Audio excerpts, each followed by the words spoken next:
All right. Today is Saturday, July the 4th, 2026. It's America Day or whatever. Apparently Americans also get the long weekend, so I think yesterday was also a holiday for them. Something like that. I wouldn't know. I'm not American. I'm Canadian, so we had our equivalent of Canada Day on Wednesday. It was like in the middle of the week. And during that time, I was actually playing a few demos. I was kind of looking for games to play. Like, sometimes I like to play games like off screen, and not bother streaming because I felt like the game, isn't just a good streaming game for whatever reason. Especially ones with like a lot of dialogue, or ones that are like kind of like mindless, or like I just play them just because, I don't know. Not necessarily like idle games, but like, sometimes I like to play games that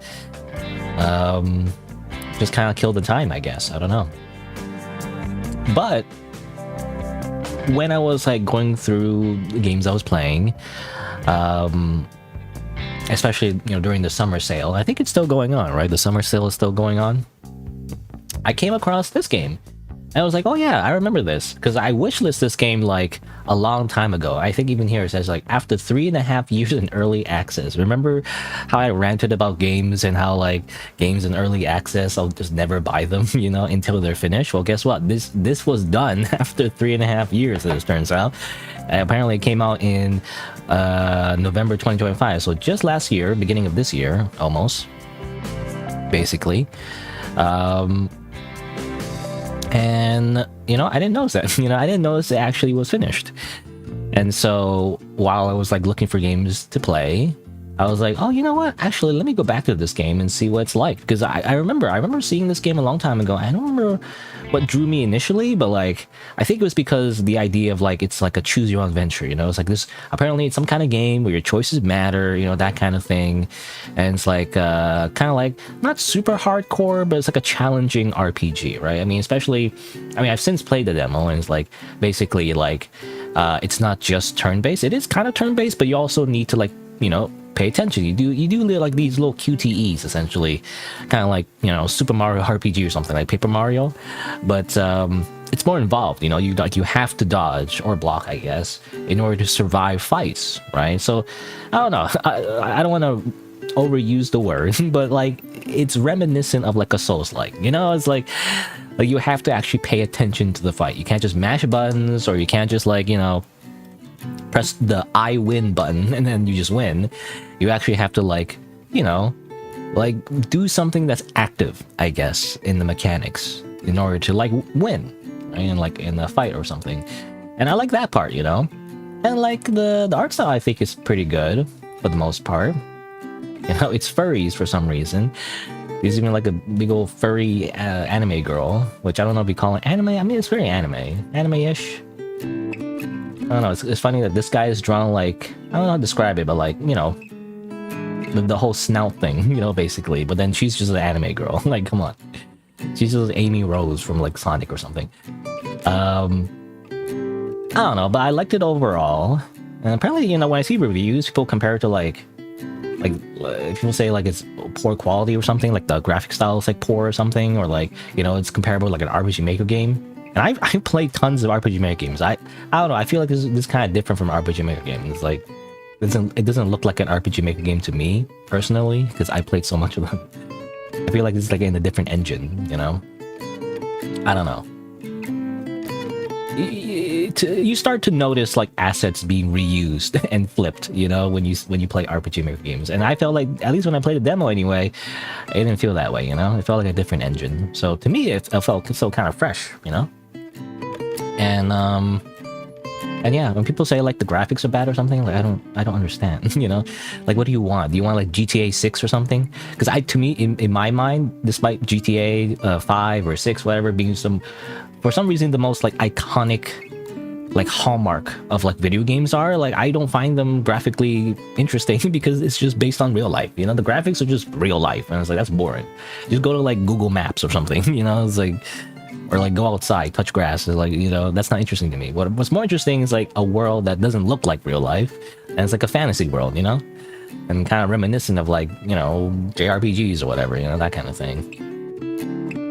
Anyway, but I see all negative reviews. Basically, I've kind of like scanned through the negative reviews, and basically skill issue. You know, like that makes me, I don't know why, but like it makes me want to play it more, because all I see is complaints about like skill issue. Except this guy. I guess this guy was just like impatient about like it being updated.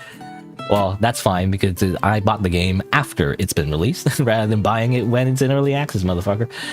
Anyway, but yeah, there's an update. Oh, there's even a latest update actually on May 29th, which is like almost a month ago.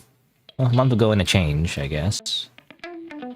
Apparently it fixed like one bug. You know, I don't know. But yeah, I mean, it seems interesting. Some kind of like, it's like a JRPG. It's like based on, it's like a JRPG CRPG in a way, apparently. I say apparently, well, I haven't played the full game, obviously. I'm gonna play it now. But, you know, in the demo anyway, the only CRPG mechanics I really see is like kind of like dice rolls, I guess. Guys, skill checks, essentially. Other than that, I mean, I guess there's stats and everything, and there's like multiple choices. I mean, but that's typical of like RPGs, though, I feel like. But anyway. There's even like a class system, which is kind of like interesting. I don't know. Anyway, it just has a lot of things that I like. I don't know. And I wanted to stream it, you know? Apparently it's not that long of a game, but there are multiple endings, so I don't know if I want to do like multiple playthroughs. I guess we'll see. It's pretty expensive though. This is in euros, but like in Canadian dollars, I think it was like, I want to say about $20. Let me see. I should go to the store page on my actual Steam page. Oh, here you go. Like, yeah, $18. Normally it's $25.99. You know, it's so expensive. $18.99, at least for like a, you know, like a little like 2D indie game. It better be worth it, you know, because $18.19 is kind of a lot, in my opinion. I mean, Nine Souls was about the same price. But Nine Souls has, well, obviously I've played Nine Souls, so like it's kind of different because I'm very biased. But Nine Souls was about the same price, and yeah, it's about the same price in euros. It's a well, on sale anyway. But you know, it's like slightly more expensive, but like Nine Souls is like really good. Like I compare it because they have furries in it. I don't know, they both have furries in it. That's really the biggest distinction. But you know, they're about the same price, and I really enjoyed this one though. I gave this a chance. Like I didn't know how good this game was actually when I first bought it. Like I saw some reviews, you know, I saw some clips, and I was like, oh, you know, it looks interesting. Has some Sekiro gameplay in there. I was like, okay, fine, I'll give it a shot. It turns out it's like one of my favorite games ever. Actually, it's like if I had like a tier list, this is like, you know, very near the top actually.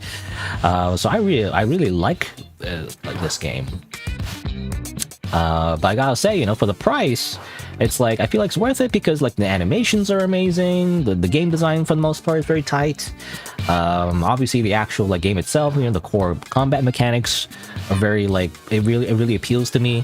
So, you know, overall, like this is a very good experience, you know.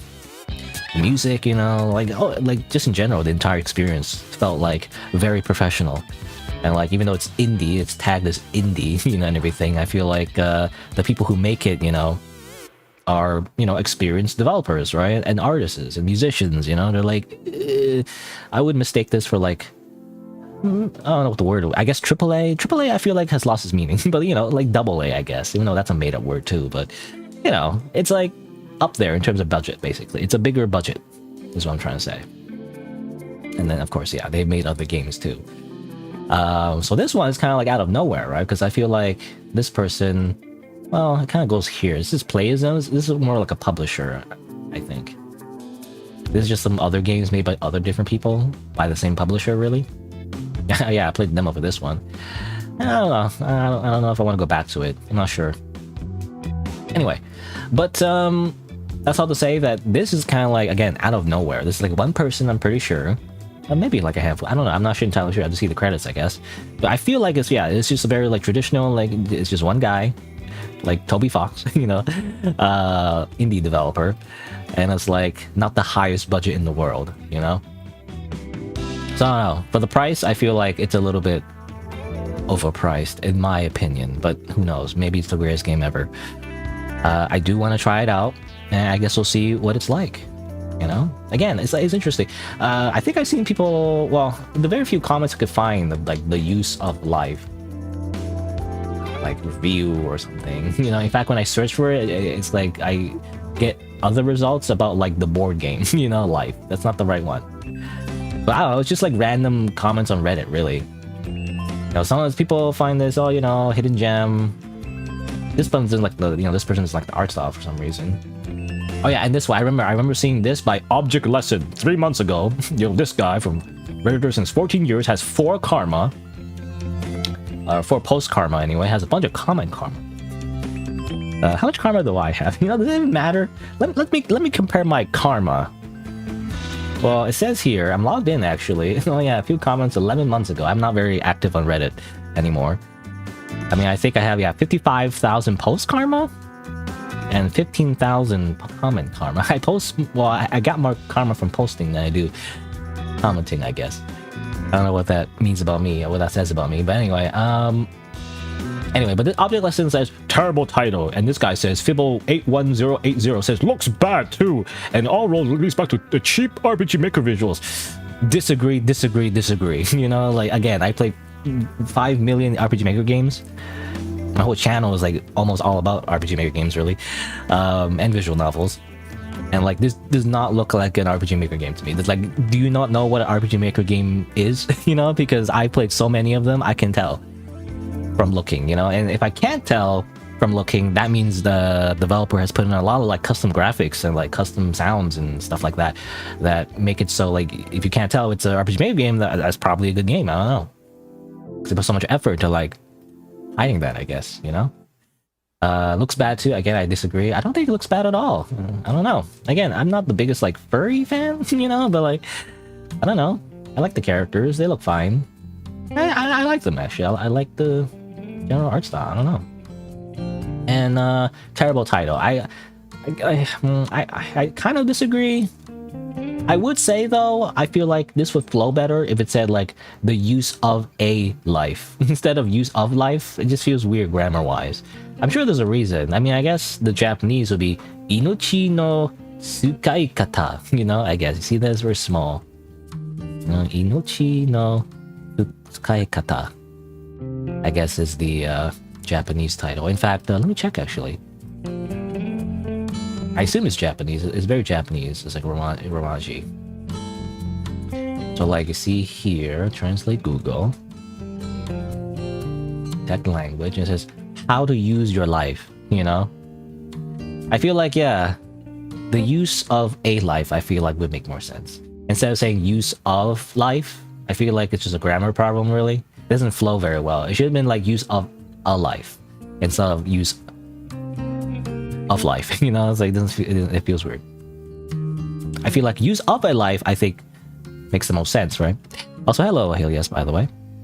Oh, let me know, by the way, I've tweaked the audio settings once again because I'm so obsessed with making sure my audio is like immaculate, even though right now I have an air conditioner on, so like it probably doesn't sound the best because there's wind blowing very loudly in my room. But, you know, it's either that or I die of a heat wave. But yeah, I've tweaked the audio settings yet again. Mainly the sync offset. I used to have this at -200 because I've noticed there was a bit of a desync between my microphone audio and the video, right? I've noticed, like, over time, I've noticed, like, why is it like slightly desync? It tends to be like I react to things before they happen, you know, in a way. So I usually put like 200 sync, like -200, right? Like -200 or something. Which is funny because I remember when I first did it, I was like, how is that possible? It kind of worked. It worked anyway. How does that even work though? How do you like desync into the future? You know, like how do you time travel? But I've had that setting on for so long. I was thinking about it and I was like, well, what if it eats into the audio buffer and maybe that's what causes audio issues with my microphone? Because it doesn't happen with Audacity. It doesn't happen, you know, outside of OBS. So I'm thinking like, well, maybe that's a setting. So instead of like putting a sync offset, so I put it back to 0. I put a render delay on the display capture and video freaking infinity window, but you know, I put render delay instead. So I added the 200 milliseconds of delay into the render, like the video basically, instead of the microphone audio, which makes me wonder if it causes some kind of delay or desync with the normal desktop audio. I'm not sure. I've tested it and it seemed okay. I went to like a random YouTube video and be like audio video sync test, and then, you know, I was like test 1 2 3, and it seemed okay. But again, let me know if there's a difference. Impossible to notice the difference. Well, I don't know. It's like, it's 200 milliseconds, like what, 2/10 of a second? You know, just, I don't know. It's hard to notice, but like, I don't know. I feel like over time, I feel like it's annoying, right? I don't know. Anyway, but yeah, this game. I was talking about this game. It's a, you know, multi-ending adventure book style RPG. You know, it's like really like obscure RPG. Only has like 700, about 700 reviews, and like people don't know about it. But I found it like a long time ago when it was in early access, and well, now it's out, and I bought it. Again, my wallet hurts a little bit because I feel like it's a little bit overpriced, but you know, I played the demo and I was like, yeah, it was actually kind of fun. I liked it, so I was gonna like stream the whole thing actually. Again, it has furries in it for some reason. You know, every time. Not, you know, I say that, by the way. I always say every time. It's not every time. That's an exaggeration, but like, I don't know. Sometimes I play games that are like really good. Turns out they have furries in it, you know? I don't know why. But yeah.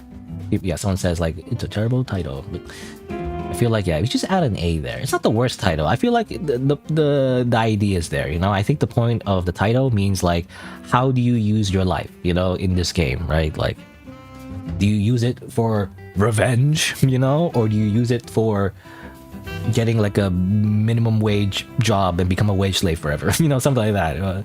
I don't think that's an option in this game, but you know, that kind of thing, right? You have a choice, you know, to how to use your life, that kind of thing. I think that's what it's supposed to be. And I feel like, again, it should be like the use of a life, not the use of life, the use of a life. It's your life, you know? It's your life, bro. Look at even this, like, it's very anime as well. I feel like they don't advertise enough. I feel like this game would be more popular if they advertised the anime girls more. I'm gonna be honest. There's like freaking cutesy cartoon anime girls, and like you don't actually see it much in the previews. But I feel like, I don't know, it's one of those things. I don't know how to describe it. It's one of those things where I feel like it's like a hardcore RPG where everything is grim dark and dark fantasy and everything, but it's like a cute anime girl randomly. You know, it reminds me a little bit of Dark Souls. I'm sure Dark Souls is not the best example, but I feel like in Dark Souls and even Demon Souls, there's always some kind of like main waifu, you know, that like a firekeeper or something. Except the very first one, technically. I guess Dark Souls 1 is the only one that didn't have it, but like Dark Souls 2, 3, Elden Ring, Demon Souls, kind of Sekiro, kind of even. But you know, there's always like a cute anime girl for some reason. You're like a badass dude that's like surviving in like a fucked up world where everyone wants to murder you, and then there's always like a cute anime girl, you know, it's like for some reason. I don't know why, but you know, it's like the light in the darkness, you know, or something. It's just something I've noticed. It's like, why is there always a cute anime girl? I feel like it helps though, because people want to look at cute anime girls. In fact, I'll probably use it as my thumbnail. In fact, well, the thing is, I was debating whether or not to use like I have two thumbnails basically that I will use for this stream. I also post on Twitter usually. I was gonna use either this one, which is like one of the first images you see in the game, by the way, and it's like he gets really angry and basically goes Griffith, you know, whatever. It's kind of badass, or a screenshot of a cute anime girl, which will get more views. In fact, isn't there like an A/B thumbnail thing now you can do? So I feel like I don't think it's for stream videos though. It's not for stream VODs. You only do it for like actual videos, which I've never uploaded for like almost a year at this point. But you know, it's like either that or like cute anime girl, cute anime furry girl. And it's like, to be honest, I'll probably just use the cute. Well, I already kind of did. I already used it for the Twitter announcement thing, I guess, that nobody looks at, but I posted anyway. But you know, probably just use the cute anime girl. I don't know, I feel like it will get more eyeballs. I don't know. It's always the cute anime girls that get more views. Just look at YouTubers, you know? You know? I mean, it's not always the case, but you know, it's how you advertise your game, okay? You gotta splatter on a bunch of Hatsune Mikus. Like, remember Hatsune Miku? It really is like a exercise of like the power of anime girls, you know? Hatsune Miku, like what she is not this. This isn't Hatsune Miku. Hatsune Miku is... let me see, can I find like an image? Like of the software? Like the... I guess this, you know? This is Hatsune Miku. Hatsune Miku is a bunch of like, you know, it's like a... what do you call it? Audio workstation, you know? Hatsune Miku is not an anime girl. Hatsune Miku is ones and zeros. And somehow it became a worldwide phenomenon because they slapped an anime girl on it. That's the only difference, really. You know? This is Hatsune. This is Vocaloid. It's just this. But it really shows, again, it shows you the power of like anime girls. Slap on an anime girl and your game will sell 10 times more than it would have, I feel like. That's the biggest mistake the developer did. Anyway, but yeah, anyway, I want to play this game. What else? Oh, I also want to mention like other games I bought on the summer sale. I mean, this might be a little controversial, but you know, I played some demos, and I gotta say, I heard about this game. I was on the fence about it. There's like two games. There's this one and like the Beyond Citadel, which is the second one. And I actually kind of liked it. You know, at first, I mean, there's a few things I want to say about this. For one, it's very gory. I think it's kind of like, I don't know if it's the most obscure game in the world, but like people know about it infamously because you shoot enemies and the enemies are also anime girls and they explode in gore and they scream, basically. So it's like a weird gore fetish, I gotta say. I don't mind the gore personally, but it's what people know about it, you know? It's what people know of it, I guess. So I was like on the fence. It's also kind of like a boomer shooter, so I was like, eh. But then I heard that I think it was this game, maybe? I can't remember. Was it this game or a different game? No, not why is there a bra? That's not correct. No, game. Why is Google Images showing me an image of bra? It's not what I wanted. I wanted Zero Clearance, this game that I played like a while ago. A few weeks ago at this point. And I think someone mentioned, oh yeah, I left a comment here, basically. But yeah, someone mentioned like it's similar to Citadel, right? So I was like, oh, Citadel? Yeah, people keep mentioning another game called Citadel, right? So I was like, oh, okay, so this game is kind of like this game, or not this game, basically. Well, the sequel, technically, but you know. I was like, wait a minute. There is actually like in-depth gun mechanics in Citadel? I didn't realize that. So I went back to it and it's like, because the thing is, like, I like the idea of like you know, anime, like has anime girls, you know, basically, or anime art style. Really, it doesn't have to be anime girls necessarily, but you know, anime art style, like cutesy anime art style, but with guns. You know, I feel like that's like a market that's kind of niche, but also untapped for the most part. When you search like anime shooter, you know, like you don't find much, at least good ones anyway. And apparently what I've heard, like this is a good game overall. So I tried the demo, I actually did, and I kind of liked it actually. I like the gunplay. It's like a boomer shooter, like the guns in the middle, but like it has some like interesting gun mechanics, right? You have to like, for example, there's a gun where you have to like reload each bullet like manually. You have to spam R basically to do that. And then the guns like feel like good and everything. I don't know, like despite it being a boomer shooter, I actually kind of like, you can also like lean, you know, you can lean right and left, you know, there's a bit of a tactical aspect to it, which I like. So as it turns out, I actually liked it. I mean, again, the gore is kind of like, I mean, some people might be disgusted by it, but I'm like numb. You know, I don't know. I'm like I don't mind it. You know, I don't like mind the gore and like, I guess the shock value of like the cute anime girls being murdered. I mean, the lore basically is that the anime girls are like being brainwashed by like some evil god or something, and so you have to kill them because they're like mindless zombies. Basically, is the idea. Of course, you know, coincidentally. They happen to be anime girls, but you know, and not necessarily, they kind of look like this actually. It's just when you kill them, you know, like it opens up and you see like an anime girl inside basically. They're like anime girls inside, like, you know, typical evil looking enemies or whatever. That's the idea. And also the main character is like very scantily clad for some reason. I think it's based on some kind of like movie or something, some old movie where she's like showing off her like under boobs and belly or something. I don't know. You don't actually see her though. So like I don't know. It's kind of like fan service, but you don't. When you play the game, you don't actually see your character. I feel like, you know, it's like first person. So like, does that really matter? Like, you know, like Near Automata or something, and like, you know, how people are like so obsessed with 2B, but like imagine Near Automata, but like first person. So you never actually see 2B. I don't know, like the whole game anyway. Being 2B. I guess cutscenes, but you know, yeah, like without cutscenes. Anyway, this seemed interesting, so I bought the bundle. You can buy both, and it was on sale, and I was like, okay.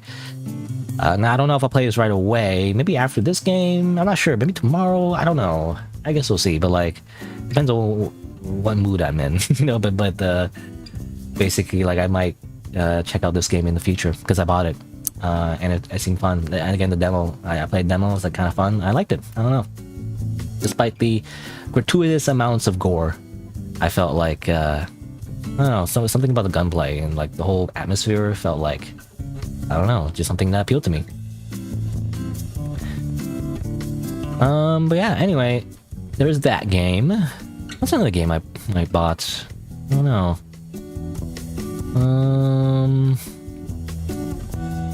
I don't remember. Where's my receipt? Oh yeah, I bought like, I bought this. I bought Star Wars Commando, I think. Oh, this game I'll maybe play eventually. It's pretty cheap. It's just an old game, apparently. I can't remember, was it on Xbox or PS2? I don't remember, but either way, I never played it, but like I've heard about it, and I was like, it's like this idea where you're controlling a squad, you know, in Star Wars, basically, where you play as the Republic soldiers. What do you call them? Clone troopers, I guess. And I mean, I don't know, I'm not the biggest Star Wars fan ever, but like I play a ton of Star Wars Battlefront. I mean, the original one on PS2, 1 and 2, and I like that. Again, I like the idea of the wars in Star Wars, ironically, despite Star Wars being focused like Jedi and everything. I actually like the actual soldiers in the wars. I think it's kind of fun, you know? And so I wanted to try out this game. I think it's because, like, it was because of Xeonic Front. That's why. Part of that, and also just in general. Like, a tactical shooter where you're controlling other troops. You know, I played this. It was kind of fun. By the end, though, I kind of got frustrated because some missions are kind of like BS. I just kind of like stumbled through them. I felt like my main complaint was that the tactical aspect kind of goes out the window at some point, you know? Like, it's hard to like be tactical when like in the middle of a mission, a bunch of guys show up randomly and like you can't really tell your squad mates to like reposition, you know? Like, that's not a thing. You have to like predict everything the very first time, and it's like, that's annoying, right? So I wish there was a way to like interactively like tell your like other squad mates to just kind of like, oh, go to this position, hold over here, you know, that kind of thing. And you know, I was trying to like look for some kind of game kind of like that, and I was like, oh, maybe this one, you know, because you also kind of control a bunch of AI squad mates. It's very highly praised in that kind of like idea of where you can like, you know, actually control like CPU and like work cohesively like a team, right? Like a tactical shooter. But like it's also Star Wars, you know. It happens to also be Star Wars, but I mean that's fine. I like Star Wars. So anyway, that's why I bought this game too, and maybe I'll play it eventually as well. I don't know. Prelude to Episode 3, as if that's a new thing. There was even like a Star Wars Episode 3 game. Actually, I actually played that. I think I had that. And then I rented from Blockbuster. I can't remember. I remember not knowing about the prequels. I think I know about the original Star Wars, like 4, 5, 6. I actually never knew about the prequels before I actually played the Star Wars games. I was like, well, who are these people? And I learned about the prequels through the games, which is funny. Anyway, what is there to say? There's actually a few more things I want to mention, but you know what? I think I've yapped for long enough. I think we'll just get into the game and show why I think it's pretty good, you know? And I hope, because the demo was really good, I hope the whole game, you know, stays high quality from beginning to end. Because sometimes I feel like when you play games, you play like the first 10 minutes is really fun, and you buy it, and it's like, actually, the rest of it sucks or something. I don't know. Not to say that will happen in this game, but like, I feel like it's a possibility, you know?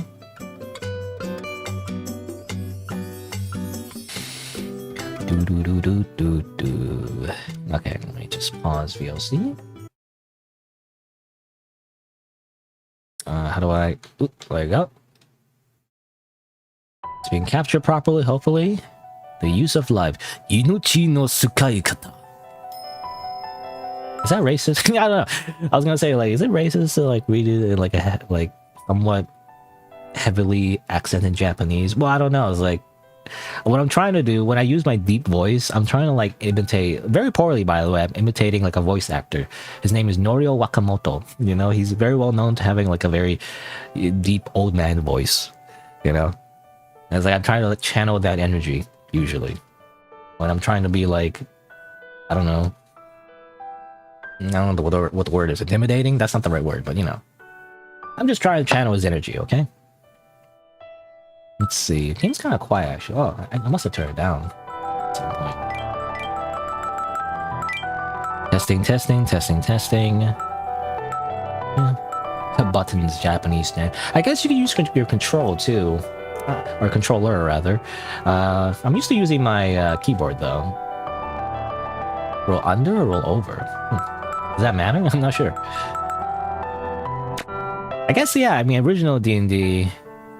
Oh no, I mean, D&D, you would roll up, but I don't know, anyway.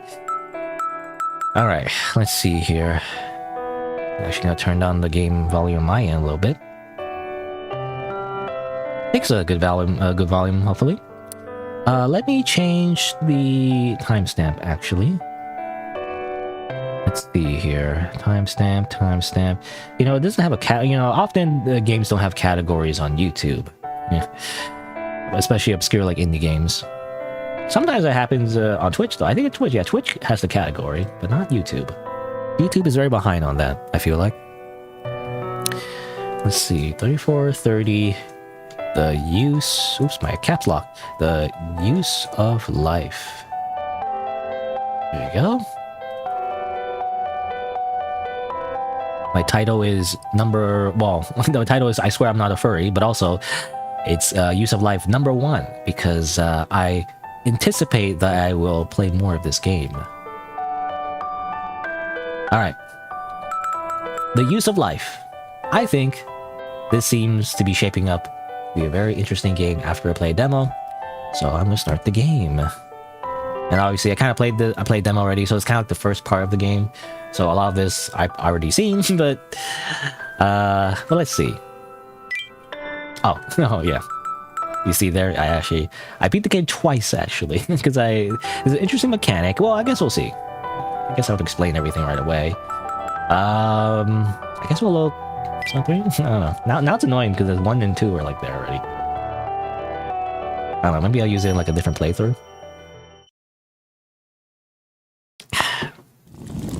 Alright.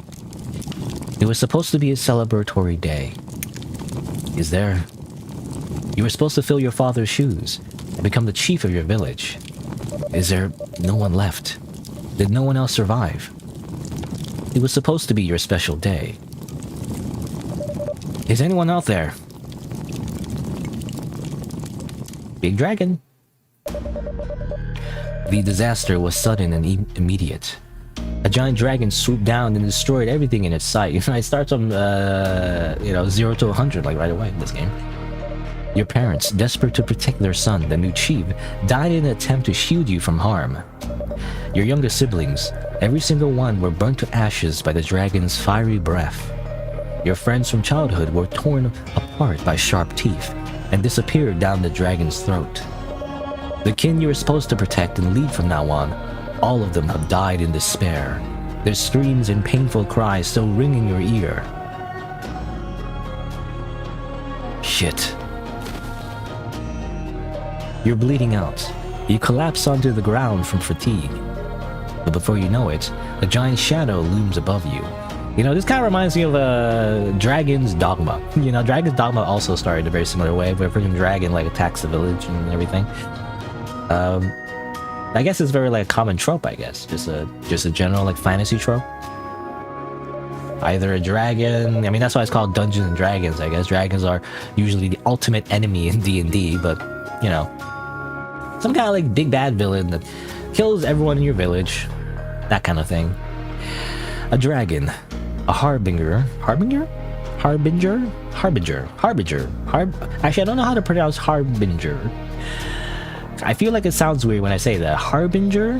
Harbinger. I'm actually afraid to Alt-Tab because I don't know if that skips anything. Hold on. Harbinger.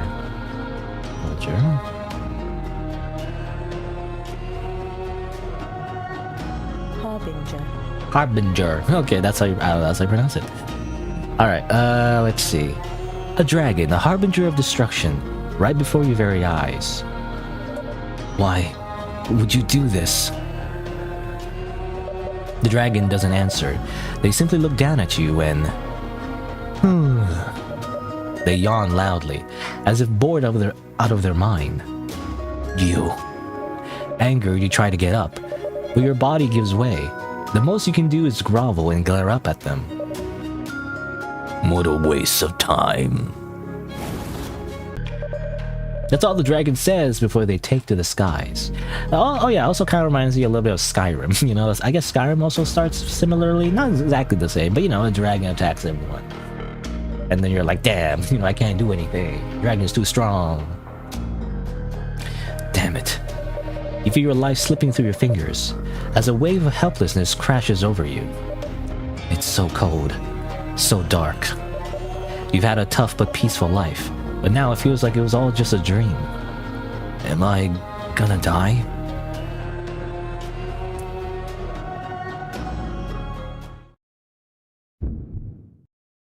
The end. Game over. No. Actually, no. No. I can't just die here. And here you go. Now we have a first choice. There's no time limit, but yeah. I mean, I don't know what Flame of Life and Flame of Power actually does, but apparently it's some kind of stat that starts at 50%, and obviously the choices that you make it go up and down, basically. I'm not sure. I'm assuming it affects some kind of like ending, is my best guess. And so it kind of like controls what kind of personality that your main character is gonna end up. And for my first playthrough, I don't know, what kind of main character do I want? I mean, I'm such a sucker for like revenge stories, so... Okay, yeah, I'm gonna go power. I don't know, such a lust for revenge. Ooh. So yeah. I can't allow this. This is too brutal, too unfair. It can't just end here, and you won't let it end here. What have we ever done to deserve this? This is outrageous. I can't just let it happen. If only I were more powerful. And here you can choose, I guess, a goal. I think this might affect, like, I don't know, the entire game. I'm not sure, but... Can either become the strongest. You can get power to protect. Or revenge. I don't know. I feel like it's good. My playthrough is just gonna go down a dark path. I feel like, but it's just gonna be like all for revenge. But yeah, I don't know. For revenge, yeah, become strong is okay, but for revenge. I mean, you could probably min-max it, but like, you know, I want to roleplay. That's why it's called a role-playing game. You know, I feel like something that all RPGs have been missing, especially like linear ones with like a very, you know, linear narrative and everything. Like the roleplay, the whole point of an RPG is to roleplay. It's supposed to be LARPing. You know, that's the whole point. But yeah, you despise the dragon who took everything from you. You want the power to defeat strong beings like them. Revenge. That dragon did this to us. Had the gall to call it a waste of time. Bastard. Mark my words, I'll make them pay for this. Power up! Through sheer anger. Something worms into you. Your body is cold, but it feels like your soul is on fire. Your father, mother, brothers, sisters, friends, and all your kin. The sorrow, the anger, the regret of all who fell today. You know, that reminds me of, like, what was it? Take this! all of my love, my sorrow, and my anger. You know? Well, how's it go? I forget how it goes. I forget the quote, let me be honest. All of my love, sorrow, and anger. Shining finger, you know? Oh, that wrong. Oh yeah, this hand of mine glows with an awesome power! You know? Take this, my love, my anger, and all of my sorrow! Shining finger! You know? That's what it reminds me of. Oh, this is a Reddit video? Oh no. This is very like... Oh, this is Japanese dub. It's okay. I want the English dub. The English dub is like so funny though, because it sounds so dumb. Anyway. But it reminds me of that, like that Gundam man. I never watched it, I just know the meme. Like when he does like his super move, you know, he's like, take this, all of my love, my anger, and my sorrow. Shining finger! You know, it's like, what do you mean shining finger? I'm sure it sounds cool in Japanese, but like, it just makes you think he's pointing at you with his finger and it pokes at you. And then you fucking explode, I guess, but I don't know. What do you mean shining finger? Finger! Anyway, the sorrow, anger, and regret of all who fell today. By the way, this is very serious, by the way. All our friends and families are dead. All of it is now yours.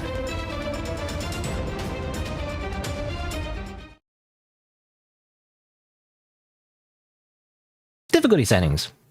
Easy, normal, hard, or custom.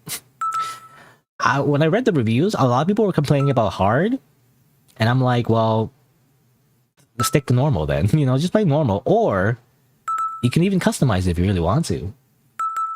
But I'll probably just be normal. Apparently there's a chance for revival, by the way. So you may revive once per battle. Only 75% though, so it's not always. It's funny, again, like... Souls-like comparison, I feel like it, at least thematically. Not gameplay-wise, because like in Souls games, you die, but you just kind of respawn. But in this game, you know, you die, you might come back, you know? Again, similar thematically though. The whole point of like the Souls games is like the hollowing. I guess in Elden Ring is like a slightly different, but like, you know, the idea is that even though you die, you never truly die, you always come back. You know, that's kind of the whole thing. Anyway, normal.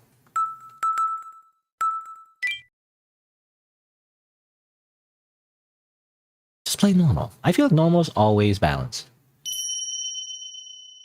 What's the point of playing hard? I don't understand.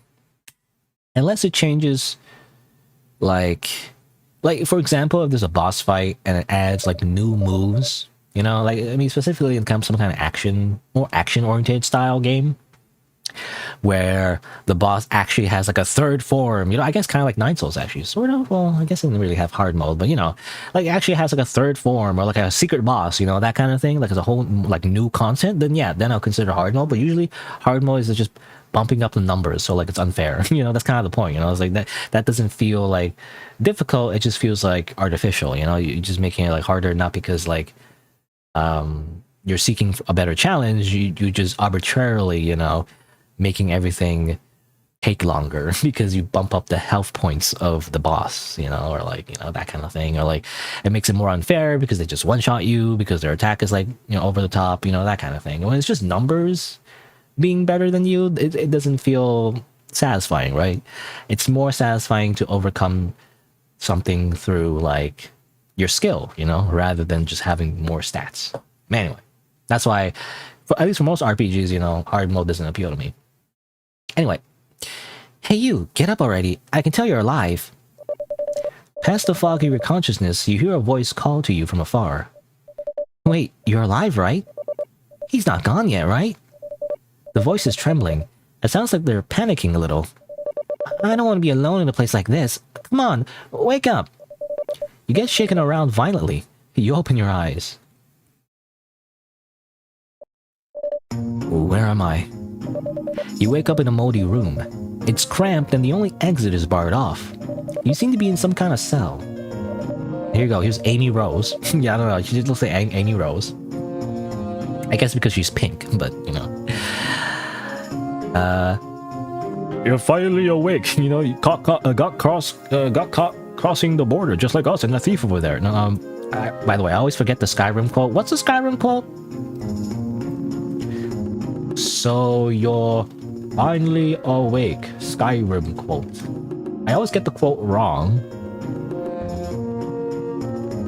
Edge Studio. I don't know what this website is, but he says, "Hey you, you're finally awake. You tried to cross the border, right? Walk right into that Imperial ambush, same as us and that thief over there." Yeah, I kind of remember like the first part and the last part. I never remember the middle part. Anyway, I don't know. I just remember the opening because people use it as a meme sometimes. Like they always show that opening randomly sometimes in the middle of a video because, I don't know, like you respawn and suddenly you're in Skyrim. Anyway, but she says, "Oh hey, you're awake. Scared me for a moment there. I thought you were dead. You okay? Your body aches all over, thanks to the hard floor you've been sleeping on, but other than that, you don't seem to be injured." "I thought I was dying though." "This doesn't line up with what you remember, but this situation isn't any easier to understand." "I think I'm fine. And you are?" "She's rabbit folk like you, but you've never seen her before. At the very least, she's not someone from your clan, like she's very pink." "Can't you tell? I'm a beautiful, lovely little goddess." Okay, and it's a very important choice. Do we go ... Do we play along, or do we be like, what the fuck are you talking about? I don't know. This doesn't matter, but like, sure, I'll just be like, what are you talking about? What are you talking about? So you don't believe me? You're no fun. But I guess it's my fault for joking around. Sorry about that. You gotta lighten up in situations like this. It makes it easier to pull through. She shrugged sarcastically. "I'm Misha, a traveling engineer. I heard there was a rabbit folk village nearby. Or I heard there was a rabbit folk village nearby, so I was gonna go visit. But the village was in shambles. Everything was on fire and all the roads were ruined." The village. So it's real. It wasn't a dream. I couldn't protect a thing, and now everyone's dead. And well, I found you crumpled up in there. That's good at least. But then we got caught by scavenging bandits, and we got thrown in here together. I see. Now that you understand the situation, you try to move your body. You're not bound by anything, and you can move freely. They didn't even bother to tie us up. Said rabbit folk aren't worth the trouble. I mean, they're right. We're weak. We can't even break these prison bars. Hearing Misha's words, you turn to the entrance. You should investigate. Wow. And kind of like the whole game, by the way, is kind of like this weird map thing where you like go on nodes. Yeah, it works. I think it's fine. What does it remind me of? I don't know. It kind of reminds me of like, I guess like in like a few games I play, but like tactics games usually, you know, like usually like tactics games, you're like an overworld map and everything. You go to like the next, you know, like story event, you know, that kind of thing. And when I think about it, because I'm doing a lot of reading, it does kind of feel like a visual novel as well. The way it's like, you know, the way the UI is handled and like choices that you make. I guess it does feel like a visual novel. I think that's why I like it though. You know, again, I've always said like, well, one of my favorite genres, I feel like, are like when it's a visual novel, but it has gameplay that like coincides with the story, I guess, right? Basically, Phoenix Wright is what I'm trying to get at. It's funny because I feel like I don't want to go on a... I'm gonna go on a tangent, sorry, but I'm gonna go on another tangent, but like visual novel, like recommendation list, I think I saw somewhere, like you see like visual novels and like, I think it's like this or something. I think it's something like this. I'm not sure.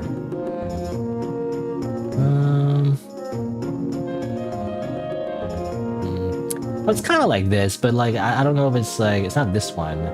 But like basically, I've seen like recommendation lists, and people put like Phoenix Wright as like, oh, it's a casual visual novel. I guess it's. But like I don't know. I feel like that's the epitome of like a good visual novel though.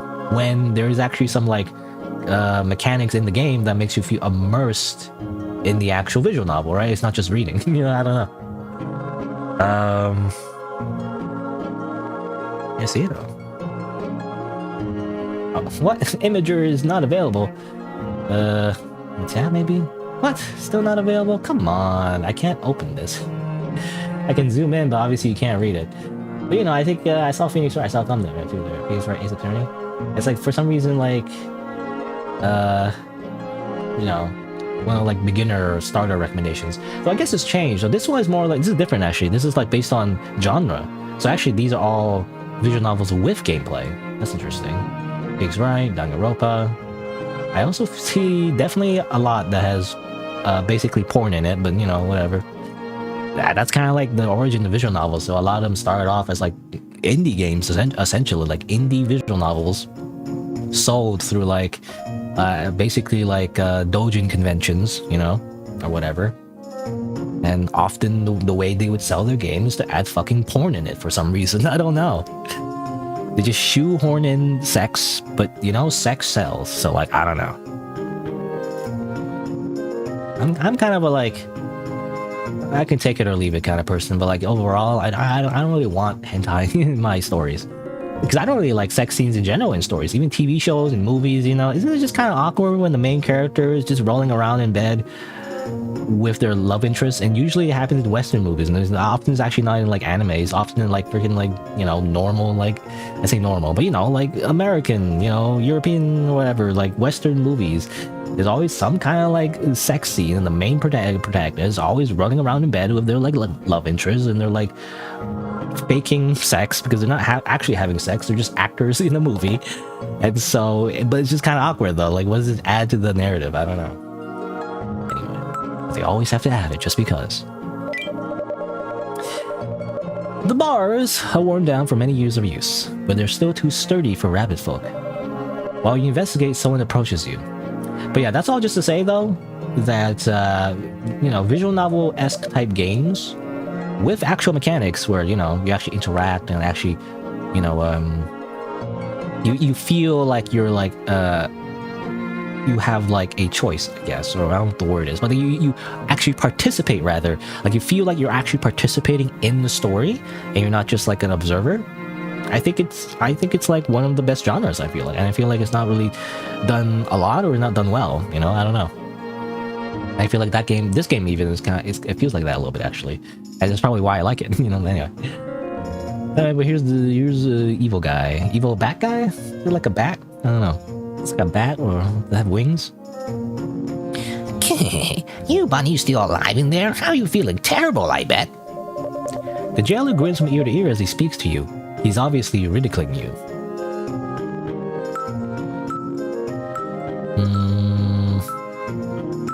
Do I be like a sarcastic asshole, or should I just answer truthfully? You know what? Again, I'm trying to roleplay, and I feel like my character is just kind of like, well, whatever, okay. Of course you feel terrible. Duh. Yeah, it's the worst. It stinks of mold in here. Who are you? Why are you keeping us in here? You wanna know? You wanna know? The jailer keeps grinning and eggs you on. Too bad, I'm not telling. Looks like he's not gonna answer properly. Well, just wait till the boss comes back. When we're done with you, you'll be free. Free? I don't know what you're gonna do to us, but you're gonna let us go after that? Yeah. You could be our play toys. Or we could sell you off as slaves. You're free game. Game, as in like, well, isn't that what you call like animals that you hunt as well? I figured it'd be something like that. I didn't exactly have high hopes. But why is this happening to us? Why? Because we're strong and you're weak. This is why you're a free game and we can do whatever you want. And it's simple. I don't know, just making it have like a goofy voice. Such a typical like level 1 asshole villain that Kenshiro, right? Kenshiro? Is that his name? I forget his name. I already forgot his name. But you know, Kenshiro from Fist of the North Star gets angry at and then goes ah-ta-ta-ta-ta, and then his head explodes. But you know, you see the tragedy you witness flash by your mind's eye. All because of people like you. As the jailer's laughter echoes around the room, a strong emotion flares up within you. Anger or sadness? Well, I feel like my character would feel angry about this. He'd be like, what the heck, bro? This is just mean. So screw you. Your mind is blotted out of by anger. Is that so? You feel as if your soul is going to burn to a crisp. I get it now. So I just need to be stronger than you, right? Along with the boiling rage and violence, you feel power bursting out from the depths of your soul and rushing through your body. As if by instinct, you grip the bars of your cell and fiercely twist them beyond recognition. There's nothing holding you captive anymore. Huh? Wait, what? There's no way. Why are you... You're like a scrawny rabbit twink. You know, how did you do that? You a Super Saiyan? Huh? The hell you think you're doing? Ah.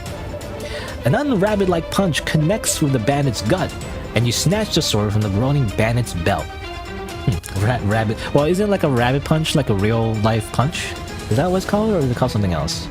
I swear, there's something called like a rabbit punch or something. Well, if you can do whatever you want, as long as you're stronger than the other, and I'm free to beat you up until you're arriving heap on the floor. You pesky rabbit, get lost! About battles, would you like to learn about the battle mechanics before starting the battle? You can select help to read this anytime later on. You may read this before the battle, or you can jump right into the action. Well, obviously I've done this tutorial already, but like, let's do a refresher. So the basics of combat: you have 0 HP, you fucking die. You have 3 actions per turn. So this is very like, kind of like, not super deep combat system, but it is unique.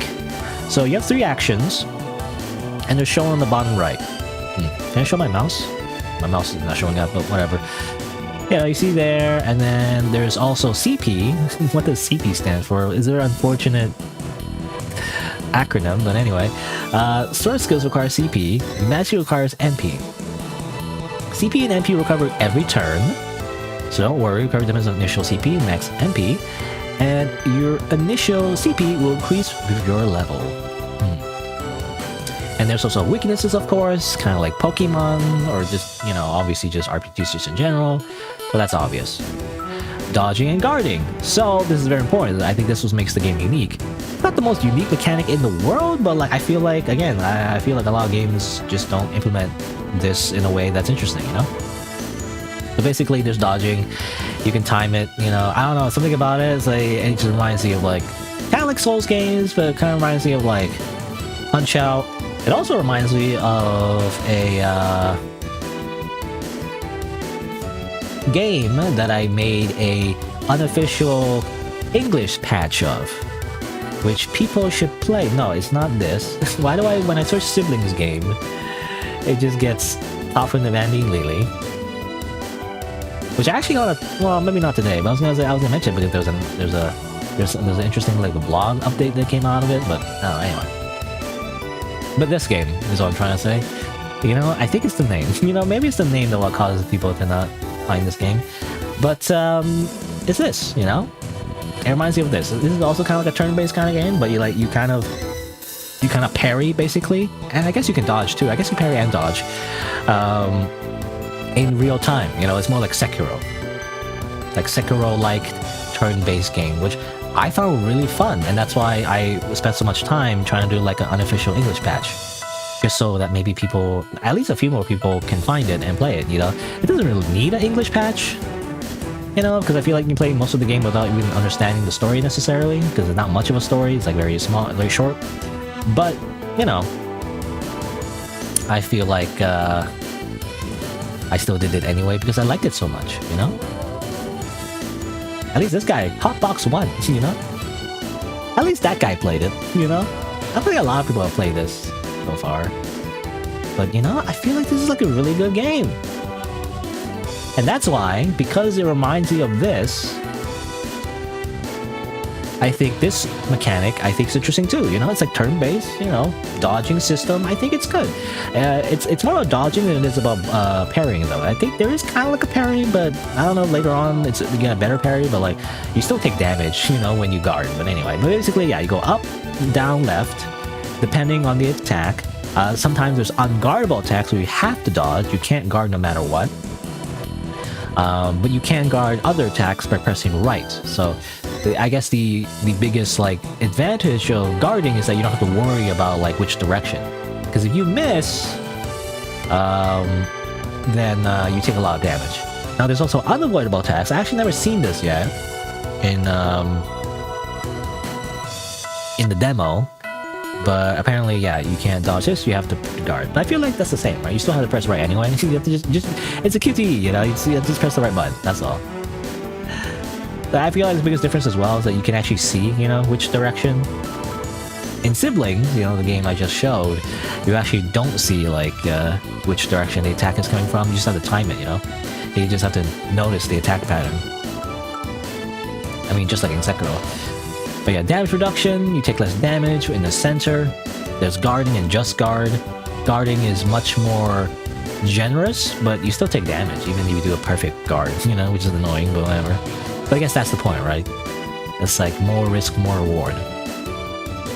And you can predict your enemy actions at turn start the higher your tech. Now, what is tech? I think it means technique. It's just a stat you have. I think it was on the top right. But yeah, if you have more tech, or technique, then you can actually predict the moves that the enemies will do and have an easier time of dodging, basically. Protagonist actions, red skills are strong, will leave you wide open. Your defense drops and dodging is harder, so like they're kind of risky. And same goes for the enemies. Every skill has a cooldown, of course. They have a cooldown of 0, you can just keep using it. And boosting your actions, so like you basically kind of like a limit break. You don't get like a cool like Omni Slash though, you know, you just have two choices. You either like increase your defense by 50%, basically, or I guess rather decrease the, you know, the damage by 50%, or you boost your attack instead by 50%, essentially. That's kind of it. Enemy Rage status, so basically they have their own limit break as well. So basically the more damage that you do to them, they get angry and then they increase their attack and speed, but also their defense goes down, basically. And then ailments, of course: poison, stun, paralyze, blind, unease, bleeding, you know, the usual. Poison is poison, stun is annoying, because you get stunned, you know, basically. Paralyze. Now, paralyze, I just always think of Pokemon. I feel like Pokemon's the only one with like the paralyze status effect. But it causes actions have a random chance of failing, so it's kind of like a light stun. But also, you can immobilize, so you need to guard instead. That's interesting. You remember that. So you can't dodge anymore, basically. A blind, and dodging becomes difficult. Okay, everything becomes difficult. And unease, your MP and CP recovery is halved. And when uneasy, enemies might use exclusive unavoidable attacks. Developer, there's a typo. You know, I'm surprised actually, because most of the game, at least from the demo that I played, the dialogue and the text and everything seems to be pretty good actually. As far as I can tell, this is definitely like a Japanese game. You know, you can even see in the screenshot there, and that's just Japanese, you know, but I'm surprised because the translation is like pretty good, right? I assume it's not the typical like AI ChatGPT translation, you know, because I mean this game was in early access even before ChatGPT, I'm assuming. But like, you know, it's actually like a well done translation for the most part. There's a typo here though, you know, where is it? Yeah, here goes the typo. Unavoidable attacks. Typo. Anyway, and bleeding, HP recovery's half. Can't heal as well. Okay. And additional effects. Recoil from doing a red action. Freeze, defend, dodge, invitation, sheathed, charge, miss, counter, berserk, fatigue. Yeah, a lot of these are just contextual effects, really. It just happened because you use a thing, or like the enemy uses a thing.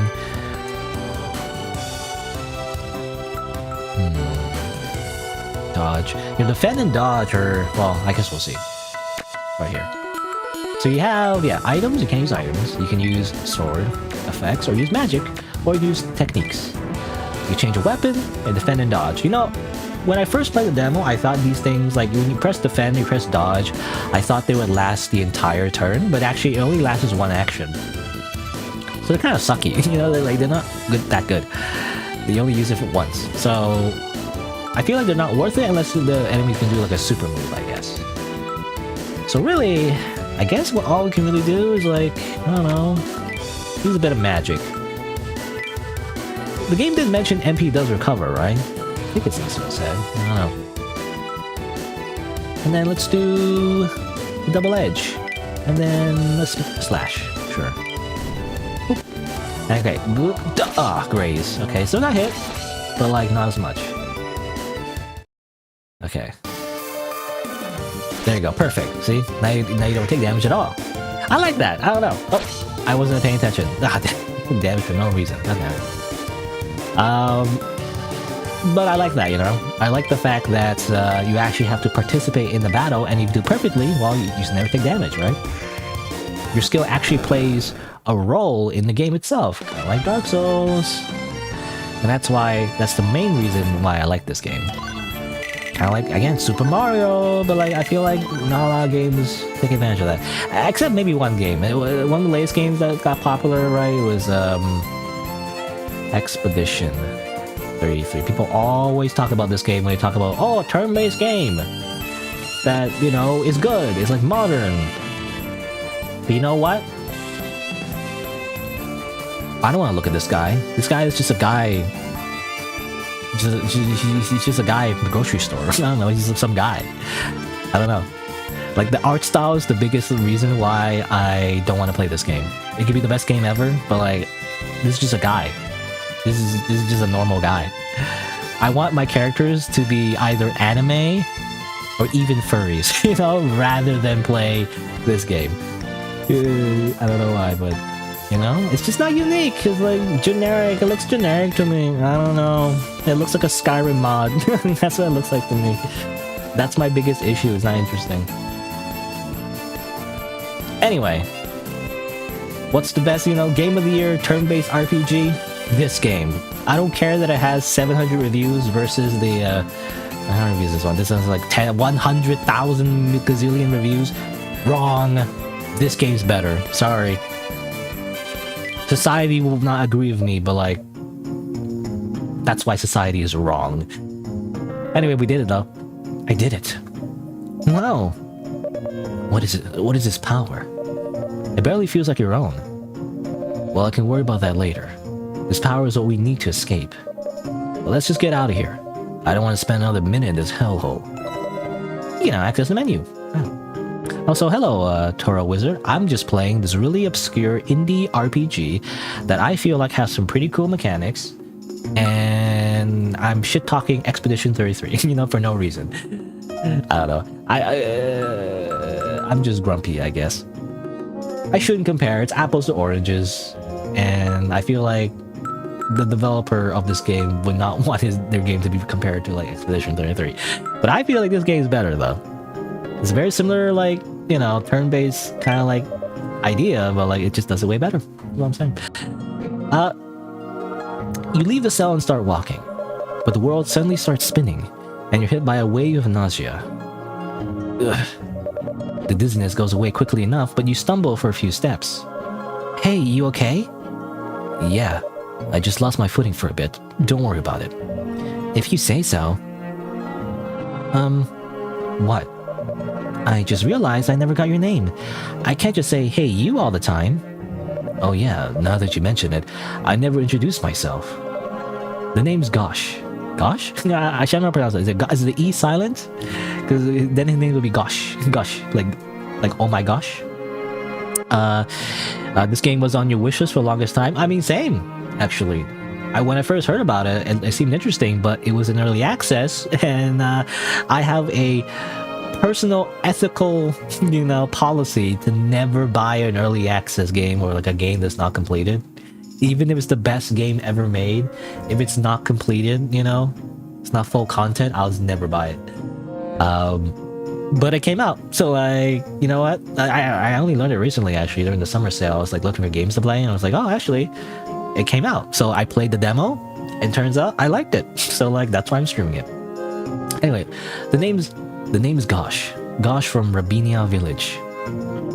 Gosh, I don't know, that sounds weird. Gosh. Again, it just makes you think of like, oh gosh, you know, oh my gosh. Gosh. I don't know, let me look it up actually. Is it like a real name or is it just made up? Hey. Gosh. It's a Slavic origin. Really? For Georgie? Gosh. Well, how do you pronounce it? Well, not Goshin. Gosh. Gosha? Let's go Shinda. Oh, not wrong. Gosh. Goshi. Gosh. I don't know. I get, well, AI says both. So I don't know. I don't trust AI though. Translate google.com. I don't know. It's the only place, unless there's a better, let me know if there's a better one, but like, it's the only place I can find like text-to-speech. Josh. Josh? Is his name Josh? Josh. Josh. Gouache. Gouache. It makes me think of Goofy now. Gouache. Gouache, Mickey. Gouache. Josh. I don't know. Apparently, Bulgarian has been detected. Bulgarian detected. Enemy in sight. I don't know. I don't know what the correct pronunciation should be. In fact, yeah, I wonder if anyone also thought the same way. Gosh? Pronunciation. Huh? Not a very active discussion board. Maybe pronounce? No one has discussed the pronunciation of his name. Fine, I'll just stick with Gosh, I guess. It sounds weird to me though, but anyway. But, Kate, I'm Misha. Nice to meet you, Gosh. You introduce yourselves and go on your way. About saving.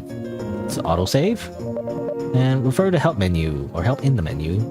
That kind of thing. Oh yeah, menu. There's a menu, right. The whole thing, equipment. We just have a blunt sword and chief's clothes right now.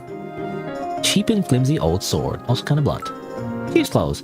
These used to be special clothes reserved for the chief of a rabbit folk clan. Parts of it are burnt and damaged. That's not great. We have nothing really we can equip. Curse, which implies we have a curse, you know. These are our stats, by the way. Strength, which is attack. Vitality, which is HP defense. Intelligence, obviously, is magic shit. You know. Speed, which is for dodging. And technique for crit and attack prediction rate. And obviously, it has secondary effects as well. Kind of like a CRPG, right? Where you can use it for skill checks. And skills. So this is kind of like interesting as well. So that you can also get skills here. Fighter, Samurai, Mage, and Sorcerer. These are kind of like classes. And from those classes, you can combine them into advanced classes. Swordmaster, Sage, Sword Mage, and Curse Blade. A lot of them are like magic oriented though. You know, there's I guess Swordmaster is the only one that's like melee oriented. Makes you wonder like which one I should get. But like Fighter, you already start off one level each for Fighter and Mage. I wonder if there's a way to like take off the Mage level. I don't know. I don't like magic. Ew, disgusting. I don't be Harry Potter. A Fighter, you know, it's Fighter. Samurai actually have to use EI skills, which sounds kind of cool actually. As you look at it here, you can sheath, and then use EI slash and stuff like that. Mage, of course, is just mage stuff. Sorcerer is kind of like debuffs. I don't know. Like, I'm so biased. I never want to use magic skills. But what appeals to me is either Swordmaster or Curse Blade. Curse Blade sounds kind of cool, and you got kind of focus on being a samurai, I guess. But apparently, it's about like lowering your HP, but then you can also absorb HP. Sounds interesting. I don't know. Or the blade. That sounds cool too. Not sure. Either Curse Blade or Swordmaster. I like the idea of samurai.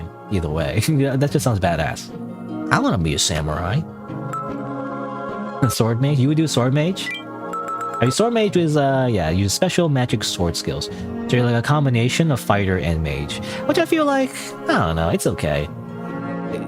To me, it feels like so typical, I guess. You know, it's like, of course you slash with a sword and you get to shoot fireballs? Come on, you know, it's like you're such a Mary Sue. What are you, like, Simon from Sword Art Online or something? I don't know. I'm being sarcastic, but like, you know, it just, to me, it just feels like a little bit cliche. And of course, the big bad, or not a big bad, but rather the super heroic protagonist, you know, gets to shoot magic missile and also gets to wield a giant sword, you know? He gets everything. So unfair. Anyway,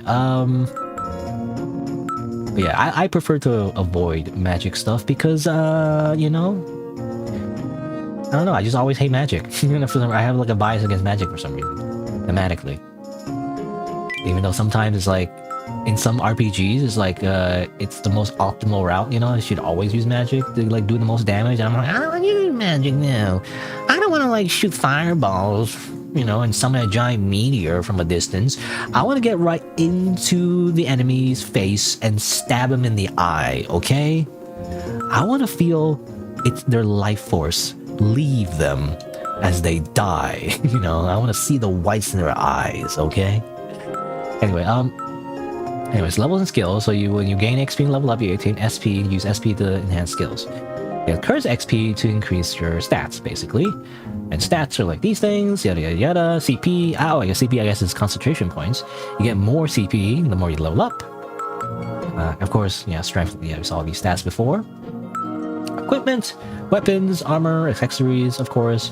Heavier equipment is more powerful, but it reduces your dodge time. That's interesting. I guess we'll see that later, but like, that makes me not want to use heavy equipment though. You know, it's kind of like in Dark Souls. You want like fat roll? I don't want fat roll. Elements, of course. Physical, heat, cold, curse. We saw this before. Additional effects. Oh yeah, reset stats. Now this is interesting too. So I never used this in the demo, but like apparently you can reset all your stats and class levels and reallocate your curse power and SP. Normally you can only reset once per chapter, but you can repeatedly reset when you hit a game over. So if you get really soft locked and then you don't like your build, you can actually just change your build entirely, as it turns out. So that's interesting, actually. So if you get stuck, that's an interesting idea. Like if you get really stuck in this game, you can actually just reset everything. So like in a way, that's very generous. And suspended save. So that's when you quit from that anymore. Power word kill. Like you can't do that. You can't just power word kill me. What the heck? Let's see. Sure, let's go over here. All chest on the ground. Despite the simplistic design, it seems to be locked. There's a sign. Use this on someone who's dying. What's this? Okay, so we try picking the lock. We can break it by force, or we can leave it. Well, I feel like... Again, even though it gives us Flame of Power, I kind of want to maximize Flame of Power, but I don't want to min-max. I just feel like, what would my character do? I feel like they wouldn't try to break it by force initially. It says here 12 though. Is that like a stat requirement? Or can I just attempt this anyway? I don't know. But, you know, it says here, you want to avoid making too much noise, you attempt to pick the lock to take what's inside quietly. Sure, why not? Here you go. So it requires a number between 1 to 100. And I guess you gotta get 47 to 100 to be successful. So it's like, kind of like almost 50-50, you know? Well, I guess it's not 50-50. It's literally like... 53% chance, you know? And boom! Oh, got it. Lucky. Success! I got money and healing herbs. These will come in handy. XP. Yeah. Alright. Continue on. Oh there, what kind of bones are those? You find yourself at another fork in the road. In the room to your left, you see the bones of a giant beast. The second you lay eyes on the bones, you feel compelled by a strange urge. You fail to hold back, and your feet bring you before the giant skeleton. Oh, we're going that way. What's this? You see a black fog surrounding the corpse. It unsettles you for some reason. What's the matter? It's just some bones. She doesn't seem to see anything strange. But you see it clearly right before your eyes. You instinctively reach out towards the black fog. And as soon as you touch it, the black fog slithers towards you and into your body. Actually, I do wonder what that skeleton is. Is it like a dragon? Like just like the dragon that, you know, murdered our friends and family?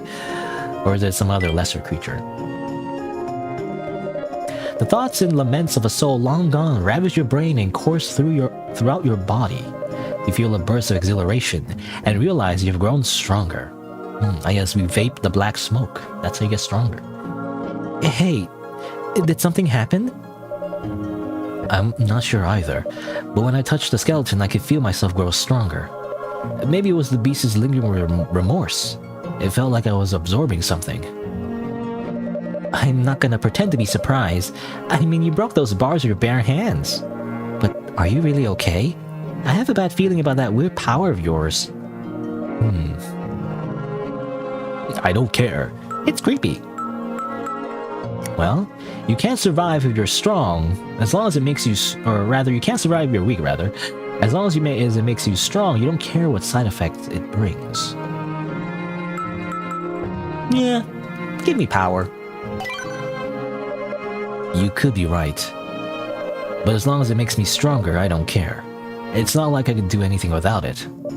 I understand, but still. Drastic times and whatnot. I can't really argue with that. Anyway, let's keep moving. There's nothing else for us here. Right. You absorb curse XP from enemies and corpses. You can spend this to raise your stats. Also, when you get XP level up, you obtain SP. By mastering a class, its skills will also become more versatile, allowing for a wider variety of strategies. And by mastering multiple classes, you gain access to even stronger advanced classes. It'll be best to choose what stats to raise depending on your own playstyle. What kind of strength do you seek? You know, it's kind of ominous at the end. It's kind of like when you read an item description in Dark Souls, and at the end it's like, is this truly the power that you seek? You know, it's like some kind of weird message at the end. Who wrote this? Okay, so Swordmaster or Curseblade? I like Swordmaster, but Curseblade sounds cool too. I don't know. I'll get you Swordmaster. Yeah. In which case, I kind of want to reset though, because I don't want Fighter or Mage. Disgusting. I want to reset my stats immediately. You may reset again after clearing a chapter or a long rest. You're like, yeah, actually, I'm gonna do it right away. I never did this in the demo, but like, I want to get my, I want to optimize the skills that I want to get. You know, basically, I don't want like all these extra skills that I don't need. So I want to get Samurai or EI slash, and then I guess Sorcerer maybe. Get Poison Bite. That's interesting. Sure. So I'm gonna go Curse Blade route, and then I could increase it again. I guess I'll get another Samurai for extra stat points. There you go. And so Samurai really relies. I mean, let's see. Oops. Let me see. So what Curse Blade? Oh, I can't see it. Man, I want to see the details of what moves I get. I guess I can always reset, but because I want to see what I need. So apparently Samurai affected by strength and technique, and Sorcerer doesn't say what kind of stat points it uses though. Special spells. I mean, it kind of gives a hint here. It says Vitality and Intelligence. So maybe basically HP and Int and Strength. It doesn't say Strength though. It sees Technique and Speed.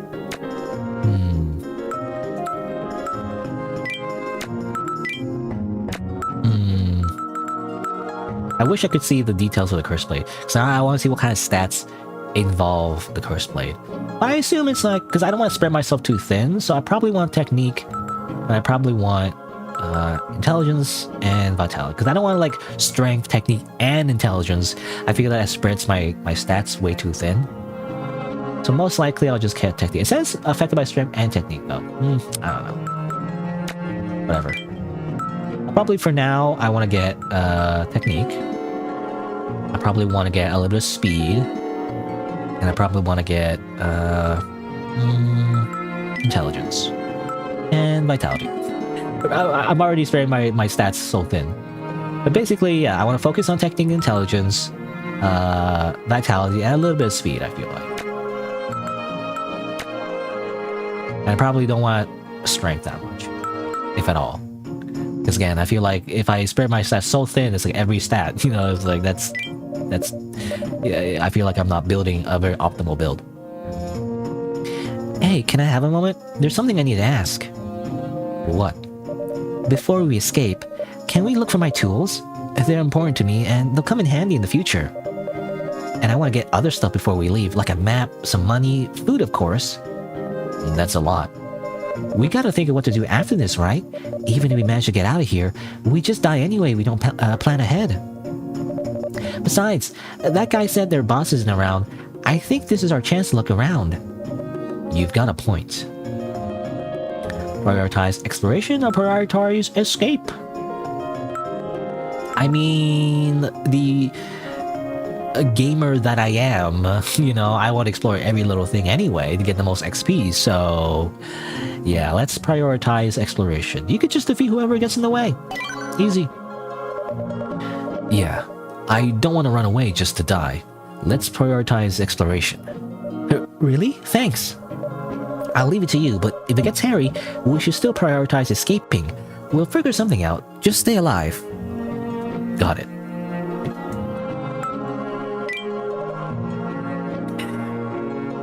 Oh hey, here's our way up. Yeah? You hear two sets of footsteps from above. Bandits are coming your way. This is bad. Even if you stay put and try to wait it out, you'll risk being surrounded. You'll have to do something, and quick. What should we do? Well, we can fight them head on, or we can do a sneak attack. I mean, it seems like a no-brainer. I feel like we should always do a sneak attack. Distract them, attack them from behind. If it goes well, you might get the upper hand. Hopefully this goes well. You decide to attempt a sneak attack. I'll be the bait. Sneak up on them while I distract them. That's dangerous. You sure about that? I'm no help when it comes to fighting, so just let me be useful for once. Besides, I'm not really fond of being protected all the time. You hide in the shadows instead of your breath. Eventually, a pair of bandits approach Misha. Hey there, silly bandit boys. You're working so hard, aren't you? What the hell are you doing here? How'd you even get out of... Now, I roll a number between 1 to 100. Surely I don't fail this, right? Huh? 92! Critical success! That's like rolling a d20. Without a sound, you sneak behind them. You cut down one of the bandits. With a swift flick of your blade, you cut down the other bandit as well. Whoa, that was quick. That's taken care of. Phew, that went really well. The sneak attack was a great success. What does that remind me of? It reminds me of Portal. Da da da da da. You know, da da da da da da da. It was a huge success. La da da da da da da da da da. How's it go? I forget how it goes. We're like, na na na na na. I forget how the Still Alive song goes. Hold on, I don't know. Now I'm stuck on that. Still Alive lyrics. Ellen McLean. Sorry, you have to make sure you're a human. I am a human. Who do you think I am? Who do you think you are? I am. Oh yeah, this was a triumph. I'm making a note here. Huge success. You know, that's how it goes. That's I don't know. That's what it reminds me of. Anyway, you defeated the enemy without a single scratch. You give each other a fist bump and celebrate quietly. Critical success bonus. Wow. Because you're so good at the game, you're so lucky, you get more points. You know, if you really wanted to mid-max, you would, you know, save scum, you know, every little event to get the maximum points. But I feel like, obviously, that'll be not fun. Let's see. Let's increase our technique. Like so. My skills. Alright. You climb the stairs, and the cave still stretches before you. Well, let's find our way out. I missed the sun already. Yeah, we've got to get out somehow. You notice something moving. Why am I? I can't read. You notice something moving from the corner of your eye. Sensing someone's presence, you attack. You lunge at the figure in the shadows and swing your blade. Whoa there! Don't just swing that thing around. Hey, well, hey, it's 9S. By the way, it's 9S from Nier Automata. But they guard themselves and deflect the attack. Now, let's all calm down, shall we? Who are you? The figure reveals themselves to be a man. He looks mysterious and oddly suspicious. He looks nothing like the bands you've met. Also, men exist? And then, like, a human? Humans exist in this world? I thought everyone was a furry, you know? At least that was my thought when I played the demo. I was like, well, there's people, you know, there's humans? I'm no threat to your lot, see? You know, also, what kind of, like, accent he's supposed to have? Like, tell you a lot? Tell you a lot? Is he Scottish? I don't know, I can't do a Scottish accent, so I have no idea how to do his accent. I'm no threat to your lot, see? I'm just a humble traveling merchant. The name's Almaze. A merchant? In a place like this? Just got a wee bit lost is all. I don't think this is a place you can just wander into, though. Well, I've got my own reasons. Anyway, no use in standing around. We should get somewhere else for a chit-chat. I'll prove myself useful. With that, he points at a small storage room. He seems to be asking you to follow him inside. He's kinda shady, but I don't think he's hostile at least. I guess we need all the help we can get. Maybe we should hear him out. Hello, welcome. Hold on for just a second. The merchant smiles flippantly and starts rummaging in his bags. Right, here you go, just a token of friendship.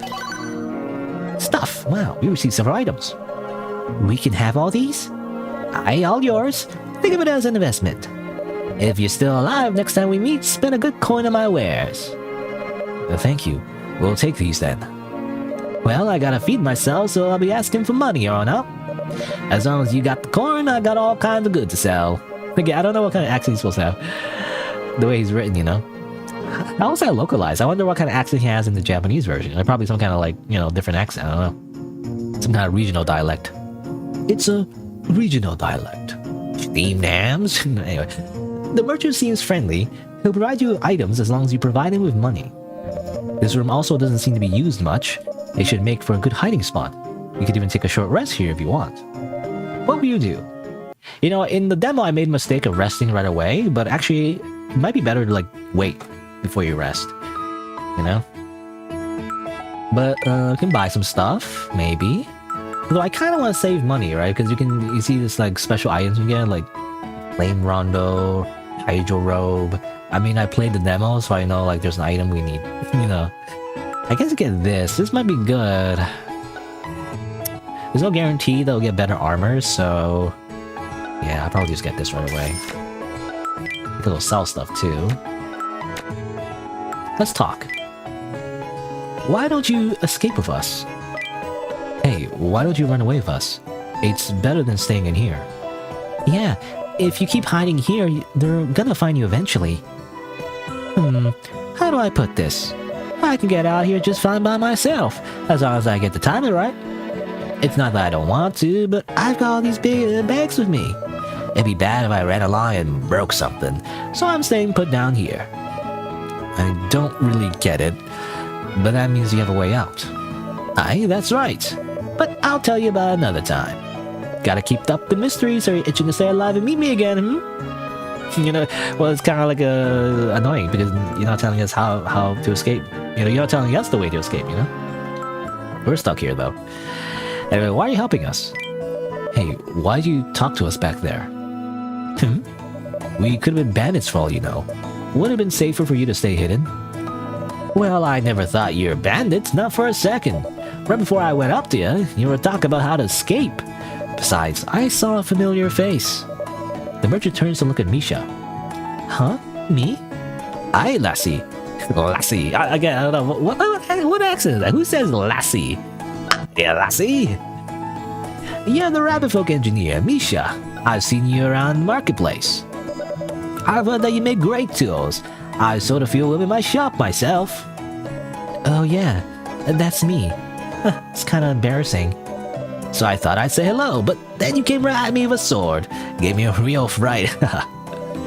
Sorry about that. I did swing at him with all I've got, but he dodged it so easily. And hey, it's not like I got no plans. I know what I'm doing. As long as you're out there keeping them occupied, you help me stay hidden. I'm a merchant. I got my eye on my profits and losses. I love capitalism. Actually, is capitalism even invented yet? You know, usually in the fantasy world, it's more like, what's it called? Bargaining, I guess. I guess they do have coins. Well, anyway, the fantasy world. You know, believe it or not, we didn't always live in a capitalistic society. You know, before then, you know, people would, again, what's the word called again? You know, trade, but like trade in goods, basically, instead of money. Anyway, we're gonna leave. But turn it on. How'd you get in one piece? One Piece? The One Piece is real? Well, first I'm going to put on better clothes. Clothes worn by the Charis. A bit stinky. Oh, I guess the Charis is what the bandits are called, maybe? And then I return. I come back just so I can sell back my old clothes. You know, like... there's one thing I wish the game had was, like, being able to sell, like, equip... You know, I mean, in RPGs, right? Like, you, like, equip and sell stuff within the shop itself, right? I feel like some RPGs have that, you know? As a quality of life. In this game, you have to actually, like, take off your clothes, put it back on, and then go back. You know, like, your old equipment and stuff. Anyway, there's a fork in the road. One path leads to a small room, and the other to a passageway that smells like food. I'd like to get out as quickly as possible, but what do I do now? You woke up in the cell, so you have no idea what the cave is like. Misha, do you remember the way out? Nah, I don't. I was blindfolded the whole way. Oh, but on the way to the cells, we never went up any stairs. Which means the way out is up. Most likely. I think we spent more time on the flat ground than stairs. It's not much, but it's something to work with. You continue walking. Okay. So part of what makes the game fun is like not knowing what's happening next, actually. And the issue is I already beat the demo, so I know what's gonna happen next. But you know, later on, you know, most likely I won't know what's gonna happen. So you know, it'll be interesting to see what happens when I pick certain choices. But let's go. I don't know. Let's go this way first. You enter more open area, and then random chance. I wonder what we get. Oop. Heal herb. You pick up a bag of items. Got something good? Work on the road. There's a door, there's an open area, and then something that smells horrid. Let's go to the door first. You find an intimidating metal door. The lock is enchanted and won't open without a specific key. Well, we don't have a key. Apparently, you know, we could use a bomb for some reason, even though we don't know that. How do we know we have a bomb in the first place? Or you can try to destroy the door, but it's very difficult. Like 20... Again, I don't know what the number means, but I assume it's like... Obviously, the lower your stats, the lower the odds that you can actually succeed. So, I probably don't want to do this. This would probably just hurt myself. I could attempt it, but like, it's probably a bad idea. We're just gonna leave for now. You turn away from the door. And another fork in the road. Up has a stench, and the right has running water. Go this way first. Along the way... Stuff. Mana berry. Wow. The stench is getting worse. Mwah, this stinks. Seems to be coming from this way. The stench appears to be coming from the path to the left. Well, let's follow it. The stench is getting worse. Oh wait, we're going this way? Seriously? Just in case. There might be something important this way. Fine, I guess. Misha doesn't seem to like it, but she's pinching her nose and following you anyway. You step further in and... Yeah! You walk right into a bandit relieving himself. His entire lower body is exposed. It turns out this is the washroom. Perfect! You purrs!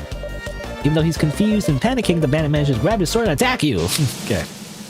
You know, if this was Fear and Hunger, you know, his crotch wouldn't be censored.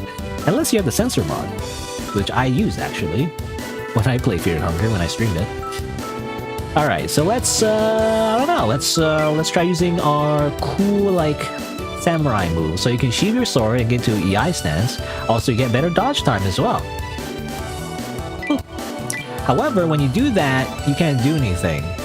You know, you can't do the EI slash, so actually, never mind. That's not a good idea, actually, if you think about it. It's interesting, because you can sheathe and then use EI slash, but you can only use EI slash when your sword is sheathed. So for now, I guess, it might be best to just not do anything. You can also use Poison Bite, I guess, if you want to.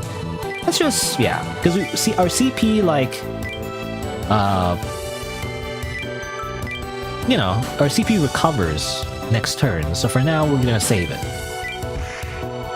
Slash. Dodge. And slash. Dodge. And Poison Bite. Get poisoned. Now he's angry. No, he's gonna die anyway, but I still want to use the EI slash. I sheathe. Ah, he dies of poison anyway. I can't use my EI slash.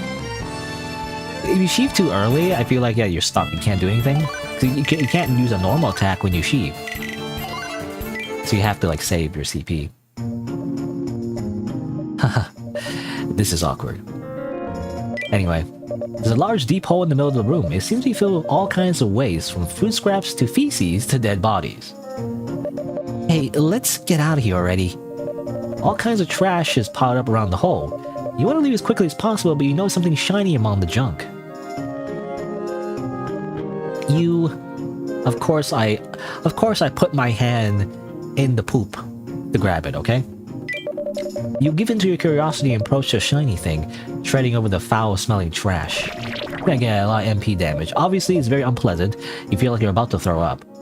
Ugh, this is the worst. The shiny thing turns out to be a sword. You yank it out of the junk. That filthy sword. It's just a normal sword, but it's filthy. It stinks as it's become blunt to wear. But you doubt anyone would want to meet this blade. Wow, you went there, huh? Ugh. Hey, that's good enough, right? Right? Let's get out of here already. She sounded like she's at her limit. You rounded the room at Misha's plead. I guess we leave the washroom. But it's not just a washroom, it's also corpses and a bunch of trash. It's just a gross place. Anyway, we trade the blunt sword with a filthy sword. Does less damage, but it's covered in blood and feces. It's gross, but applies poison. So there you go. Like an early Drake sword, essentially. So if you go there directly, you get like a nice sword. Which is important because, you know, it does do good damage. Let's see, so you go this way. Food, nauseating stench, and you hear lively singing. Interesting. So from here, go here, we go that way. Makes you wonder. From here, I guess. What's over here? You see a door before you, and the words scratch into the wood. Stealing food equals death. Stealing food, huh? The door isn't locked. Why isn't it locked? Required intelligence, 15 or above. I'm too stupid. And whatever. And whatever. Too bad I'm too dumb.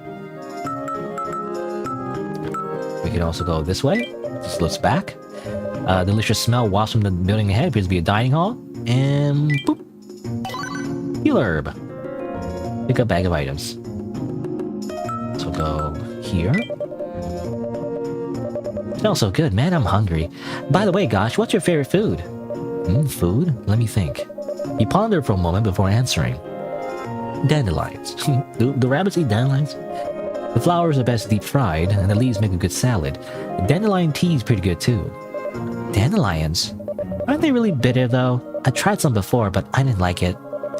That's exactly why I like them. It's addicting once you get used to it. What about you? What food do you like? Oh, me? I like meat. Meat? Rabbit folk can eat meat, but it's rare for it to be a favorite food. Vegetables and fruits are more popular. It's just that sometimes I have to work for days on end. If I don't gobble down some meat, my body can't take it. I see. Wait, maybe I should have picked something else. I should have picked something ladylike, like some sweet sugary desserts? That's not gonna work now, it just sounds fake. Hey, don't say that. You're gonna break this poor girl's heart. Joke around as you keep walking. Okay. Well, she needs protein. Needs all that protein, okay?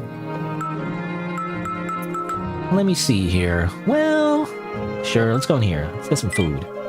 Inside you find plates of freshly cooked food on the table. Wow, there's all kinds of food. Come to think of it, I'm getting pretty hungry myself. You haven't eaten anything since you woke up, and your stomach is crying at the sight of so much food. Let's eat something, even though there's a sign that said stealing food is death, but we'll need energy to escape. Let's help ourselves to some food. What do I eat? Let's eat, I like some HP back, but also some MP. Sure, let's eat a fish dish. I have some herbs to use, but like, I also don't want to waste them, so I'd never use them. Anyway, eat some food. This tastes great. Yeah, it's so good. You wouldn't expect this from bandits. The food is so good, you put all your attention towards the meal, which means you let your guard down. Oh no. Hey, how many times do I gotta say no stealing food? Ah, you didn't notice a man coming out from the kitchen. You've been found. Wait, you're not one of the tourists. Who the hell are you? The man before you is a busk. They all have different weird names for it. So like, he looks like an orc to me, but he's a busk, I guess. They're pretty slow, but very strong. Seeing you've been found, you immediately can run away, play it off. Play it off. That's a bad idea, though. I don't have no stats for this. Thinking it's dangerous to act recklessly, you decided to try to play it off. Come on. Hey, I got it, actually, even though the odds are against me. Oh, I'm new. They call me Peter. Nice to meet you. New, huh? You're a rabbit folk, right? There's no place for weaklings like you. Or this is no place for weaklings like you. I'm pretty quick on my feet, you see. I work as a scout and do chores around the place. Uh-huh. Who does the new bunny boy think he is, stealing food from the kitchen? Sorry, I was told it was fine to eat, as long as I didn't take too much. Huh? Who the hell is spreading lies like that? And? Was it good? Yes, it was very delicious. Huh. Well, whatever. I'll let you off just this once. The boss seems happy at the compliments, and he's let his guard down completely. Looks like this will turn out alright. Oh yeah, you do chores too, right? Feed the boss's pets for me. I got meaty dog treat. They're really picky eaters, so normal food just won't cut it. Of course, leave it to me. Cool, now get out. After that, you successfully escape. Hooray! That turned out alright. Yeah, you sure have a way of words. Took me by surprise. Well, it wasn't a complete lie. The food was really good. And now we're on full stomachs. Good for us, yeah? Your eloquence helped you get out of one piece. Yay, XP. Level up, level up. There you go. I actually wasn't expecting for that to work. Like, I don't know. I thought I was gonna get into a fight anyway, but turns out I got lucky. Get skills. What skills do I get? I could learn Swallow Strike. Yeah, the problem with Swallow Strike is that it costs 4 CP anyway. So like, it gets ridiculous, right? It gets really quickly, like you can't really afford to use all these moves. So I was thinking of just getting this one, just for the stat points. +1 Vitality. Alright, so let's see here. Which way do we go now? Well, I was thinking... yeah, let's go left. You come across some simple living quarters, which seems to be where the bandits sleep. There's someone here. Wandering around carelessly will get you caught. Now, what will you do? We can exterminate them. Or we can sneak inside. You know, I want to increase my flame of power, but like, I don't know, so the smartest thing to do is just not to like, just run up to them and try to kill everyone, I feel like, I don't know. No, I'll just sneak inside. Hold your breath and walk as quietly as you can. Success! Misha quietly kicks a small rock, which makes a soft sound. Watch that. Watch what? Never mind. Must have been the wind, you know? But the bandits didn't notice you. Now it's close. You got inside without being noticed. Hooray. Sneaking mission. Simple test for sleeping in. Do you hear talking? Well, let's listen in. You prick up your ears and concentrate on the bandits' conversation. Oh, we failed! Uh-oh. You listen intently but accidentally make a noise. Ah, hey, who are you? You've been caught. The bandits attack you. Okay, well, we're gonna fight anyway. Let's see here. Well, let's just slash. I don't know. Slash. 2-on-1. That's interesting. Really, the way it's programmed is not really 2-on-1. It's like just one enemy type, you know? That can attack twice, I guess, sometimes. Okay, and then sheath, and then EI slash, and then slash again. You know, EI Jutsu is so cool, even though it's kind of unrealistic. Like in real life, you know, the act, because what it's called in real life is just the act of like unsheathing your sword. It's just to get your sword out quickly. You don't really like slash at the same time. It's just a way of like how samurai learned.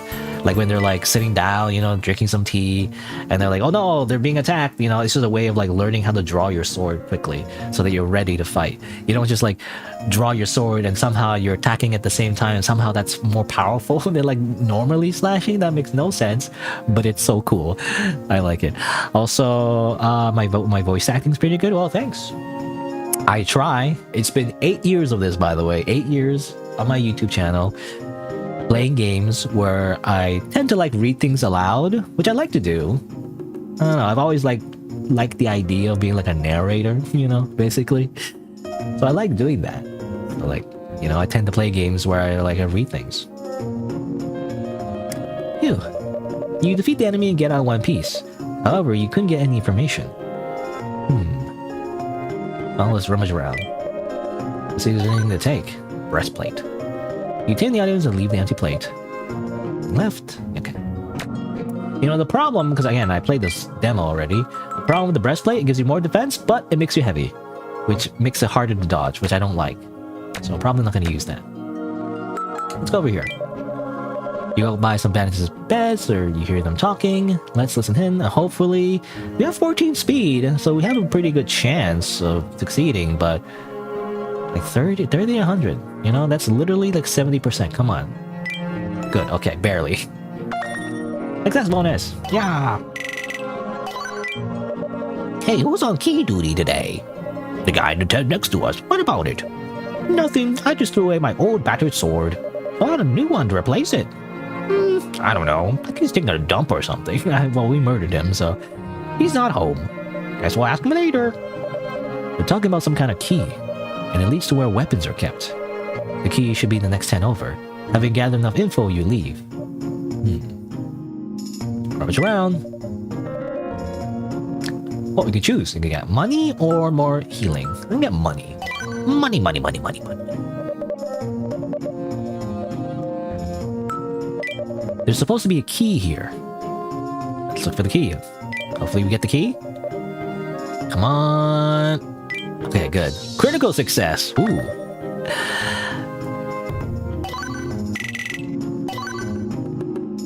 The only downside is that streams with a lot of voice acting tend to be shorter because streamers tend to get tired after. Yeah, that's something I've noticed. Like a lot of content creators I like to watch, they don't want to. They're like, oh, I don't want to read a whole bunch because my voice gets tired. And I'm like, bro, you talk the whole stream anyway. What's the difference? You know. Personally, I like reading. You know, because like I don't have to think of. You know, my issue is more like when there isn't anything to read and like I have to fill in the dead air. That's the worst for me because like it's hard for me to do that. I mean, for one, I'm not a giant streamer, so I don't have like a big old chat, you know, to jump off of or bounce off of. But also, it's like, yeah, I don't know. It's hard for me to like just think of stuff to talk about randomly. That's why I kind of practice actually in the beginning. It's kind of habit I've been doing in the beginning. I try to practice a little bit and kind of like just talk about random stuff in the beginning of my streams. I just noticed a lot of streamers do that, so.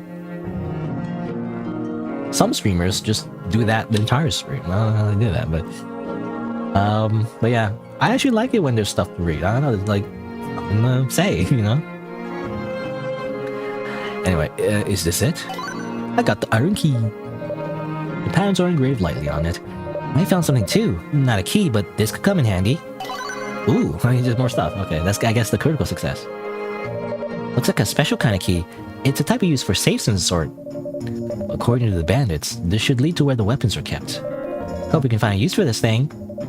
You put the key in your pocket and leave the tent. Alrighty, got lucky there. A three-headed guard dog is sitting in the middle of the road. Cerberus? The guard dog notices you and starts growling softly.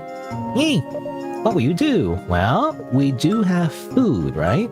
I think we do. We could also just attack it, but let's start with food. Since we have it, we have the meaty dog treat. You like this, right? Hopefully. Woof woof woof. All three of the dogs' heads fight over the treat. The large treat shrinks rapidly before your eyes until it disappears completely. Whoa, he's really going at it. The guard dog does a satisfied stretch and curls up and goes to sleep. I guess we can pass then. You glance at the snoring guard dog as you go on your way. I tamed the guard dog. Get a lot of flame of life. It's not what I intended. I don't know, I just feel like it's a smart thing to do. I just do the smart thing instead of just try to kill everyone. As you proceed, you find a large living area. It's obviously different from the other living quarters. It's very neat and tidy, showing the owner's personality. This is the boss's room. Looks promising. Let's look around. Found it! My tool set! Oh, good for you. Yeah, oh man, thank goodness. Here, Gosh, take some of these. These will probably be useful somehow. Flame orb, ice orb, bomb, bombs, lamp oil, rope. It's all yours, my friend, as long as you have enough rupees. That's a lot. The ore should be useful in combat. You can use them instead of magic if you want. The bomb's specially handmade by yours truly. It's really powerful, so you should come in handy. Here, well, what does this remind me of? Reminds me of Resident Evil. Here, take this. It's really powerful, especially against living things, you know? It's, I think it's a quote from the first Resident Evil when Barry gives, what's her face? I already forgot her name. I'm such a LARPer, but you know, when Barry gives you the flamethrower, I think, right? Something like that. Was it the flamethrower or something else? I don't know. Jill, right, Jill. Because you were almost a Jibble sandwich. Again, I always hear, whenever I hear Jill sandwich, I hear Jibble sandwich. Are my ears broken? I don't know, because I hear Jibble sandwich. People always quote it as like, you were almost a Jill sandwich. But like, I always hear it as Jibble. Jibble. You know, Jibble sandwich. But like, it just sounds like Jill, like, it sounds like Jibble sandwich. It doesn't sound like Jill sandwich. That was too close. You were almost a Jibble sandwich. Yeah, Jibble sandwich. You were almost a Jibble sandwich. Jibble sandwich. Almost a Jibble sandwich. I don't know. I hear the bull for some reason. Jibble sandwich. I don't know. Anyway. Thanks. I'll make a use of this. Okay. Got some items and some consumables that I feel like I will never use. Kind of like fire bombs in Dark Souls. You know, I just never use the fire bombs. Because I'm like, oh, what if I waste it? You know, by the time I want to use it, it does like 10 damage. You know, because you should really use it early on because that's when it's most useful. I found a map. Looks like this hideout is in the mountains. Oh, there's a village I know in the south. We should probably head there first. We should be fine once we leave these mountains. Yeah, good thing we found this. Now we won't have to worry about getting lost. I found tools and even confirmed your location. Hooray. I wonder what happens if you don't get that, actually. I don't know. If you don't get the map? Anyway, so let's see. So we got the key, so we can probably go in here now. So let's use the key. You feel a click and the lock opens. Oh, lucky yes. You push open the heavy door and go inside. More XP. XP! Whoa! So much XP! I guess I'll get this. Even though I won't be able to use the skills anytime soon. In fact, well actually, I'll keep getting it, you know, for the stat points. And then again, for the lepery blade, even though I don't know if I can even use the lepery blade for anything.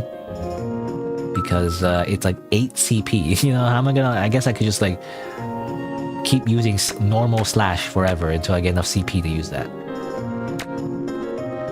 Alright, let's go in here.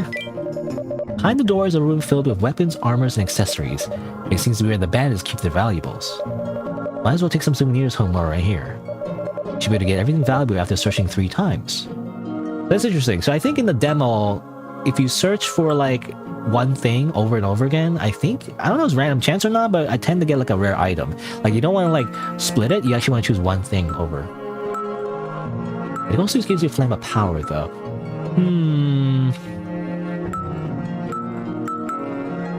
You know what?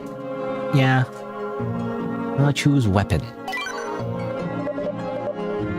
And then you get probably a longsword. Yep.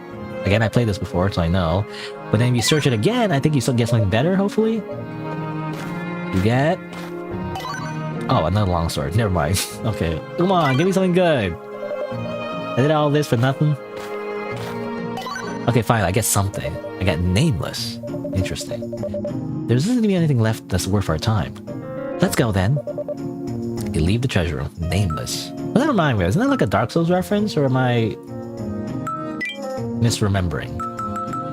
But Nameless is a katana. It gives you technique +1. And it's very thematic because I'm doing full like samurai, you know. Though nameless, you feel a strong conviction from the blade. Put over here.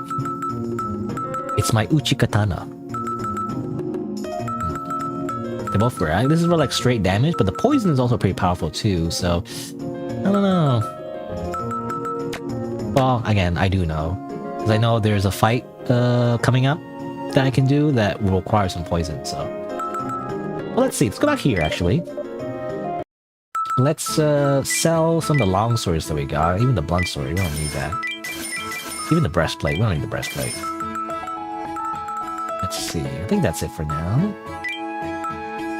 I want to get that Hydro. You know why? Because I know what's gonna... Because I know I need that. Well, maybe. I guess I could do without it. I wonder. Well, I don't know. Let's see. So what's next? I think we should go... Let's go in here. Behind the door is a room filled with food. It appears to be a pantry. When you enter the pantry, you run into a pair of bandits. It looks like both parties were caught off guard, but everyone in the room gets ready for combat. Okay. Time to fight.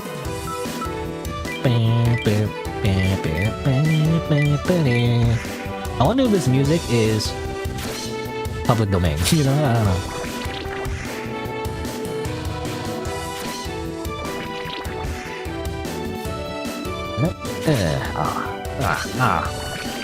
Okay.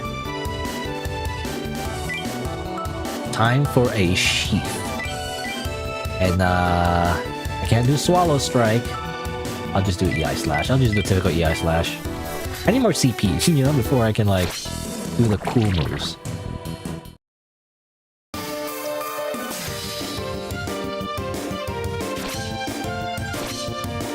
Yeah, I like the QBs. I don't know. It's such a simple thing, but like, I don't know. I feel like it's gonna get way harder later. And it's gonna basically become... it's gonna become like a whole thing, you know? Basically a Souls game, you know? Basically Punch-Out. You just have to press the buttons at the right time. I don't know, something about that really appeals to me. You defeat the bandits and start searching around the pantry. What's in here? Fish, meat, slime jelly, carrots. Meat, juicy meat! This should last us for a while. Also found food, got SP bonus. Some level ups. Let's level up our... definitely HP. You know, whenever you play any kind of Dark Souls game, you gotta increase your HP. Level up your HP. Again, I always mention this because, like, I feel like it's a very common mistake. Because in other games, very typical, like, you know, your typical RPG, you don't need to worry about leveling up your HP because it levels up normally. Anything additional would be like a separate stat, like if you become a tank or something. But in Dark Souls and in Elden Ring, I guess in Elden Ring, would it be called Vigor? I think it was Vigor, right? You do want to level up your HP. It's almost mandatory, unless you're doing like a challenge run. It's just that like newbies don't understand, like you have to manually increase your HP if you want to like have a better chance of survival. You know, it's not just for tank builds, you actually do want to increase your HP. I feel like it's a very common mistake that newbies don't do because they don't realize, oh, it actually is a core stat, actually. It's not optional, you know? Anyway, let's go... You know what? let's go here. Along the way, stuff. Yay, heal herb. Pick up a bag of items. And then go here. There's a sign on the bridge in front of you. What's it say? Caution, slime, do not approach. Slime, huh? That's annoying. Swords don't really work on them, right? Small ones aren't too much of a problem. The big ones are what you need to look out for. Oh, but there's a warning sign here. Maybe there's no bandits past this point. I guess it's worth trying to get past then. But there's no guarantee that there's an exit. Yeah, that's true. Either way, I'll leave it up to you. I do know some magic, so I should be able to deal with slimes. You can try across the bridge despite the dangers, or you can turn back. It's your choice.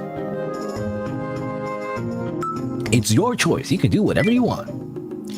You find yourself in an open area, and there you find money. Money, money, money, money, money, money. Pretty. Why is it here? Beats me. You get money. Small accessory. You know, it's described as a small accessory instead of like money.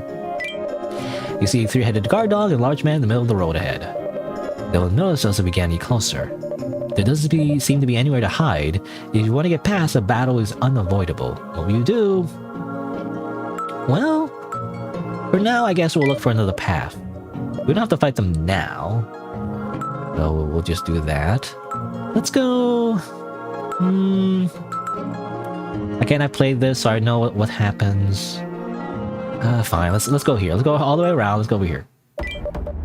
You see a plaza before you. A group of bandits are dancing fervently around a bonfire.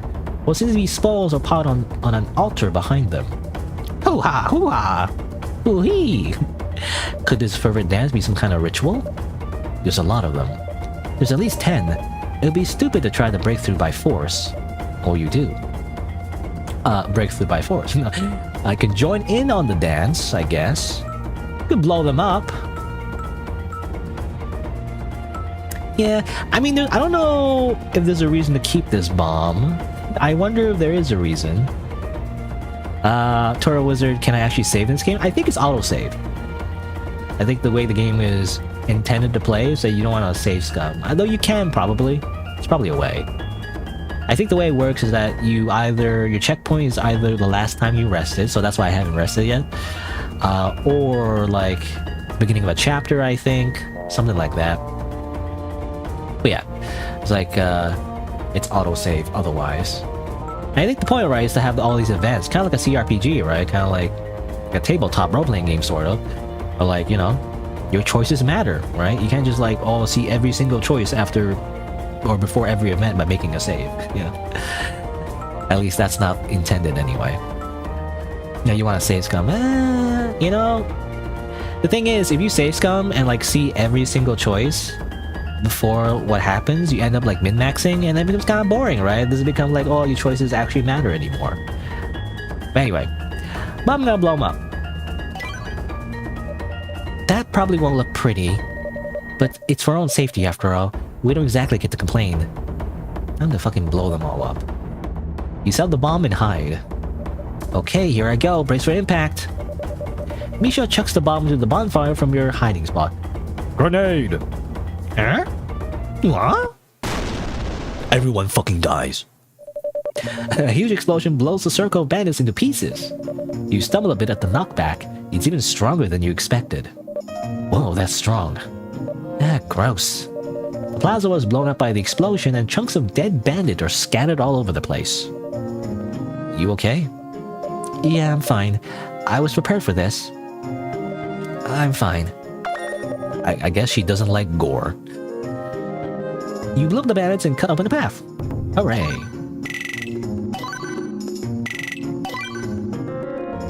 Go in here. These are what seems to be spoils from battle piled upon the altar. You spot things that are probably looted from your village. Might as well take some while we're here. Money, money, money, money, money! You grab as much loot as you could. This should be enough to last for a while, at least as long as we're frugal with it. SP bonus. Alright. Our Flame of Power, by the way, is strong. That's good. Some Curse XP. Let's increase our... I haven't been using magic that much, really. But... they'll probably come up so I'll probably get some intelligence. And then, you know what? I will maximize my technique. And some speed. Do. I'll save up for the last thing. The last thing is enhance all samurai skills. Probably just gives you a passive for all the skills. But yeah. Oh yeah, you can also save and quit, I guess. That's a thing too. You can save and quit. But, you know, after every event though, I think it auto-saves anyway. So, again, it is kind of discouraging you from, like, save scumming. You want to deal with the consequences. Again, I'm doing so well though because I played this before. I played this like at least 2 times. This is my 3rd time actually. The demo anyway, not the entire game. It'd be funny if I played the entire game already. The demo I've actually played twice. The reason is because I want to see all the different choices, right? To see like, oh, you know, what happens if you try to fight everyone? Oh, what happens if you do this? You know, it's interesting. Again, that's what like got me to buy the game. Let's see.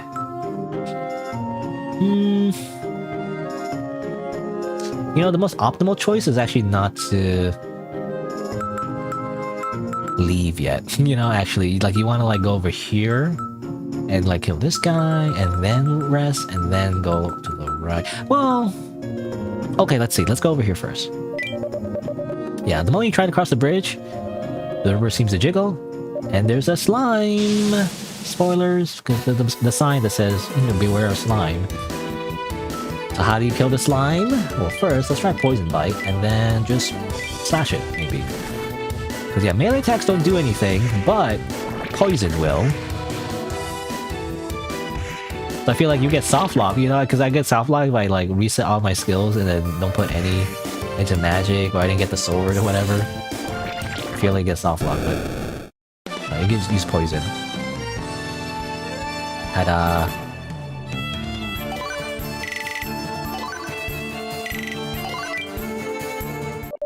Done and done. By the way, you can use magic too? Magic uses are rare, requires a high level of education, and one has to be strong enough to activate magic in the first place. Yeah, I feel like the game intends for you to like, use the other magic. I reset my skills though, so I didn't actually use like the other magic, like the fire thing and the ice thing. I got all kinds of stuff drilled into my brain. We'll leave that conversation for another day though. Yeah, okay, let's go then. Okay, so you go this way. You go down the stairs and find yourselves in an open area. You see a tall building on the other side of the bridge. This place feels different. It's a bit chilly too, and there's something there. A large slime is sitting in the middle of the bridge. That's... Intelligence checks, do you know that slime? Who's that slime? Who's that Pokemon? It's Pikachu! Critical success! Whoa, I never got a critical success on this before. I wonder what happens. Because I got a success on this before. I know what the slime is, but I never got a critical success. That's a blue ooze. It's the kind of slime that despises filth. It can only be found in areas of crystal clear water. Ooh, you're knowledgeable. Crystal clear water, huh? Does that mean it's not that dangerous? It's also called the Riverside Assassin. Never mind. Think of a strategy. Aren't slimes usually weak to heat? I think physical attacks don't really work on them. Yeah, this slime should be no different. It hates filth on top of that, which means poison should be pretty effective. Even if swords don't deal much damage, I think it'll hate to be attacked by a dirty weapon. Yep, and I think there's a few things in my toolkit that can help us out here. I have to watch out for its magic attacks. It's not called the Riverside Assassin for nothing. So, you should get some gear that's strong against magic, preferably strong against cold magic in particular. Okay, well, I guess that's it. And yeah, you don't have to attack it right now, you can come back later. We don't have to push ourselves, this looks like a dead end anyway. Whether you explore this area or not is up to you, so it's a very optional boss. You don't have to actually fight that boss yet. That's why I explore everything before I go there. So that's a big hint though, because basically the game is telling you to buy this Hydro Robe to fight that boss. I was thinking though, can I beat that boss without using the Hydro Robe? Now I'm thinking like, well, what if I just got good? What if I just got good though, you know? Oh. Level up again. Let's level up. Vitality. was thinking of also changing this. Well, you know, no, I don't want to fight the slime yet. I want to fight everybody else first. There's like one more encounter here, and I was thinking, like, could fight it. Do I have enough? Is it worth it though? I should probably heal. You know, I just never want to heal because I never want to use my consumables. But I guess I'll heal. I'll heal at least this fish, and then I'll fight this guy. What will you do? Defeat them. There doesn't be any other choice, by the way. You can just skip this encounter, but then you lose out on XP. You know, and I want to get that XP, okay? As you approach, the guard dog notices you and runs straight towards you. So we didn't fought the dog before, technically. So let's fight it now. It has fire, though. You know, fire is scary. Slash, slash, slash. Okay, good. Good. Ooh. Okay, that's not so bad. Let's see here. The game did say your MP does recover automatically. I think it did, right? No, it doesn't say here, but like... I think my MP did go up, but like very slowly. You know, it's very slow recovery, I feel like. Let's do... I mean, either way, whatever. I'm just gonna go like this. Actually, you know what? Because I see here, you know, the third attack that the dog is gonna do is a red attack. So maybe what I should do is slash, slash, and then sheave, because sheave gives you better dodge time. So I'll just sheave at the end instead. I don't know if this changes much anyway, but I want to optimize my defense, I guess.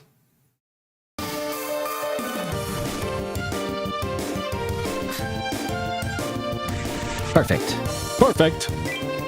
And then I do the Swallow Strike. Take this! Bam! Overkill. Where's my overkill bonus?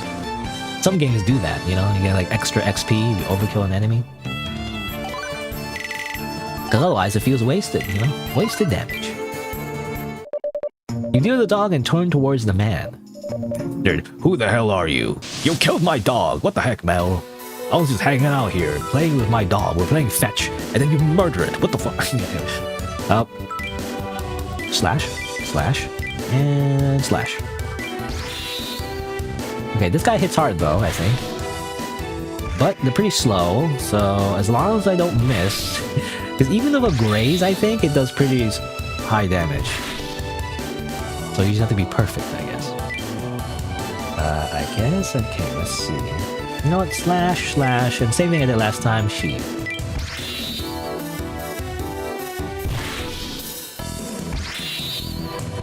A lot of crits. And sheave.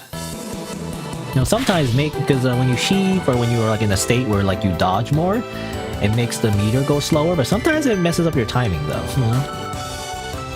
Waterfall, depends heavily on strength, which I don't have a lot of, which unfortunately makes this like a dud. This skill is not very good. Well, let's do Swallow Strike. Swallow Strike and slash, slash, slash.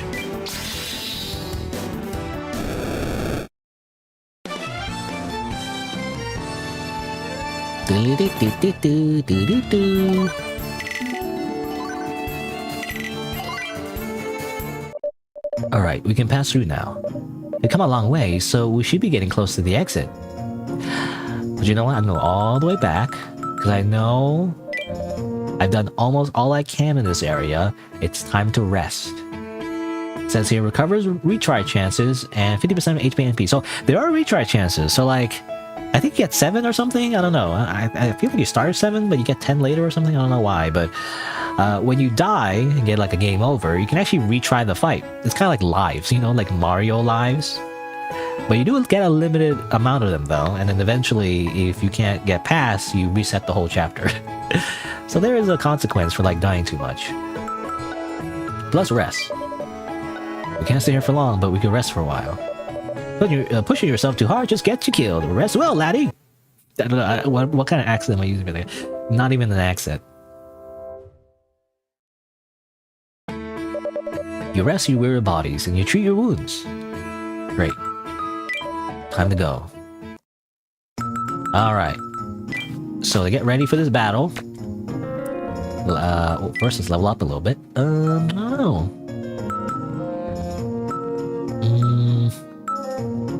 More vitality. And a little bit of intelligence. Why not? And oh yeah, we can finally maximize or enhance our samurai skills. Even though this will not help in this fight, but I'll do it anyway. What's that do for us actually? I don't know. Actually, I don't know. Skills, sword. So sheath is CP cost reduced. Oh, okay, that's very good. So now we don't use our CP to use that. Unsheath actually gives you back 1 CP. Also, it's not useless anymore. Sheaths are after use. Oh, interesting. So when you sheath and then use EI slash, actually shoots your sword back again. Huh, interesting. Kind of bad though, because then my sword is stuck sheathing. I guess you unsheath. Swallow strike, crit rate up, some more power, and then more crit damage. Okay. You feel like the human is evil? Really? He's just a guy. He's just a merchant. Don't worry about him. Maybe. Let's see here. Oh yeah, I wanted to change my sword to a filthy poop sword. You know, what's his name? The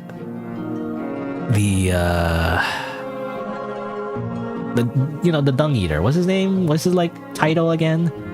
The loathsome dung eater. You know, that guy. Is what I'm thinking of. I might as well put in my sub weapon, I guess, even though probably can't do anything. So what I'm thinking is that I will fight this thing without the special armor. I will simply get good and then poison it to death. Hopefully I won't die. Because again, this is an optional boss. It's actually pretty hard. I guess we'll see. Be careful. Okay, we fight. Time to fight. And sheathing won't do much. I guess Swallow Strike technically attacks 2 times. Maybe that helps a little bit. But really, we're just gonna I don't know. Poison bite. And then slash, you know? That's all we do. We're just gonna poison it.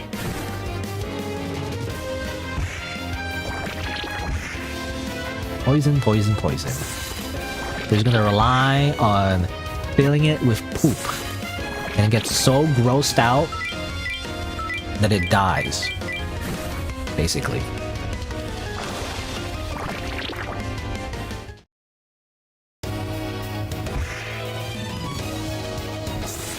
Perfect. Ooh, great. See there? It actually did some strong damage. Relatively, anyway. 20 damage. Poison bite. Oh. Uh-oh. I forgot that did 2 times. I didn't see on the menu. I lost because I died to that one because I got hit by that one move. I didn't realize it attacked 2 times. You take your last breath as your body hits the ground. You fucking died. Let's try again. You know, rematch. I don't care. I'm gonna just do this Dark Souls the way I play Dark Souls anyway, and just enter the fog gate again. You know, I don't care. I don't need some fucking bleed weapon. Okay, I just go in and I do it again. I simply get good. I just need to do everything perfectly, and then I'll win, right? As long as you do everything correctly, you will win. Never fail. Failure is not an option. Ow. Failed a little bit there, but that's fine. I just need to avoid that one attack, where it attacks twice and I realize I attacked twice. I'll definitely avoid that one. The unguardable attack, I think. I could also guard, I guess. I don't remember the guard, though. I never remember the guard. Because, you know, you don't take the guard when you're, trying to dodge everything. Kind of, look for the actual direction to dodge. Slash. Ooh, raise. Oops. Okay, this one's 2. There we go. And then water pillar. Ooh. By the way, his third move, Hellfall. You know, it's like that doesn't sound good. Let me use defense because attack boost doesn't do anything for us. So let's do defense boost.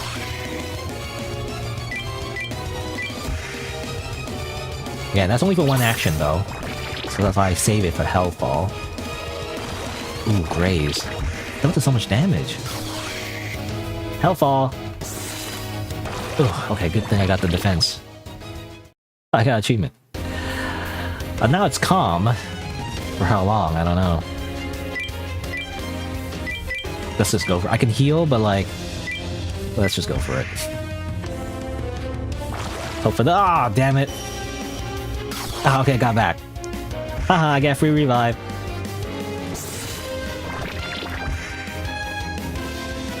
Because of the Undying Curse. Whatever that means.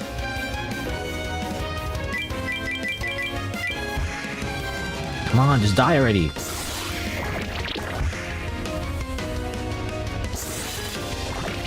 Okay, good. So sometimes, again, there's a... Depending on the difficulty mode, on normal, you get a 75% chance to do one revive once per battle. So I got the revive. Works for me. You cross the bridge and arrive at the entrance to the tower. You know, one thing about this demo though, because the thing is, if you don't know how everything, you know, what the events are, you do everything super cautiously, so you end up using a lot of items. But it's funny because well, I guess we'll see. So, but you cross the bridge and arrive at the entrance of the tower. A thin fog surrounds you, and the tips of your fur are slightly wet. What a big building! It looks pretty old too. It doesn't look like something the bandits built themselves. Well, we've come this far. Let's hope we find something worthwhile. But yeah, I see this blue dot. Well, it's not. Oh, I assume it's always the case, but like I've only seen 2 so far. Basically, we can rest here, as it turns out. You know, I didn't realize. I like right before the battle, like right after battle rather. Like I took so much damage, I used all my items to heal up, and as it turns out, you can just rest here. You know, so that's one of the things that like kind of like was annoying because I didn't realize you could just rest right after. I didn't know there was a bonfire, you know, after the boss. You enter the tower and there's writing in the ancient language on the walls and floor. It's unlike anything you've been before. The tower is quite damaged, but inside is surprisingly clean, as if the tower itself is enchanted somehow. These are some pretty old ruins. These are some pretty old ruins. I think this is from an old civilization. It's in surprisingly good condition. There are a few shells still intact. Some of them even have jewelry displayed on them. Maybe this place was used as some kind of storage. It will be worth investigating further. Hey, since there was that slime on the bridge, there shouldn't be any bandits around here, right? Probably. Maybe we should get some. We can get some rest here. I bet you're tired from the fight just now. That's true. Let's rest. I'll treat my wounds. Alright, I should be safe here, but I'll be on lookout. Thanks, I will.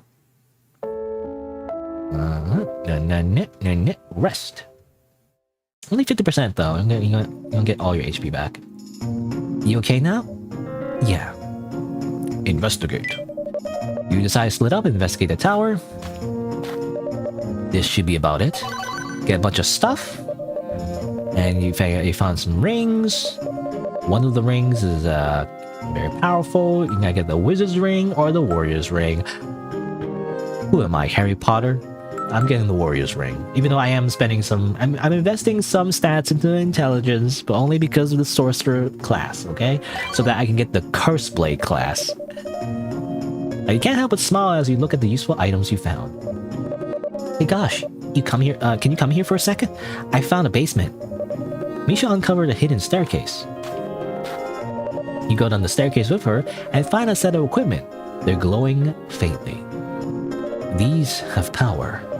You reach out your hand to one of the items as if being lured towards it. So you can either get Azure Sword or Azure Armor. The issue? They're both heavy, so I don't want to use either of them.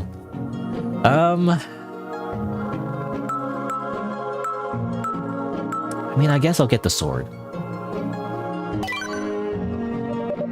The item feels perfect in your hand. Ah, but the other item's glow slowly fades and silently crumbles into dust. I'll get one or the other. Oh. Oh, well, nothing you can do about that. Maybe that's how this thing works. We've got nothing else to do here.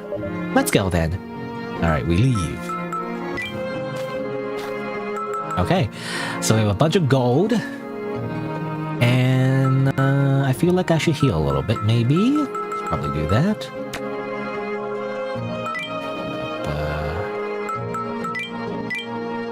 Again, the Azure Sword, the problem is that it's heavy. It's a great sword decorated with deep azure and ancient glyphs. It's well used, but still a good weapon. Yeah, but the issue is like it makes my dodge meter worse, so like I don't want to use it, you know, ever. Even though it sounds cool and everything, that was the reward, right, for being the slime. But like I don't want to use it. I guess I'll keep it though. I don't know if it's worth keeping or should I sell it. I don't know. But let's see. Let's increase our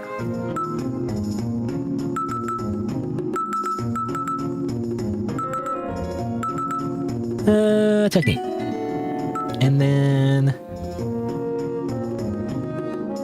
our speed. Can I increase my strength, you know, at some point? I don't know. You know what? I'll do it once. I'll do a little bit. I don't know if that helps. I mean, it helps a little bit in terms of damage, but like, again, I don't want to split my stats too thinly, you know? Too thinly? Thinly? That word? I don't know.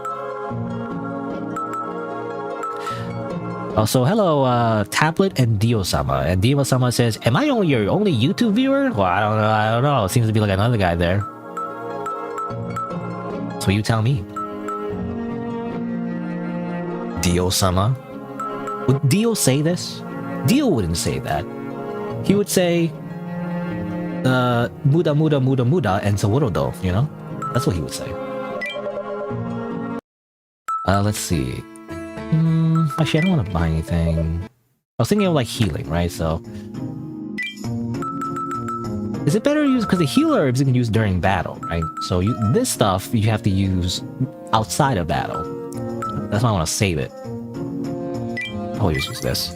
Oh yeah, I had the. Oh yeah, I forgot. I had the like orbs and stuff. I could have used those too. I forgot. Against the slime. Oh well. Slime jelly. A cute wobbly jelly popular among kids. Everyone knows the urban legend that these jellies are made from slimes, but that's just a legend. No slimes were harmed in the making of this jelly. Are you sure? Are you sure? Are you sure? Oh yeah, and Ari. Rodorolada. By the way, I'm a JoJo LARPer. I don't know anything about JoJo except the memes. It's all I know. Well, I watched a few episodes, technically. I was curious about like a few episodes, I think. The gambling episode. I don't remember much of it. I remember the gambling episode. I saw a clip on Twitter and I was like, what's going on? I'm going to watch the whole episode. And so I did. But I don't know. I never had the time to really watch all of JoJo. I only know a little bit about, I think part 3, was it? Part 3 is the Jotaro one. I know the Jotaro one. A little bit of like, you know, part 4, a little bit of part 5. But I don't really know much of anything else. I just know the memes. You know, like the... Well, one of the recent memes, I feel it's kind of old at this point. It's like the one where like Joseph gets in the car, right? Everyone get in the car, and then oh no, the car turns into a fence, and it's like oh no, this is in the car. Hermit purple. Yeah. Anyway, I don't know. This is reminds me of. Yeah, I just know I only know the memes. Part 1 and 2. I saw like a few clips. I think. You know, again. I'm a fake JoJo fan because I only know you know, it's like Caesar, you know, when apparently Caesar dies, he falls, like a freaking stone tablet falls on him, and then Joseph is like, see, you know, what's the Japanese pronunciation again? Like, Shiza, you know, Shiza, you know. Anyway, I only know the memes. I don't know anything else. I just know part 1 and part 2 does not have stands, so like,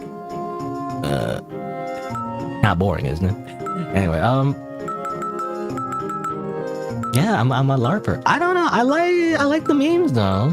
I like the Daga Kotoaru. I always do that for some reason because I don't know. It's just so stands out. Anyway, but let's move on. Along the way, oh, there's actually another encounter here. Boop. Very good. I don't want to waste my HP on like fighting more enemies. But yeah, we're close to the end here. There's a fork in the road. And then yada yada. It's funny, the game shows you, oh, there's a plaza, an altar, and then running water. Like, we already know that. We've been there, bro. We already went that way. What do we do? Okay, obviously, I mean, this is the exit, you know? Furry. I don't know. I feel like I'm not the biggest furry fan, but I end up playing games with furries in them, so I don't know.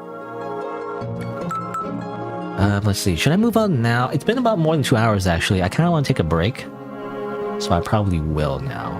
This is right before, because I know I played the demo. This is kind of close where the demo ends. It's like one more fight, and then after that is like new content. But I might take a quick break, actually. So that's what I'm gonna do. Maybe grab a snack, go to washroom. I'll be right back after a few minutes, and then I'll continue playing The Use of Life, which sounds like it's grammatically wrong. You know, like, again, I feel like it should be called The Use of a Life, not Use of Life. But anyway, should watch JoJo? I don't know. I probably will not watch all of JoJo. You know, like, was it 7 seasons at this point? 7 parts and 5 million episodes? I don't know. I just don't feel like it. I rather watch, you know what? I recommend people watch Takopi, because this is the type of anime that I like. You know, it's called a tragedy. You know, basically, I like this one. But I never watch. I also didn't watch anime for that. I will. I'm more sooner to watch that than JoJo. I did read the manga though. Is the thing. I read the manga of Takopi's Original Sin. It was really good. Is all I'm saying. Anyway, BRB.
Well, apparently one of Dio's last messages is that this game seems boring, so they're gonna dip.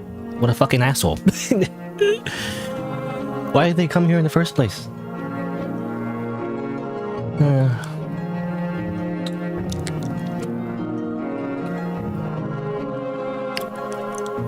Where's the ban button? You know, I'm just trying the ban button. Because what pisses me off more than insulting me personally is insulting the game that I'm playing, you know? Unless the game's really bad, I don't know, but generally that kind of pisses me off because the developer made this game and then put their heart and soul in it, and like I like it, and like they're saying the game is bad. That's like more insulting than calling me a slur. I don't know. I don't know. I'm that much of a gamer, I guess. But actually, I don't know. I don't know how the ban button is. Where's the ban button? There's no like ban button I can find. I mean, there's this button here. Does that work? But Dio-sama has been banned from this channel. I mean, unlikely that it'll come back, but like either way, I feel like I'm gonna ban them anyway just to make myself feel better. Toro Wizard, you feel like the game's pretty okay? Okay. Okay. I like it. Personally, I like it. I think it's very good, actually. Like, what do people want? They want to play... I don't know. Like, what... I don't know. Obviously, it's opinions. It's objective. But, like, I often see comments on the internet, and people are like, this game sucks. And I'm always wondering, like, okay, then what games do you like? And then it ends up they're playing like Genshin Impact or something. You know, they just play slop games. And to be fair, I played Genshin Impact, but you know, they just play games that actually are ass. You know, like your opinion doesn't count because the games that you normally like are not games that I would like. So shut up. You know, and I'm not saying this to anyone in particular, but you know, I'm just complaining. I'm just yelling at the clouds. You know, old man yelling at the clouds. Basically, it kind of upsets me though when people say this thing is ass. I mean, you can definitely give criticism though, if it's constructive criticism and it's like it's fair, like it's a fair critique, you know, where like obviously you compare the pros and cons, you know, and like yeah, that's fine. But like when it's just like this, it's bad, you know, it's like that's not useful. Also, you're wrong, you know. But anyway. It's fully RNG, it's not your cup of tea. If you could save scum, then you'd love it. I don't know. Again, like, I like the fact that you are discouraged from save scumming, but you can still save scum is a thing. You know, if you like lose or whatever, you can just reset the whole chapter and just do it again if you wanted to. If you remember, you know, I don't know if you saw, but when I lost the slime, there's actually different options. You can rematch the fight, you can like prepare before the fight again, so you can like retry before the fight, or you can just reset from the last checkpoint, or even just reset the whole chapter. So you can, it's just not immediate, you know. You can't just do like Fallout, you know, New Vegas, or like Skyrim, like save right after before you murder someone. You know, the thing is, I don't know, I played so many video games that allow save scumming, and the thing is, I played like that before and it gets boring after 2 seconds, because when you can save scum everything, you can just get the most optimal choices ever, then the game gets boring, right? It doesn't feel like there's any consequences anymore. And like if you're just God, you know, like it doesn't feel like, you know, you earn anything. Again, it's very subjective, I guess. I guess some people love to be like to play a game for like the power fantasy, right? Me, I get bored of that super easily. I don't want a power fantasy. I want a overcoming a challenge fantasy, you know, that feels like I've earned it, I guess, if that makes sense. That's just my personality, I guess, but basically Dark Souls, but you know. You see a flight of stairs that lead outdoors.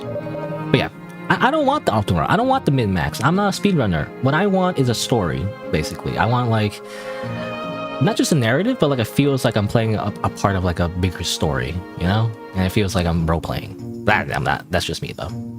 Yeah.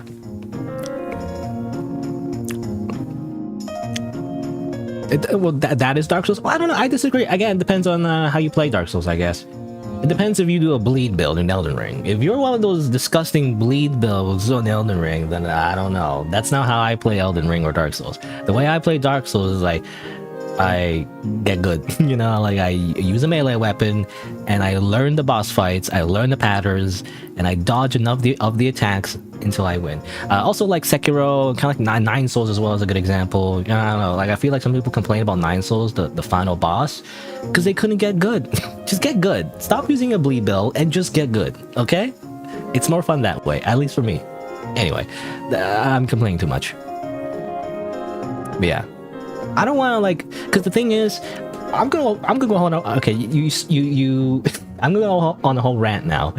But like, I feel like, yeah, you're discussing Gray Shield Bleed build. I don't know. People can play however they want, but in my opinion, if the way you play a video game is about basically doing so much damage that you win in 2 seconds, you basically skip the fight.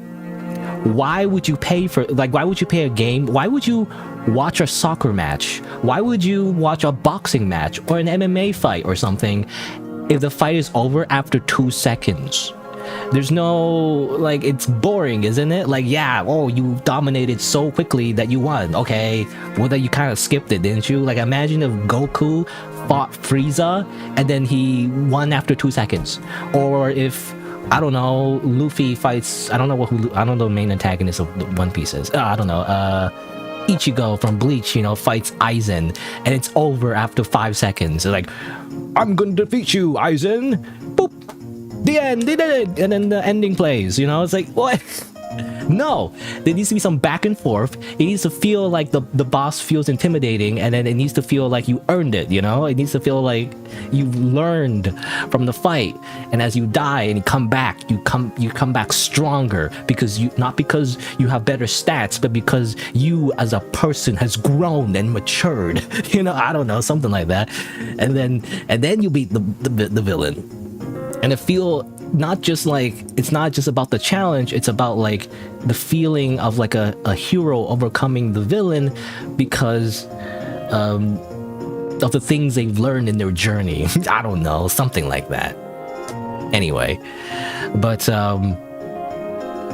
anyway, but that's all just to say, I don't like to speed run games because it feels like you're skipping the whole like fight of like the whole conflict, the whole drama of like the hero beating the villain. And it's not always a hero beating a villain, but you know what I mean, like a person, like a protagonist overcoming some kind of challenge. I mean, especially in the context of the games I personally like, where like you're not like the chosen one or anything, you're just a guy, right? You're just a guy that starts from nothing and then you slowly get stronger from like, or you get better at the game, you know, or something like that. Something like that, I don't know. Anyway, Thorns are Dawn before they nerfed it. I don't know what that is. Oh, you mean like the spell?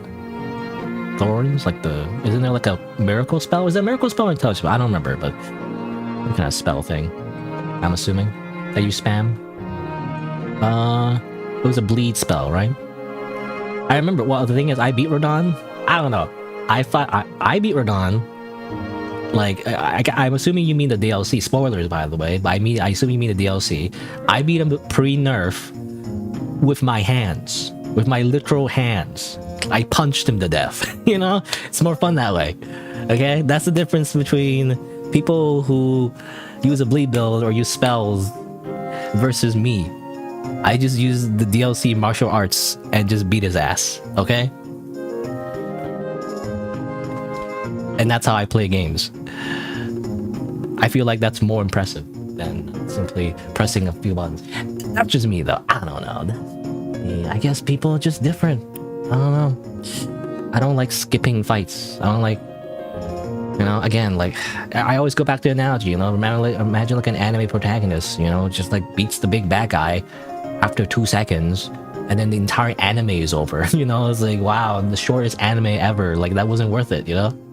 There needs to be back and forth. The Darth Vader can't just like die in the first 5 seconds of the movie, you know? It needs to be like some kind of like thing, you know, that happens between the protagonist and the antagonist. It's just back and forth, you know, this pull towards the good versus evil. And that's, again, it's not always good versus evil. That's just a classic example, but like, I actually don't like stories that much that are like too, you know, like good versus evil, because it's a little cliche, but you know. Anyway. You don't care for Concert Radon as a poorly made fight? Yeah, I mean, definitely. Well, I think I ironically, I struggled most with not, because people complain about the beams. Again, that's spoilers. People complain about the beams and all that. That wasn't my problem. It was more so the illusion attacks. I felt like the illusion attacks, like it did like shing shing shing shing shing. You know, I don't know, it's hard to describe. I don't know where it would be. This is all spoilers, by the way. Like the illusion attacks. Those are the ones that I couldn't really dodge. You know, I couldn't dodge like at least reliably, which annoyed me the most. Because the way I play solo games is like learning enemy patterns and then dodging the same enemy patterns over and over, practicing them until I can do them perfectly, right? Or not, you know, not super perfectly, but like good enough that you can beat the boss, right? But yeah, people complain about the beams, you know, people complain about like the big meteor attack, which is actually pretty easy to dodge. In my opinion, you just run away. That wasn't the issue.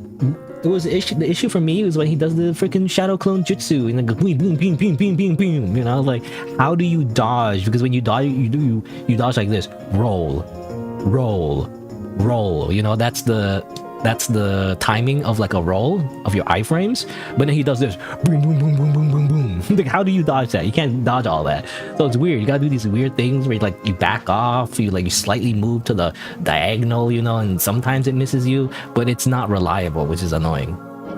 Anyway, I don't know how to search for it necessarily. I don't know. I can't find an image of it.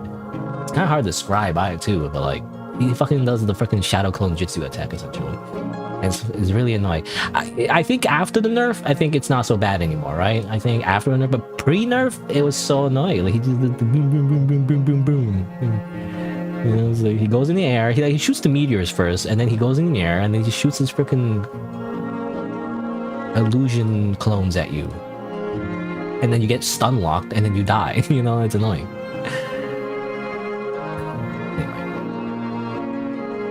You enjoy learning a boss, you'll destroy him in seconds. Well, that's the thing. Are you learning the boss then if you destroy him in seconds? You didn't destroy him in seconds then. Why would, to me, like, you learn a boss because you are able to dodge all his attacks, right? Not because you just kill him before he does any of his attacks. That's not... To me, it's like... I don't know. I don't know. I can't think of another metaphor, but like... I mean, yeah, it's like basically Mike Tyson. You know, like, you know how Mike Tyson sometimes he beats his opponents by like he punches him once and the boxing match is over. I don't know. I mean, people love Mike Tyson, I guess. Well, I guess depending these days, but I don't like that though. I don't like the match to be over so soon. The whole point of watching a boxing match, which I don't really do a lot, but you know, the whole point of watching like some kind of fighting show is to watch the back and forth, you know? Anyway, that's a whole rant about like why people enjoy video games, I guess. I enjoy it in a particular way, you know? I enjoy it in a way where you're not just like turning on God mode and then you skip everything, you know? In my opinion. But we can go outside. Wow. Yeah, we finally found the exit. Well then. Anything left to do? This is the point of no return! Also reset to 10. It's interesting because you start with 7, then you get 10. I wonder if 10 is default in that case, or do you get more later on? I wonder. Maybe it depends on the area. Maybe that's the case. Because I'm thinking like, what happened to the other 3? You know, retry chances. Did we lose our 1-up mushroom somehow before we even came here? How's that work? Did the dragon steal our 1-ups? Past the flight of stairs is the outdoors. The setting sun suggests that it's around evening. We're finally outside. Thank goodness. Next thing to do is to get prepared. I've got a whole journey in front of me. Journey? Oh yeah, you're traveling. What are you traveling for? What are you fighting for? Traveling means putting yourself into danger. To weak creatures like rabbit folk, traveling alone takes a great deal of resolve. You see, yours truly has great ambition to achieve. Simply put, I'm on a search for power. Power that can allow even us rabbit folk to fight. Huh. That's interesting. I'm also in search for power. Can I have it? Is it a gun? My best guess is that maybe she's looking for a gun. Do you have any leads on that? Of course I do. In fact, in ancient times, this area was... Misha's cocky expression fades as she notices someone approaching. Her face scrunches up. It's Vorf. Oh, this is bad. The bandit boss is here. Vorf blocks her way and speaks to you.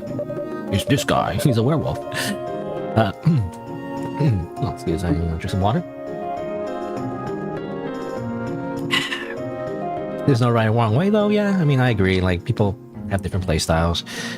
You enjoy Doom on easy for the power fest. And yeah, that's the thing. I think that's the biggest difference. Again, I mentioned it before, but like, I don't want a power fantasy, because to me it gets boring after like 2 seconds. Like, great, I'm God. I don't want to be God. I want to kill God. You know, I want to be a mortal that kills God. That's what I want. I don't want to be God.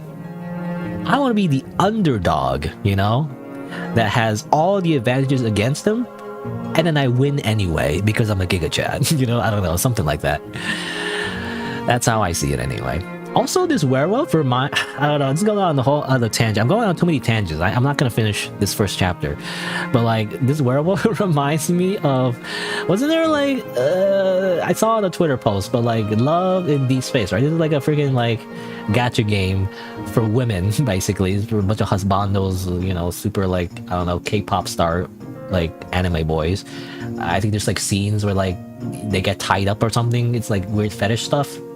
But whatever, you know, I think people who get weirded out with this are weaklings, because like there's so many like waifu gacha games. I don't know, like, I don't know what it should be like. I don't know, Wuthering, is that like a game? I think I never played it, but I heard about it. You know, like this, you know, there's plenty of games that appeal to men. Basically, it's like hot anime girls with big boobies, and like you like squeeze their boobs or something. I don't know, is that a thing? I'm not sure, but you know, this is like the women equivalent of that, basically. However, apparently this has been getting so many, negative reviews, by the way, recently. It used to be like super popular, I think, and like there was a lot of players and everything, but now it's getting like review bombed. You know why? Because of Valko.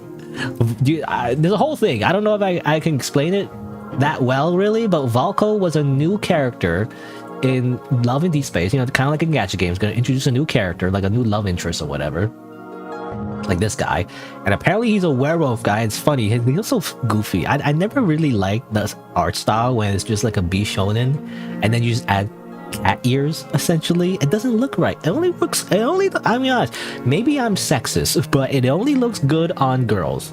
It doesn't look good on guys. I don't know. Is it just me? It depends.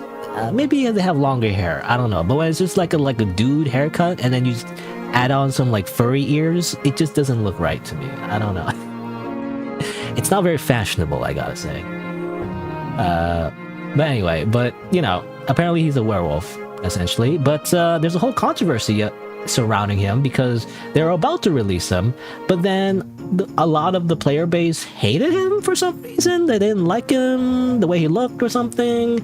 There's a whole controversy. They sent poop into like the offices of the game developers or something. I don't know. There's a whole bunch of stuff, and so they canceled him. I think is what happened. They canceled the character because of a whole backlash for some reason, even though a lot of the male characters kind of look the same anyway, but you know, apparently they didn't like this guy for some reason. I don't know.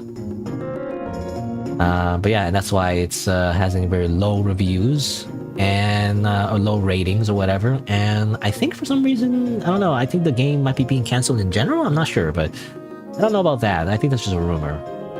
But yeah, a lot of people just didn't like it for some reason. I don't know, I just found it funny. The game is being canceled because of husbandos, you know? Imagine if this happens with a Genshin Impact or something. I feel like similar things have happened, but like not to this extent, you know? Not to the point of the game getting canceled or a character getting canceled. I don't know. I mean, people have been complaining about video games since the dawn of video games, but it's interesting that people complain so much that they canceled a character. I don't know. It's interesting. Anyway, but that's all just to say that's what werewolves remind me of now. It reminds me of like a freaking Otome gacha game where like a werewolf got cancelled because nobody liked werewolves, I guess, for some reason. You know, you think it'd be a hit because of Twilight, you know? Isn't Twilight like have vampires, or has a vampire and a werewolf or something? But not, apparently not in the gacha game, I guess. Anyway, but here's Werewolf Man. I come back after a while, and there's a pair of bunnies I don't know right at my front door. Who the hell are you?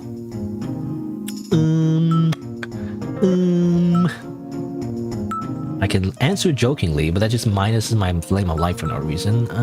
You know what? I'll just be honest. I'm Gosh, from Rubinia Village. I was held up in that hideout of yours, but I just broke out. Not even hiding, huh? I don't know if you're honest or just stupid. I just don't see the need to hide anything. Bold. I like that as I lick my lips. Well then, bold bunny boy. This is not like a weird allegory for like, you know, like gay relationships. Anyway, what the hell are you doing standing at my front door stinking of blood? Yeah, you stink. You killed some of my guys, didn't you? His animosity is so strong it covers you like a heavy, prickly blanket. Not just blood, you smell weird, like death. You're not just any rabbit folk, huh? This weird feeling. You a death walker? Death walker. You're just rabbit folk, but you somehow managed to kill my bandits. I'm sure you know you ain't normal. Oh, but don't get me wrong. I'm not mad at you or anything. Vor's intimidating aura grows even heavier. I guess he has aura? Yeah. The world's all about survival of the fittest. If you get killed, it's because you were weak. You killed my bandits and it's their fault for being weak. Am I wrong? Yes, because the strong must be the strong, and so the strong overcomes everyone who is weak. You know, it's the classic, like, villainous, what's it called? I forget the guy's name. I want to say Sigmund Freud for some reason. No, that's a different guy. That's the guy with the Oedipus complex, I think. What, well, you know, the survival of the fittest guy. What's his name again? Charles Darwin, right? Is it Charles Darwin? Hold on. I can look it up. Charles Darwin. Which his evolutionary theory, I'm pretty sure, has been co-opted, you know, by people who just want to be racist, basically. You know, and also, for some reason, always villains, you know? Turns out. Coincidentally. Right? It's a evolutionary theory or something. I mean, this should be obvious. I have very poor memory. Anyway, but you know, survival of the strongest, the classic like thing that villains do all the time for some reason. Which I disagree. You know, I mean, obviously I disagree because like it's not a good way to run society. If everyone wants to murder each other all the time, it's not going to be a very productive society. You know. But you know.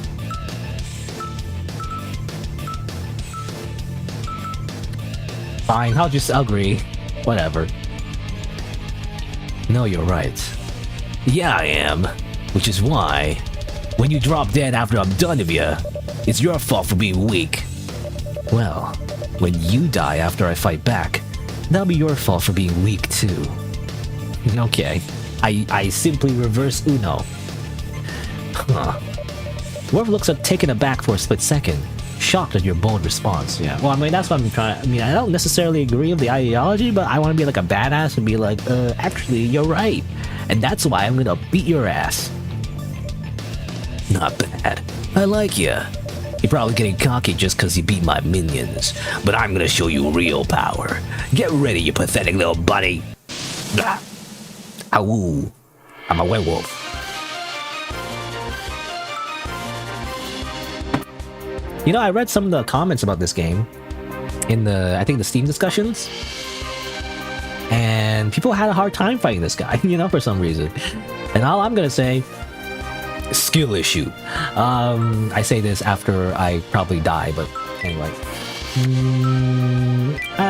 What kind of sword? I don't have the poison sword, do I? I don't remember if I do or not. I wish there was a way to check. I forgot. Help me! No, it's just a tutorial. Okay, fine. Well, let's just I guess we will sheath, and then EI Slash. And then unsheath. Why not? Is that a smart thing to do? I don't know. Perfect. EI Slash. Perfect. I unsheath. Oh, it's gonna be 2, I think. Do. Swallow Strike.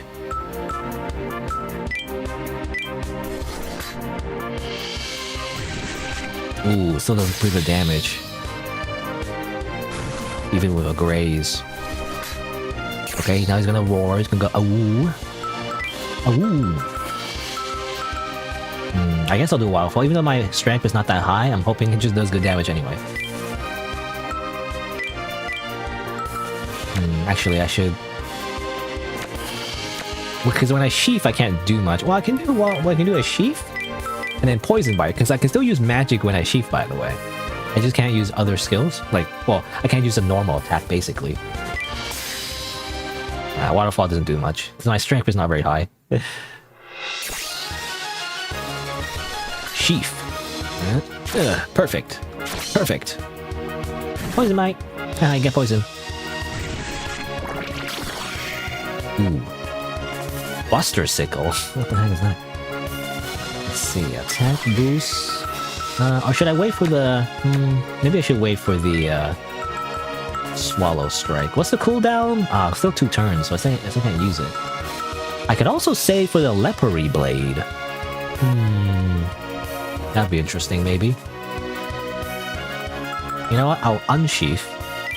I'll sheath and unsheath. Sheath and unsheath. You know? Like, what are you doing? But you know what? It probably is the play. It's probably the play. Because I get more CP that way, right? Actually, hold on. Let me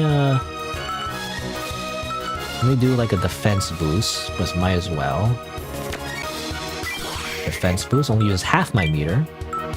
And then sheath, and then unsheath. You know, it's like, what is this? What is this strange strategy of sheathing and unsheathing a whole bunch?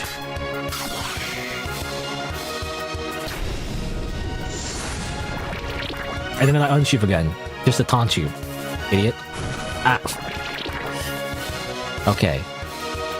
And then I sheath again. And then... But I want the attack boost is the problem. I want the attack boost and Lepery Blade. I mean...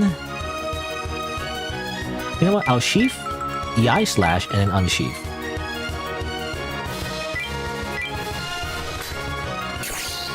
Race. Okay.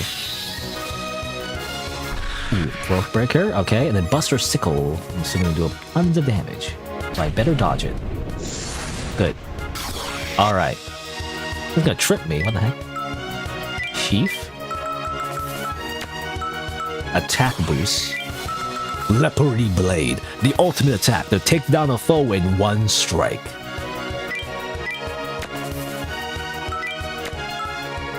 And then, I don't know, I'll use Poison Bite. Why not?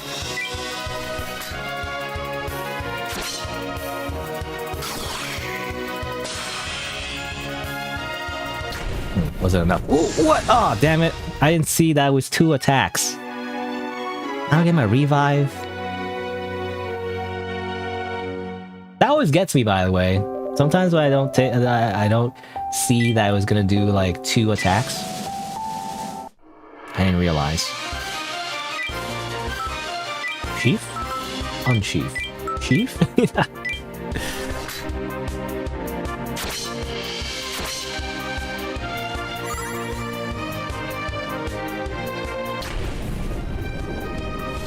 I simply sheath and unsheath all over again, over and over again. EI Slash. Poison Bite. Oh, I can't do Poison Bite again.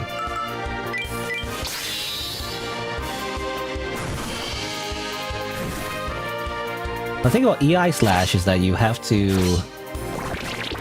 When you sheath again, you can't do another EI Slash. I wish you could just chain EI Slashes. That would have been... That'd be nice to do, no?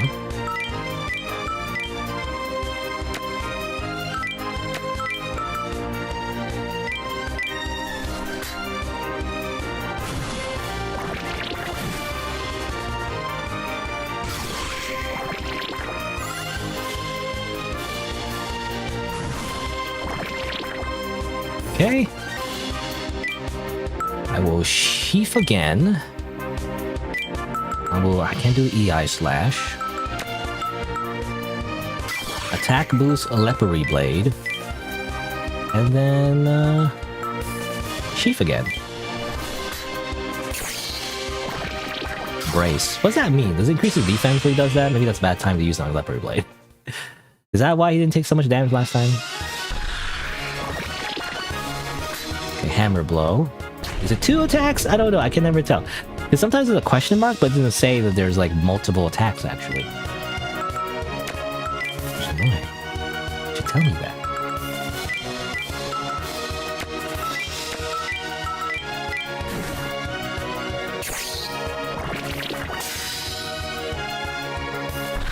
Oh my god. Oh man. You know? People say they're having... It's funny, in the demo, it's actually really easy. I beat the first try. I beat it first try on the demo. Now it's like really hard. I think it's because like I don't have poison this time. Last time I had a poison, I used the poison sword. This time I'm just using the katana to do damage. Turns out poison is just OP. I don't know. Okay, sheath again. Let's do poison bite. And EI slash.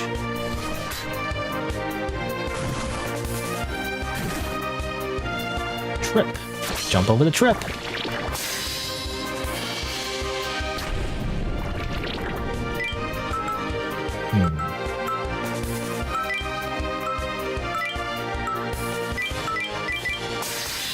We have to do a bit of that. Neck bite. Okay, spinning fox is 2 attacks. Well, I see that. And sometimes I don't see that, you know? Sometimes there's an attack that's like, it's actually 2 attacks, but you didn't see, you didn't see it coming.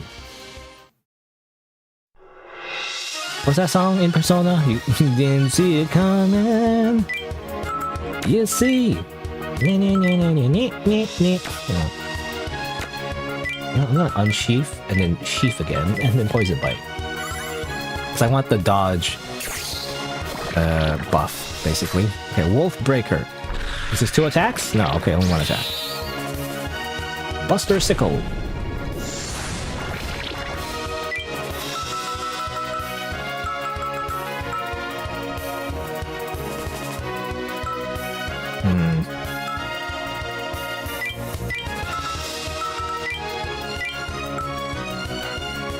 I'll just do that, I guess. Oh man. Oh, that's 2. Oh, that's what? The hungry wolf. Okay, I remember hungry wolf is multiple attacks. What? I died again. At least I have the undying curse now. I guess I got my revive. I feel like I should use poison instead, you know? Maybe not. I guess I'll heal. I hate healing because I hate using consumables. They never come back. Once you just consume something, it never comes back. Forever.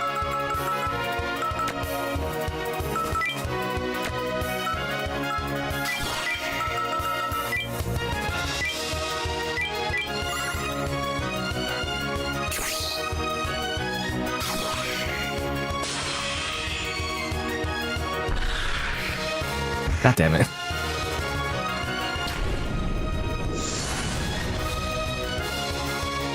Gotta keep using strong attacks. I don't like it.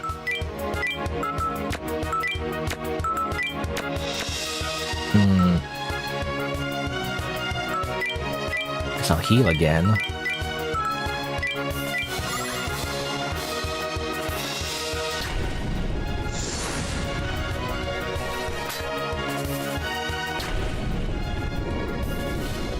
And now he's calm. He's like not as angry anymore.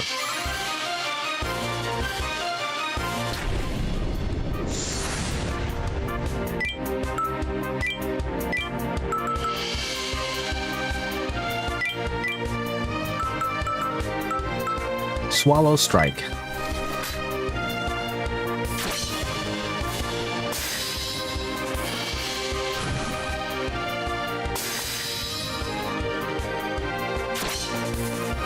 Ah, so that was 2 moves, I know, because it was spinning fox, even though it was in question marks. It was freaking do 2 attacks.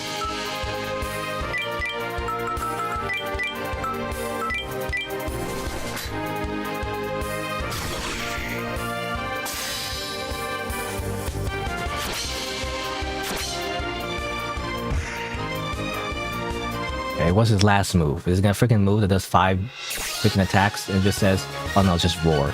The Hungry Wolf, now that's the attack. Uh-oh. You know what? I'll play it safe. Defense move. Sheath. Oh, I can use Poison Bite actually. Hold on. I have enough MP to use Poison Bite. Maybe I should Sheath first. I'll Sheath first, use Poison Bite. No, wait. Defense boost. Sheath. Poison Bite, and hopefully that's enough to kill him. Now, Hungry Wolf. I hate this because I didn't realize last time I did 4 hits.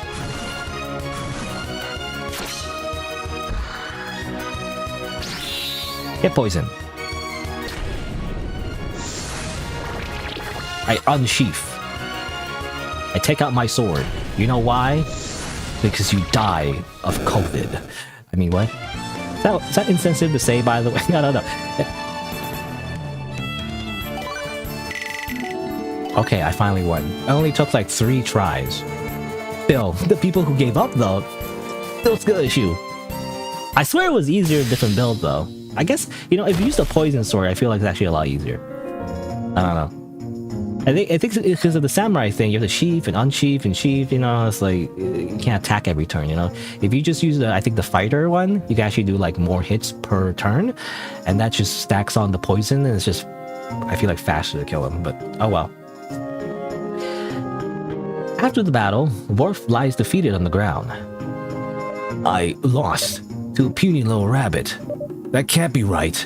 I won't accept this. Oh, you know, you see, every time it's always an ideology. The strongest survive or whatever. The what was it called? I always forget how it goes. The strongest, or survival of the strongest. You know, and everyone always says that when they're the strongest, but suddenly when they're not, they're like, you know, I'm not the strongest anymore. Well, you know. It's like, suddenly the ideology doesn't apply to them anymore. It's like, come on. It's always the case, like, it's just a way to justify, you know, them being a horrible person, basically. You know, in, like, stories anyway. That can't be right, I won't accept this! Worf growls, as if forcing the words out of his throat. He's been wounded heavily and he doesn't even have the strength to move. So you're gonna whine because you lost. How pathetic. You're the one who said it. If you get killed, it's your fault for being weak. You're gonna die exactly according to your little philosophy. Best way to go, in my opinion. You approach Worf to deal the final blow, but because this is when the demo would normally end, you know, we have to suddenly, like, use a random plot device thing to cause you to not kill him and then just go somewhere else. But once again, the world suddenly starts spinning. No, this is clearly different from last time. It feels like your very soul creases, a horrible pain racks your whole body, as if you're being wrung out like a towel. Ugh. You cough up a lot of blood, instantly staining both of your hands red. Gosh! You feel your strength drain rapidly from your body. You can barely hold your own weight. You suddenly see the sky, and you fall over.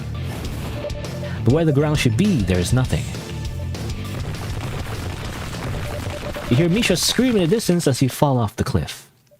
You feel excruciating pain, as if your body is being torn to shreds, and you black out. And then you end up in the Pokemon Center. I mean, what? Well, actually, in Pokemon, I remember when I played one of the more recent Pokemon. Oh, I think it was Fire Red. It's not super recent, but like, because I played the original Pokemon, and when you lose, I think you black out, right? But did they change it, or was it always the case? Because I swear, it changed it to be like you white out or something, right? You white out. You don't black out. You white out or something. I don't know. They changed it. I swear, unless it's like a Mandela effect. But I swear it used to be like you black out. You know, you black out and then you run to the Pokemon Center or something. I don't know. From the dark depths of your consciousness, something looks straight at you. It groans quietly and approaches you, but your body refuses to move. It comes closer and wraps you within itself. In its grasp, you see the tragedy you witnessed that day. Your father and mother shield you from harm and die, but your body refuses to move. Your younger siblings and all the children of the village are burnt to ashes before your eyes, but your body refuses to move. Your friend and their lover are shred to pieces and devoured, but your body refuses to move. The scenes play over and over again, as if to tell you to never forget that you must get revenge. And that's a lot of blood, by the way. Ugh. You wake up. You appear to have fallen off a cliff. You hit ground in a small clearing. There's blood splattered all around you. I can still move. Looks like I wasn't hurt that badly, even though there's there's blood everywhere. It's spraying everywhere. It's just anime blood is what happens. You get like a tiny little paper cut. It just, you know, the pressure of your blood for some reason in anime, it just was flying everywhere. But that should have been a really bad fall. And what happened before I fell? You check your body for injuries and get lost in thought. Suddenly a voice calls out to you from the side. Oh, he's really moving. By the way, I know this part, but the second you hear the cheery voice, every hair in your body stands on end, and you reflexively leap backwards. Yes, for some reason, there's always more anime girls. This one in particular looks very human, and she has big boobs. You know, again, all I'm saying is that the developer didn't do a good job marketing their game. You know, if they're gonna put big titty anime girls in their game, they should have advertised more. Anyway, you're all up and about already. Good for you. I don't know, I'm getting ara energy from her, you know, so like she goes ara, was it? Like ara? I don't know. The fucking like thing that for some reason anime girls do, especially like older women. You turn to the source of the voice and see a winged woman. Who are you? Well, you see, I'm a LARPer, you know, like I call myself a furry, but I'm basically just a human, but I put wings on, you know. Anyway, my, why the scary face? There's no need to be on, or rather, there's no need to be so on edge. You were in terrible condition, you know, coughing up blood and not an unbroken bone in your body. And you healed me from that. I love to brag that I did, but no, I patched you up in another way. What does that mean? Your body just healed itself, no help needed. My oh my, what a sight that was, ara ara. I feel, yeah, this is when in the Japanese version she would say ara ara, you know? Because that's what that means. Ara ara just means like, my, you know? My. You know, that's what that just means. That curse of yours is rather ancient. Maybe it originated from this region. What? What a strong curse. How lovely. But, oh, how ironic, too. You're only alive now because of the curse. But if you don't do something about it, it's going to kill you. Well, I can't press further. I don't have, my flame of life is not high enough. I'll just say it doesn't. In the end, it doesn't even matter. Whatever. What's that song from? I don't know why.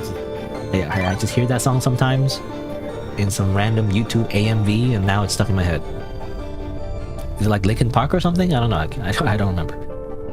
If that's how it works, then I don't mind.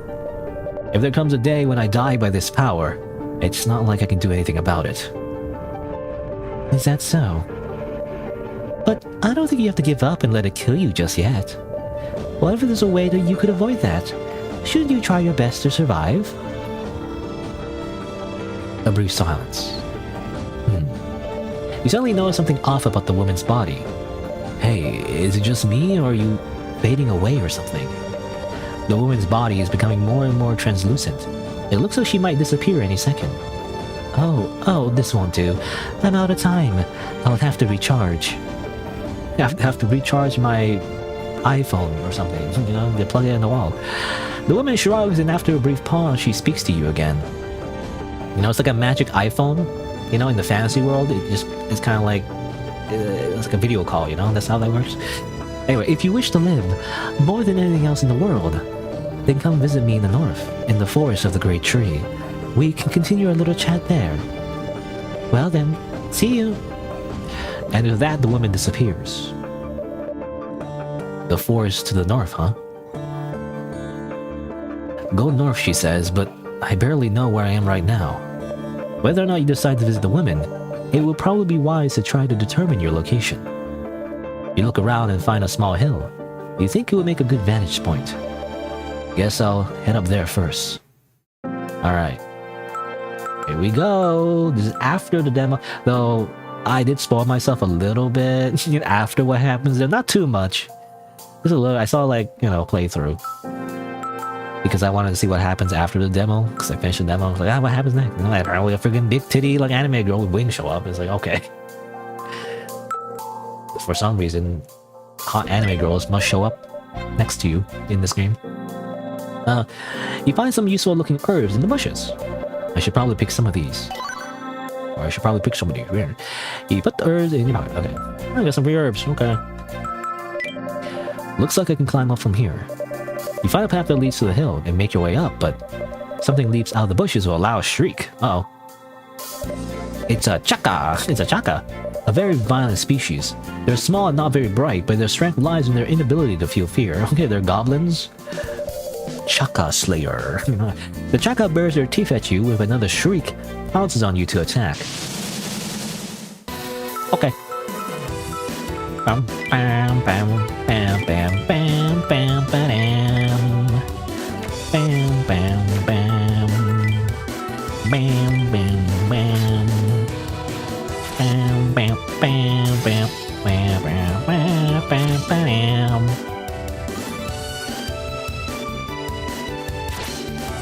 I feel like we waste so many turns just sheaving and unsheaving, it's like...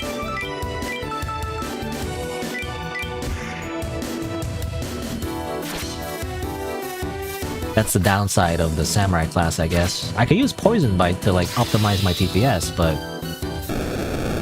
I don't want to waste the MP, Especially if it's just like one guy here.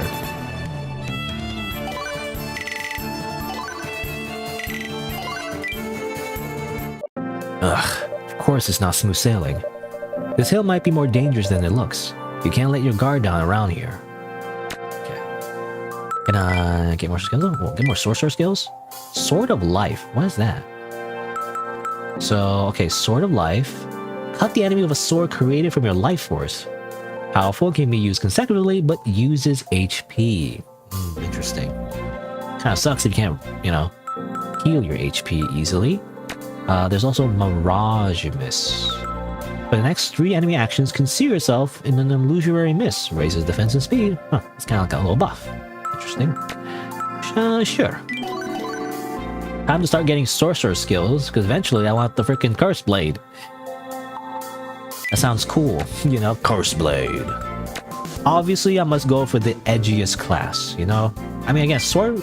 I don't know, I have 2 preferences, It's always, like, either, like, pure melee, in a world where there's magic and guns or something. I'm like, I simply rely on my sword, and I fucking kill everyone. Or, it's either, like, the super, like, edgy, like, I must use my freaking dark powers, and become a fucking... Dark Knight or something, I don't know. Oh, okay, let's just go back. There's a fork in the road. There's a cliff, and a slope that leads upwards. Oh, then. Let's go maybe this way first. As you make your way down the path. Oh, that's bad, I think. Probably like a hard enemy. Some kind of mage? Like a freaking mage goblin? Trying to finish this fast, I don't know. I sheath. I use Poison Bite. And then I use EI Slash. It kind of synergizes. Because while you sheath, you can't use the normal slash attack. And a lot of like moves go on cooldown. But you can use spells. So...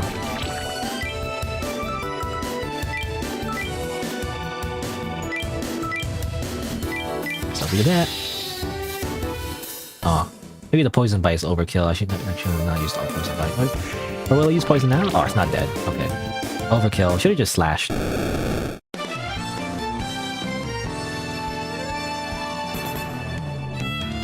And I feel like it's the issue using so many spells. My MP like goes away so fast. I guess that's why you have to increase your intelligence though. Level up? Level up anything? I can actually. I can level speed or intelligence. You know what? I'll level up intelligence. I'll get smarter.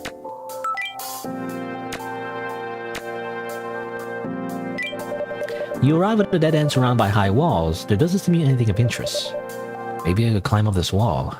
It's quite high up, but there are things you can hold on to. If your body is strong enough, it should be possible. It'll hurt if I fell, though. Well, climb with tools. Obviously, that's super difficult to do, you know, just by itself. Climb with tools could be possible, but I don't have a tool, I assume. You don't know how you would get tools. Could you have got something in the first chapter? I swear I explored as much as I could, by the way, in that first chapter. But, like, I don't think there was any, like, climbing tools I could have gotten. You'd think it'd be from Misha, right? But, I don't know. I haven't seen anything like that. I don't know. Can't go that way. I guess we'll go this way instead. As you make your way down the path... Oh, stuff! Yay! Heal herb! And then go this way. When you reach the top... a murderous arrow flies towards you. Die, die, die! The church clad in light armor shoots arrow after arrow at you from a high platform. You hurriedly duck behind a tree. If you keep going to the arrow to the left, you'll risk getting shot at. He's got the upper ground. He's got the high ground. Don't try it, Anakin. What to do? Do I just charge through or do I shoot back from a distance? There has to be a good way to do this. Do I even have a bow? I don't have like a ranged weapon or anything. Left is the way up, but you expose yourself to danger. Up is another path, but you can't get to the platform this way. Well, you do. Well, I'll probably just go this way first then. You continue down the path, find a pile of equipment. Most of it is practically junk, but you find one piece that's useful. Ooh. You know what? I probably want that chainmail. Yeah, I want the chainmail. It'll just rust if I leave it here. Guess I'll take it with me. You grab the usable piece of equipment and go on your way. I'll equip that. Upgrade, finally. That doesn't, like, increase your weight, at the very least. You continue down the path and find a cave, but the three-headed hunting dog comes out and growls at you intimidatingly, and he seems to be in a bad mood. It will probably attack me if I got another step closer. Man, let's do it. You quickly get into a battle stance. The three-headed dog reacts to your sudden movement and pounces. Gnarr! It growls angrily and pounces at you. Okay. Well, you know what I'll do? I don't know when's worth it to use this though. I guess when they use like a special like super move. Okay, well let's Sheath. EI slash. I don't want to use magic, I'll use MP. I'm using too much MP. You know what? I will slash, then sheath, then EI slash.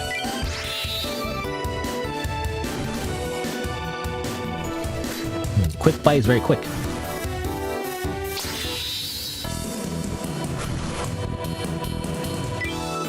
And then I will use Swallow Strike. Then slash, then slash.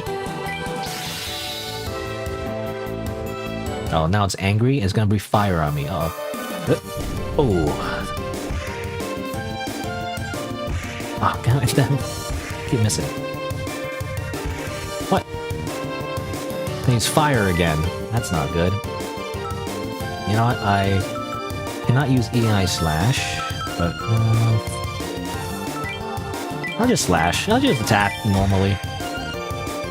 Surely it'd be enough. Yeah. Turns out you can just slap the guy.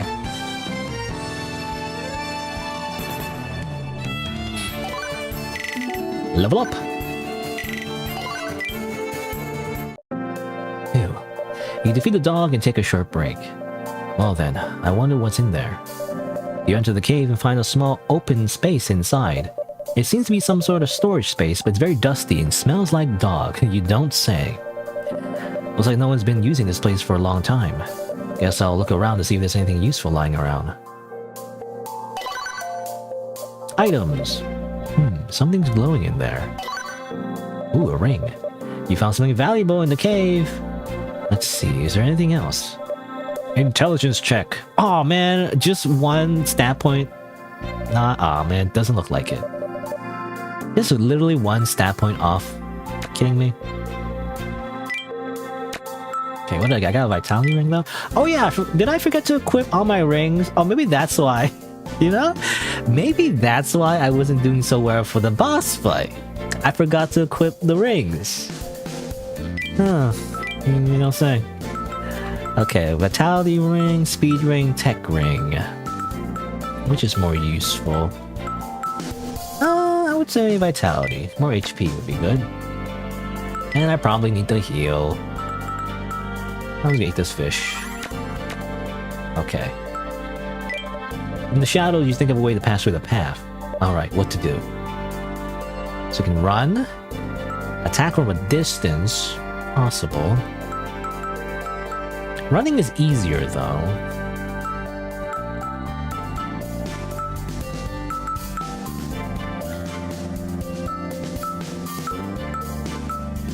You know what? Okay. Let's try it.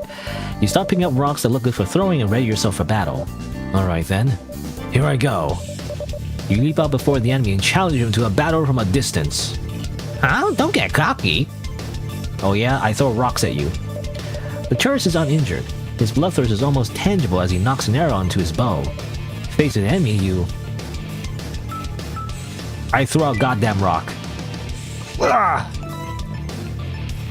You throw a rock at the tourist. It flies straight at him. Ow! And you successfully injure your target. Die! The tourist fires an arrow at you. Huh? Nani? Oh, damn it. Ah, I got hit. 40. Couldn't fully dodge the arrow. The tourist is lightly wounded and he glowers at you angrily. I'll do it again. Screw you. Ow! Uh-oh, not again. Critical success! You snatch the arrow from the air. Freaking Neo. Huh? This yours? I throw it back. What? I don't know. I swear that's like a very common trope for some reason in like I don't know why, but like D&D or something, like or like I don't know, just in general, like throwing like an arrow back at someone. It's just something people think of, right? But you would think that would be really hard though. You can't just catch an arrow and then just throw it back. You know, that's not how arrows work. Like if you try to throw an arrow, it's not like a javelin. You know, it would just kind of like wobble everywhere. I don't know. But anyway, we do it anyway because we're just a good Chad. You add on to the arrow's momentum by turning your whole body and fling the arrow back at the tourist. Judging by the wounds on the attacker's body, fighting back seems to have worked. He grimaces as if in regret. I guess we keep going. It can use magic, but I'm just keep throwing a rock. Uh-oh. Critical failure! Oops. You attempt to throw the rock at the tourist, but it slips out of your hand. It bounces off something on the ground. How did I get hurt? It attacks you instead. What? The tourist bursts out into laughter and sneers at you mockingly. Literally a crit fail. Like a crit 1. What? This sucks. I should have just ran up to him.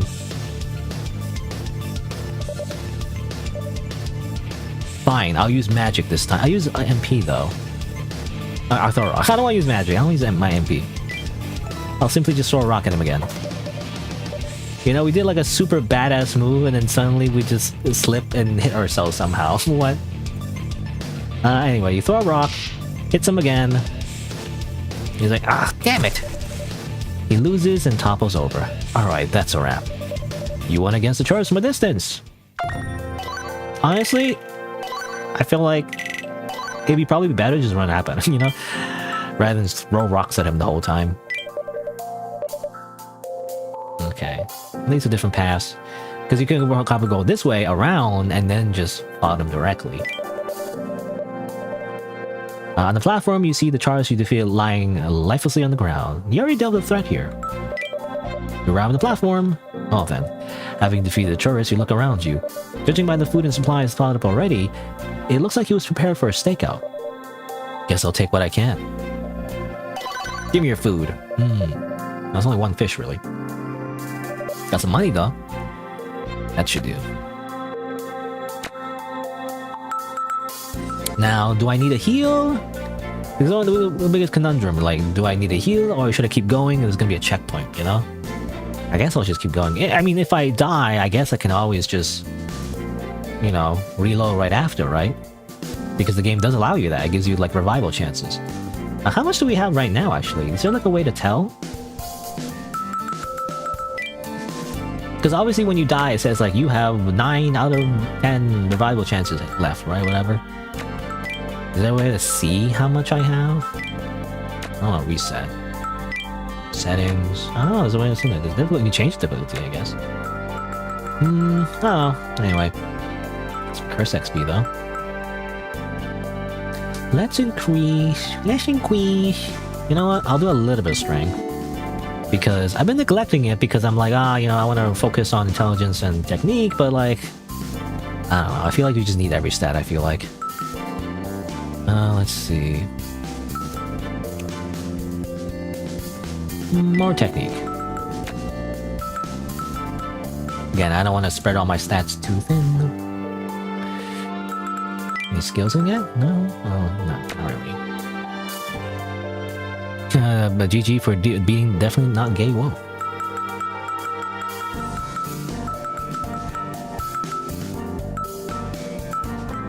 I don't know. I was gonna say, like, for some reason, you know, like bunny, werewolf, it's always like a thing, right? And like, I mean, I don't know for sure. I'm not an expert, but like, isn't there like a thing? Like it was that anime? I think it was an anime, right? It was like the bunny girl and the wolf guy. I don't know. For some reason, there's always some kind of like allegory, right, between like prey and predator. Whenever there's like furries, so I just assume, you know, that's what they're going for, like toxic yaoi or something. I don't know.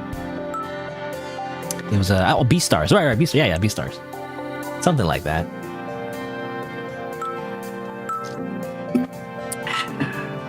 Anyway. I'm trying to think. I was wondering if I should heal or not. Let's just go.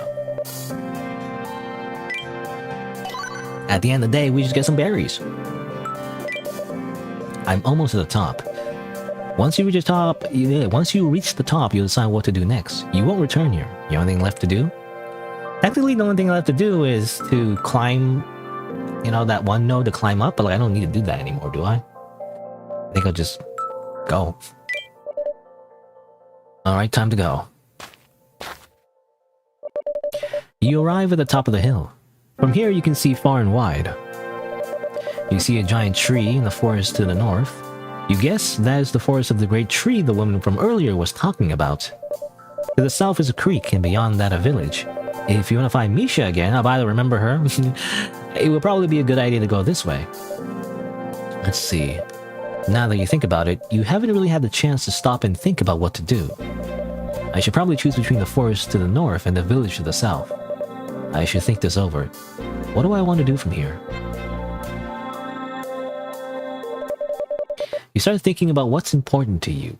The big titty like woman with the wings, or the rabbit you know, furry anime girl.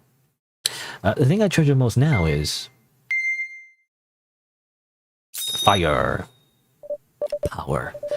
I want power so I never lose to anyone. You recall the tragedies of that fateful day.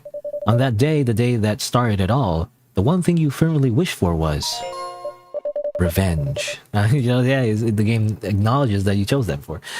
Revenge against the dragon that ravaged your village. That's right. I'll never forget what happened that day. I'll never forgive that dragon. I have to grow even stronger, so that I can defeat that dragon. Having realized again your thirst for power, you move on to your next thought. Alright, what next? Next, you think of the woman who claimed to be waiting for you in the forest of the great tree. She did say you want to live more than anything else in the world. Well, you know, it's funny, you can't choose that actually, because my flame of life is not too high. It's not high enough.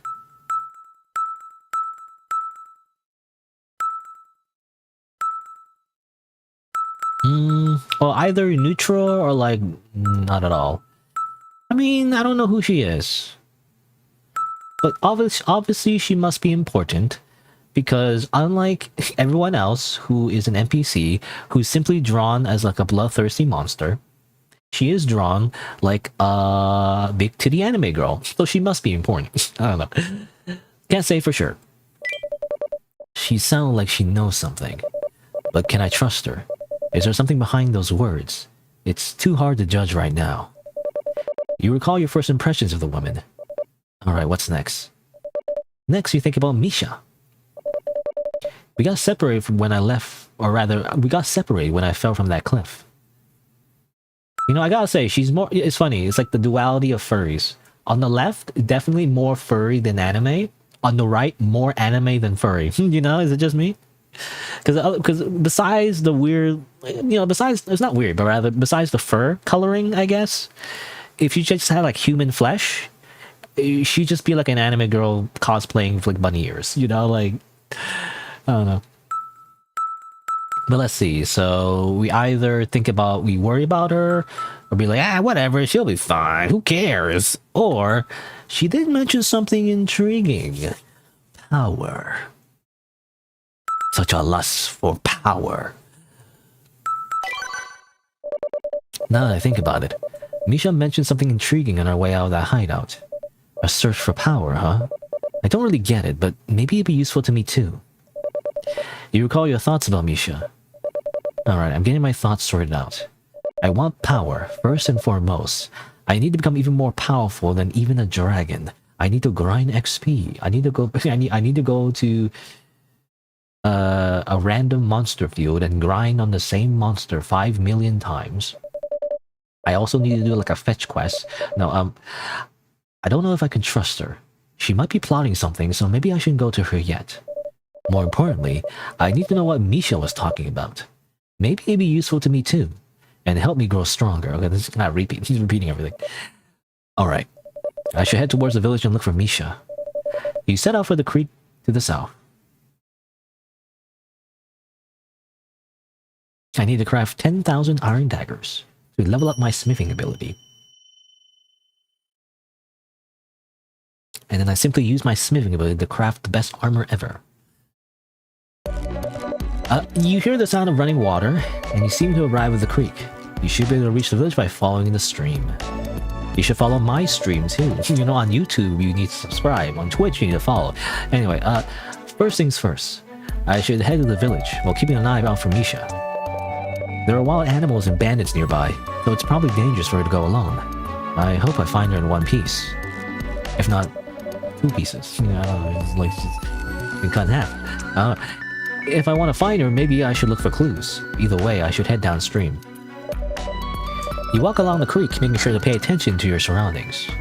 You know, it's unlikely she's dead. You know, you wouldn't kill off an NPC off screen, right? You wouldn't do that. It just wouldn't make sense. Chicken. Or is it one of those chickens where they like a cockatrice or whatever that like petrifies you or something? I remember that from Dragon's Dogma. Though it's not just from Dragon's Dogma, it's just like a general like fantasy, you know, archetype. I'm assuming from Dungeons and Dragons. A large bird stands before you and blocks the way. It shakes its body to and fro as it glares at you. Also, oh yeah, my heal. Oh, see, my HP and MP are like full, so I didn't need to use any consumables to heal, as it turns out.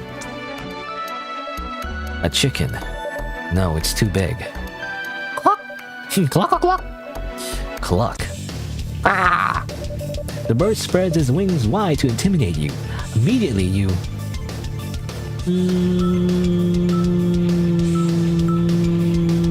Yeah, I'm gonna attack it. If it's a fight you want, then it's a fight you'll get. Don't get in my... Ah! The bird ignores you and screeches loudly. Its loud voice drowns out your speech. Oh, shut up already. Is it gonna petrify me? Yeah, it is. It is kind of that creature. You know, it has a weird like lizard tail. I simply use I slash, and then I sheath, and then I I slash. I use the same strategy over and over again. So I'll save my MP for when you fight like a stronger enemy.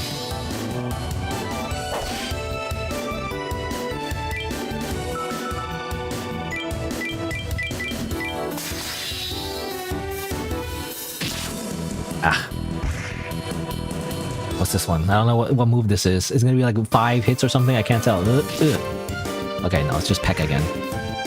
With normal peck.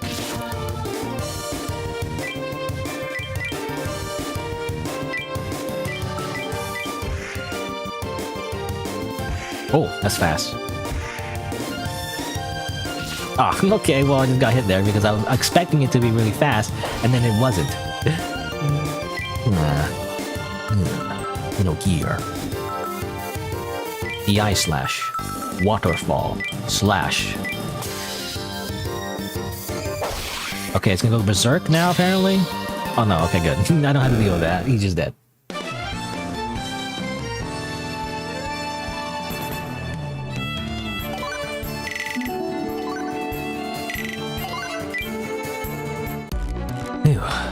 Finally, some peace and quiet.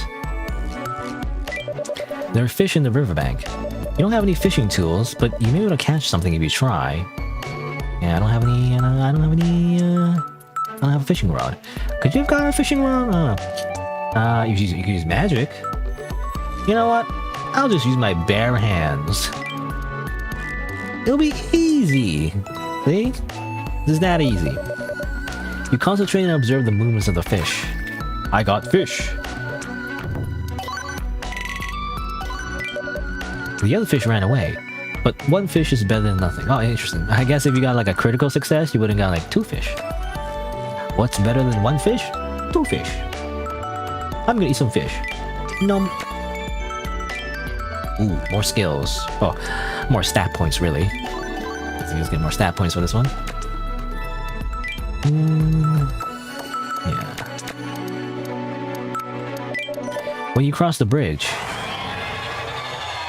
you suddenly hear the cry of a bird in the distance. It's a strong, low, piercing call. That's not the bird from earlier. This one sounds completely different. You wonder if there's something dangerous ahead. With that thought in mind, you...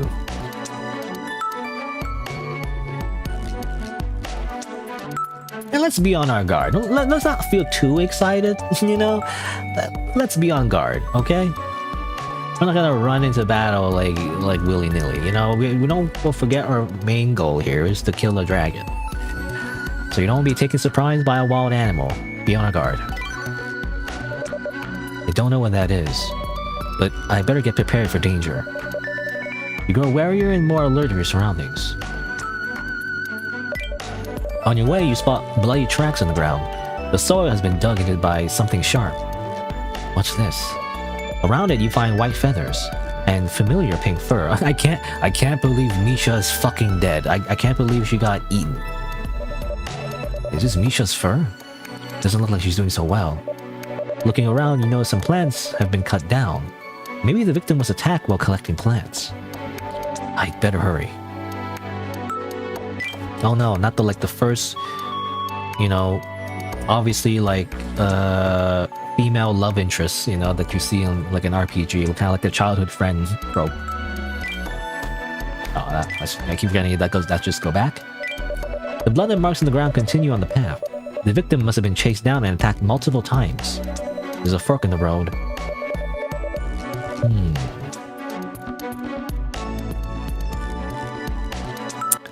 I should hurry up. You know, like, I don't know. Is this artificial urgency, or should I actually, like... What if I go here and then Misha's fucking dead? He gets decapitated because I took too long or something. Or is that doesn't matter? Because why would you do this? Why would you be like, by the way, Misha's fucking dying. Oh, by the way, here's some extra items you can grab if you want to. You know, it's like... I can get those items later, right? You follow the tracks up a slope and you find different colored trees around you. There's evidence of violent attacks happening, but they seem to have stopped around here. That's... You spot Misha slumped against a tree not too far away. She's alive, right? You can't tell if she's alive from this distance. You have to get closer to see for yourself.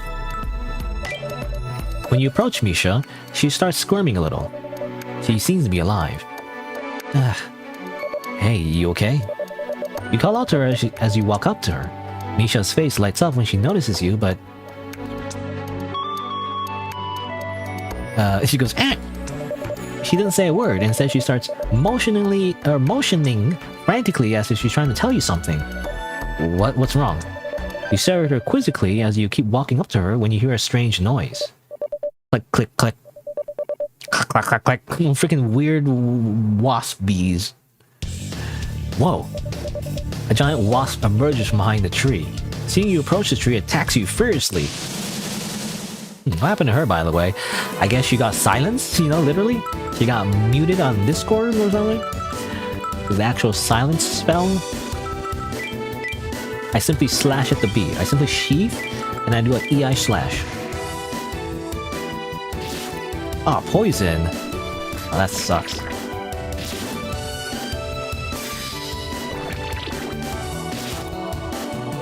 Frickin' poison.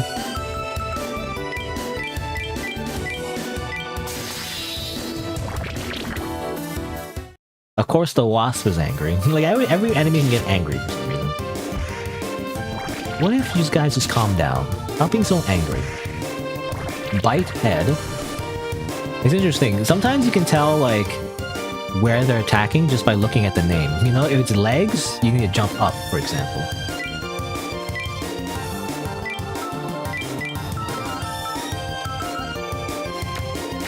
I'm just gonna slash sheep. Man. Freaking poison.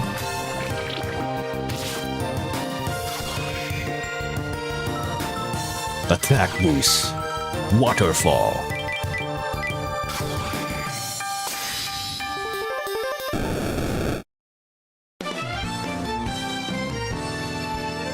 You know, there is one thing I would like about this game is more customization in terms of like the actual appearance, I guess. I always prefer character customization. So like if you change armor and stuff, I wish those, you know, it would reflect that. But I guess that's a bigger budget, you know. Gosh, you're alive. Gosh. Are you okay? You know, after all that, the last time Misha saw you, you were coughing up blood and falling off a cliff. You know, normally you wouldn't be okay. I tried looking for you after that. Sorry for making you worried. I'm alive, I can still move around alright. Enough about me though, are you alright? I saw bloody tracks everywhere on the way here. Yeah, I got attacked by this huge bird. Thought I was a goner. Don't think I've got much strength left though. I appreciate it if you could lend me a hand. You know, I wonder actually, well, I don't know. I don't know how linear this game is, but could you have went to the great tree instead? First? In that case, wouldn't Misha be fucking dead? You know? Because you didn't intervene? Looks like you've been through a lot too. Glad you're still in one piece. You grab Misha's hand and help her stand. She seems to have patched up most of her wounds, but she's still lost a lot of blood, so she's wobbly on her feet. There should be a village past here. Let's head there. Can you walk? Yeah, for the most part. I'll try my best not to get in the way. Let's hurry and get to that village. I'm gonna stuff my face full of meat already. You successfully met up with Misha. Let me grab your stuff. Is this your stuff? You approach the bag and examine its contents. Someone must have dropped it. It's quite battered, but the contents are fine. Let's see. You can choose. Heal herb, or mana berry. I want this one. Collect what you find and go on your way.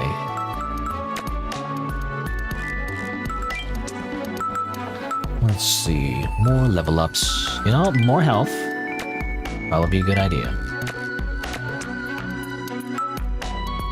I'm debating whether to heal. You know, a big titty anime girl is probably dead? Well, I don't know.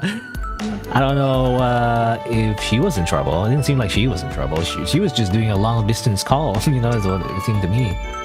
She was just projecting her phantom. So she seems fine. She seems to be just working from home, you know? Oh wait, hold on for a sec. Why? Those plants over there can be used to treat poison. We should pick one. That's not a good sign, because that implies that we're gonna find an enemy that will severely poison us. A lot of critters around here use poison, so this should come in handy. Yeah, like one poison healing thing. That's one thing. So little. You find your path blocked by a wasp. It doesn't seem to notice you, but it might attack you if you get too close. It's flying pretty high up, so maybe it won't notice if we lay low. What do you do? We fight. Wait, sneak pass. Oh, it says you can either get a recovery item or get a battle item. I kind of want a battle item, so hiding is annoying. Nah, there's no need to get all sneaky. We'll just pass through, no problem. They see you and then you attack. Ooh. Oh yeah, I use poison bite. Does that work on the wasp when it's already poisoning you? I don't know.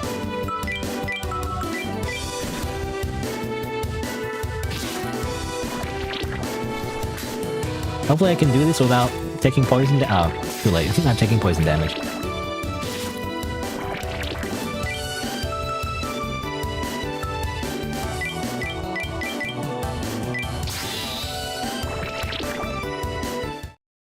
Rage. Damn it. Okay, legs, which means the proper's up. Body. Left. Okay.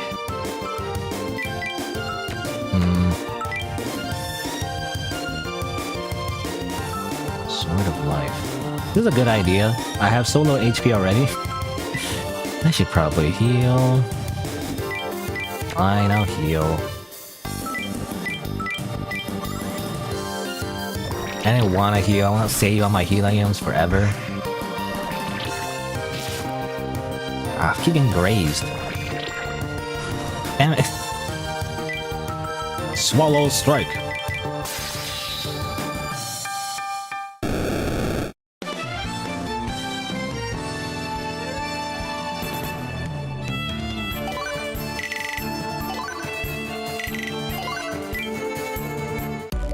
Brute force, huh? Whatever. Hold on though, I have an idea. Misha sits down in front of the wasp's body and starts working on something. What are you doing? Being resourceful. Here we go. But be careful not to touch the tip. Poison needle. Green needle. Brainstorm. You know, whatever was it? Misha finishes her work in no time and hands you some sort of thick needle. What's this? A poison needle. I just used this guy's stinger. It should work pretty well on creatures with low poison resistance. Hope you make good use of it. Right, thanks. How would I know if someone is weak to poison though? I don't know. Like, you just wouldn't know. I guess it's like a battle item? Poison needle. Deals damage and poisons the enemy. Be careful not to prick yourself by accident. You know, you'll poison yourself. Can be applied to all sorts of other ailments such as stomach aches and hangovers. You would expect it to taste bitter, but like medicine, but it actually tastes like nothing. It just tastes like a leaf. Carrot.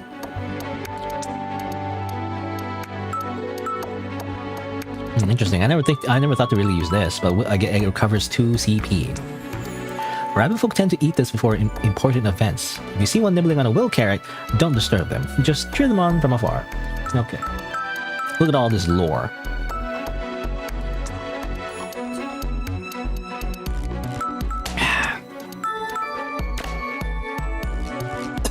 Excuse. I should have double check. Can you level up anything? Let's level up a little bit of speed.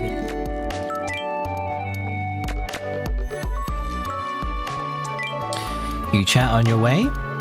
By the way, you got attacked by a bird, right? What kind of bird was it? It looked pretty violent. Good thing you managed to run away. It's called a pilgriff. I say it's a bird, but it walks on 4 legs. Pilgrims hate the wasps that live around here, so it won't follow us all the way here. I knew that, which is why I ran for my life to where you found me. But that was dangerous too, wasn't it? You could have been attacked by wasps. You found Misha lying under a wasp-infested tree. It attacked you first, but not Misha. Now you think about it, that felt off. Oh, that's thanks to my wasp repellent. I used some weird mushrooms I found. Wasps don't attack me as long as I have it. Okay, well, okay, in that case, that implies that she would have been fine anyway. We didn't have to rush over to her at all. She was safe the whole time. She had plot armor. What? Also, I was wondering if she was like actually like muted or something, like she got silenced, like a silence spell, but I guess not. I think she was just panicking, being like, ah, what happened there?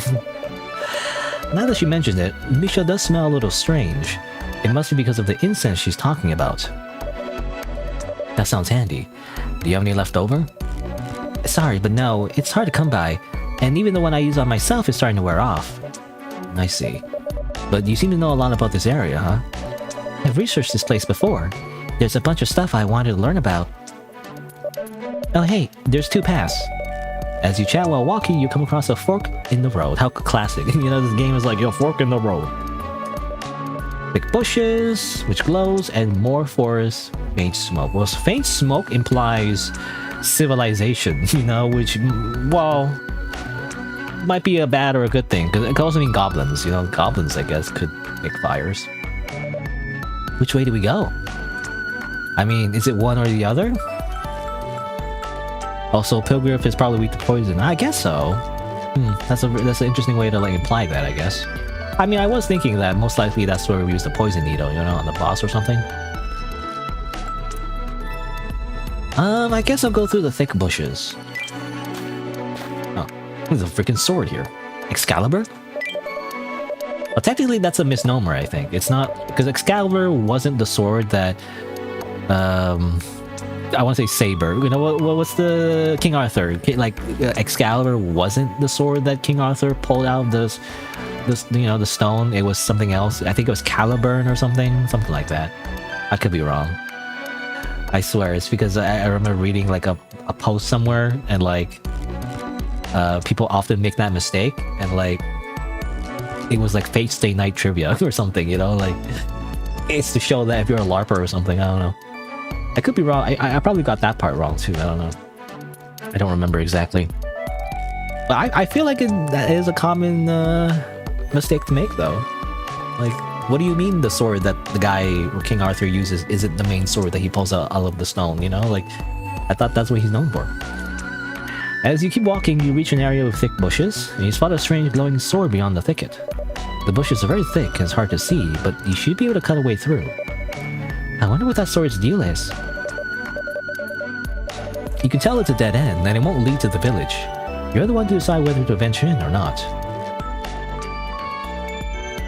Okay, well I'm gonna eat this fish. I'm gonna eat this fish real quick. Because that implies something's gonna happen. What's the matter? Why'd you stop walking? You calmly survey your surroundings and notice threads stretched across the branches. There's also bones lying on the ground. It's a trap. Oh, I did not think to do this. I was just simply like, wait a minute, why can't I go back and check this note again, you know? I didn't realize, I thought it was gonna be a repeat, but actually it's actually what you're supposed to do. It's a trap. We shouldn't just walk in there. Well, you're right, close call. We would have been gone until we just waltzed right in without thinking. So what do we do now? Having noticed a trap, you jump over it. Burn with magic. Burn with an item. I mean, we still have those flame orbs, right? How many flame orbs do we have, actually? I thought we only had one.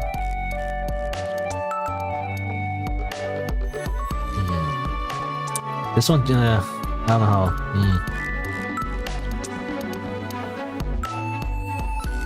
Do we have flame orbs? Let's just burn whatever gets in our way. Huh? Are you sure that's safe? What if we start a forest fire? I'll make sure the fire doesn't spread. We'll only burn what gets in our way, nothing else. Okay, I guess we do have enough. I thought we didn't have enough flame orbs. Because there's the 2 kinds. There's the normal flame stuff, and there's like the super flame thing. I don't know which was which. Anyway, you proceed while burning the plants in your way, but even after burning all the bushes, the threads remain undamaged. What a weird thread. Maybe it's resistant to heat. Oh, that's an interesting implication. That means probably fire doesn't work on it, on the enemy, whoever this enemy is. Some kind of spider, most likely. In Arthurian legend, Caliburn and Excalibur are typically 2 names of the same legendary sword. However, some adaptations distinguish them. In these variants, Caliburn is the sword in the stone, and then Excalibur is the magical blade given to him by the Lady of the Lake. Oh, okay. I guess it's just different readings on the same myth. But yeah, I feel like, again, you would think it'd be the same sword, you know? But yeah, resistant to heat. Okay, well, we're gonna fight like a weird spider thing now. As you burn the plant, something runs towards you from the bushes. It's a giant spider, of course. A giant spider crawls out to face you. So you were the one putting traps in the bushes. Seems like the spider's angry at you for disturbing its hunting spot. It pounces at you, of course. So don't use fire, though. Which is fine, because I don't have fire. Thunder Wave. Is it weak to poison? You know, ironically? I don't know, let's try it. Slash and then sheep. Not really. Thunder Wave. That'll be Thunder Wave, it's like webbing. But it does give me paralyzation, it seems like, right? What is that? Annoying ailments, you know, paralyzed. So you have actions have random chance of failing, and you may also become immobilized while dodging. So dodging becomes dangerous. Oh, that's annoying. It also even shows the enemy there, right there. So I guess I have to rely on guarding instead, maybe.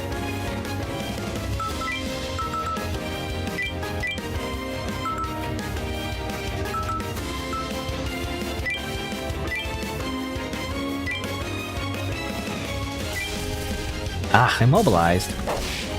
I'll just guard then. Takes so much damage. Okay, so it does tell you though if you're immobilized. Right before it starts. At least there's that. The eye slash.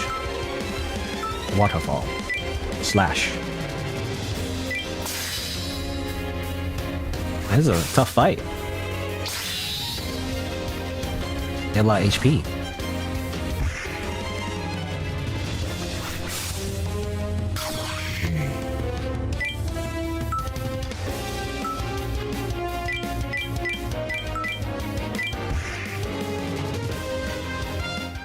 Uh-oh, it's angry. Okay, and then... Ooh, grazed. Okay. Ooh. Gonna do like a big attack. I'm gonna do... You know what? I'll do Mirage Miss, actually. And then I will do... Hack Boost. Lepery Blade, and Slash. Up, up, down. And Persistent Fang, we don't know most of his moves. Okay, well, hold on, I guess we'll see. Up. Up. Down. Man, even my best move doesn't do that much.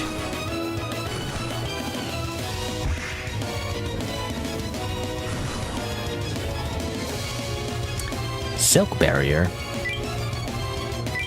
Silkworm. I don't know.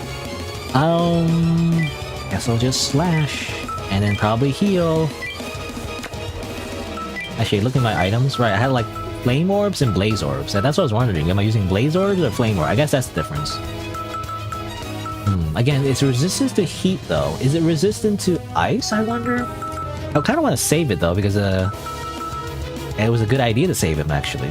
To save the orbs, as it turns out, because I could have used it here, you know? Okay, I'll just heal. Okay. Up. Ooh. What? That was different from what it said there. Or maybe because I got paralyzed. Is that what it was? What the heck? Guess I have to use the super heal herb then. Herb?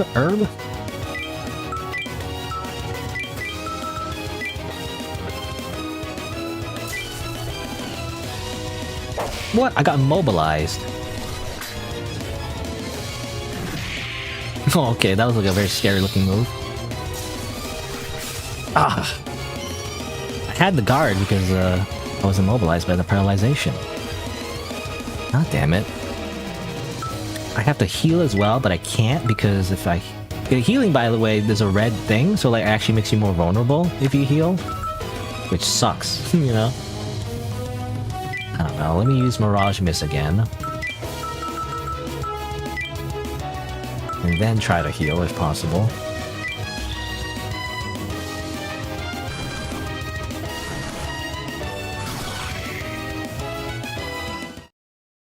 Silk barrier. The freaking silk barrier attack. I have to guard. Ugh, God damn it. Okay. Oh, I got immobilized. You kidding me? I can't heal because every time I try to heal.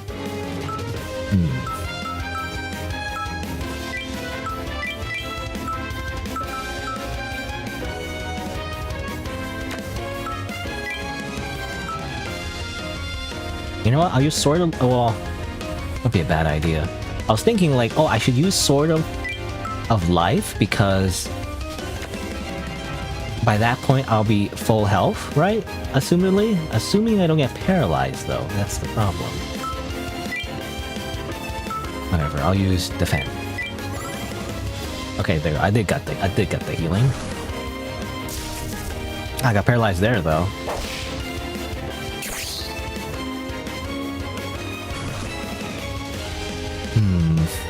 So annoying. Okay. I'm not paralyzed anymore. But hopefully I can attack boost. And I guess I'll do that. And then slash.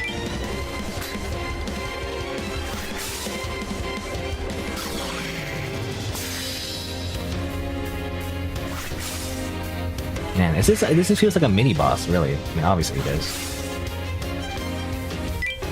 Okay. Sheath. You know what? I'll use Sword of Life just to try it out. Lepery Blade.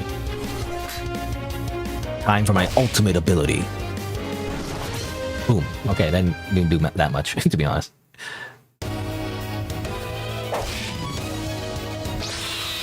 Bam! Critical hit. That's what I grazed. Well, I gotta finish it off now. Persistent Fang. That was Sheath, EI Slash. Screw it, Sword of Life. Let's go get this perfect. Hiya! Owarida.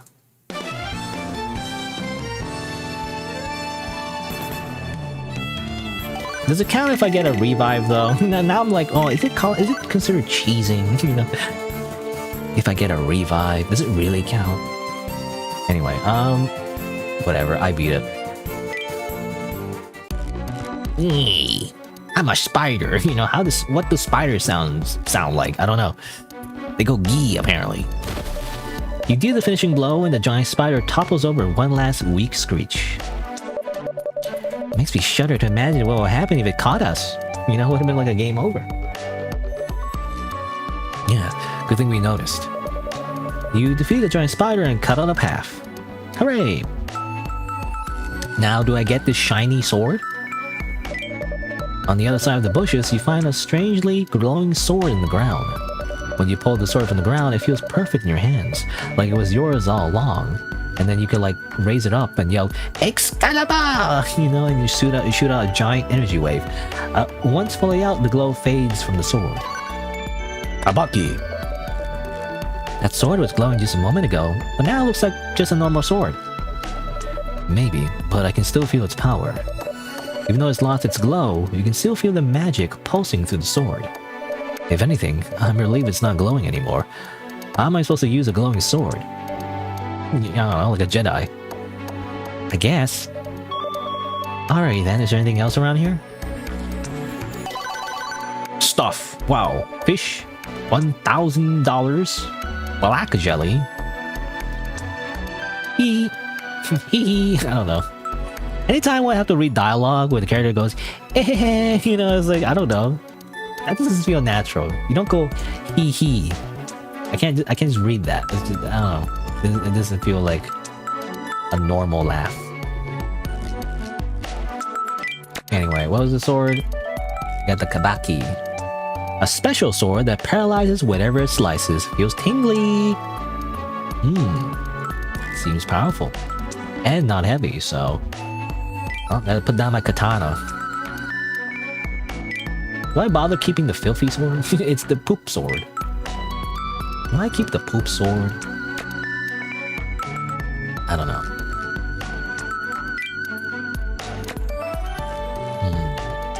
Maybe. Oh, it depends if something's weak to poison, right? I don't know. Anyway. Curse. So level up some stuff. Let's maximize my technique. Like so. Get skills! More skills. So we get Dizzy Shock and Absorb. Dizzy Shock. It's a blunt hit that has a chance of inflicting stun. Looks fancy, but doesn't do that much damage. Okay. So it kind of sucks because, again, it's the debuff paradox where you get like a powerful debilitating debuff, you know, but it really only works for enemies that you would just kill normally anyway. And when you use it on bosses, they're often immune, you know, to like stuff like stun or whatever. So like it's just never useful. It's the freaking debuff paradox, you know? You can never use like a good like actual strong debuff against actual fights that actually matter. Anyway, Absorb. Attack that heals you by 50% damage down. Interesting. Costs MP though. But I guess we will get it.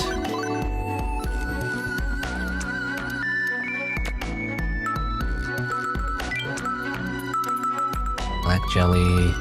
Slightly spooky jelly. Slightly unpopular among the kids. Slightly better for adults. The slimes were only slightly harmed in the making of this jelly, you know? This jelly was fine, but this one was harmed. Okay, well we did the little thing here. That was fun. That was fun. Time to go over here now. As you go on your way, you hear a voice calling out to you from afar. Oh hey, there you two! Glad to see you're still alive and kicking. Or I think, yeah, I said that wrong, but you know, he said like, hey there, you two! You know, it's really a comma between. Elmaze! It's the merchant man the bandits' hideout. He set up camp and is lounging next to the campfire. So you got out of there, too. Yep, that's right, all thanks to ye.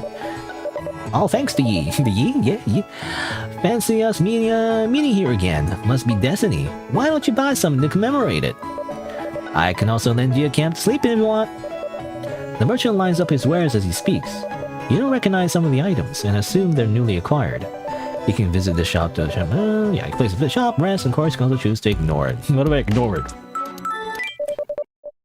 Oh ho, what's the matter? I have lots of money. Can I buy? The Buster Sword. It's from Cloud. And Crystal Blade. -3 defense, or rather speed, rather. Also very heavy. I feel like this is not worth it. Chainmail, which I already have. Plate armor, which is heavy, which I don't like. Cleansing robe. Poison resistance. Could be, well, would have been useful. Well, actually, I don't know. Actually, I was gonna say, like, would have been useful against the spider. Well, the spider didn't use poison, actually. When I think about it, it's really just the wasp that used poison. So I wonder what this is for. Maybe the main boss of this era will try to poison you? I don't know.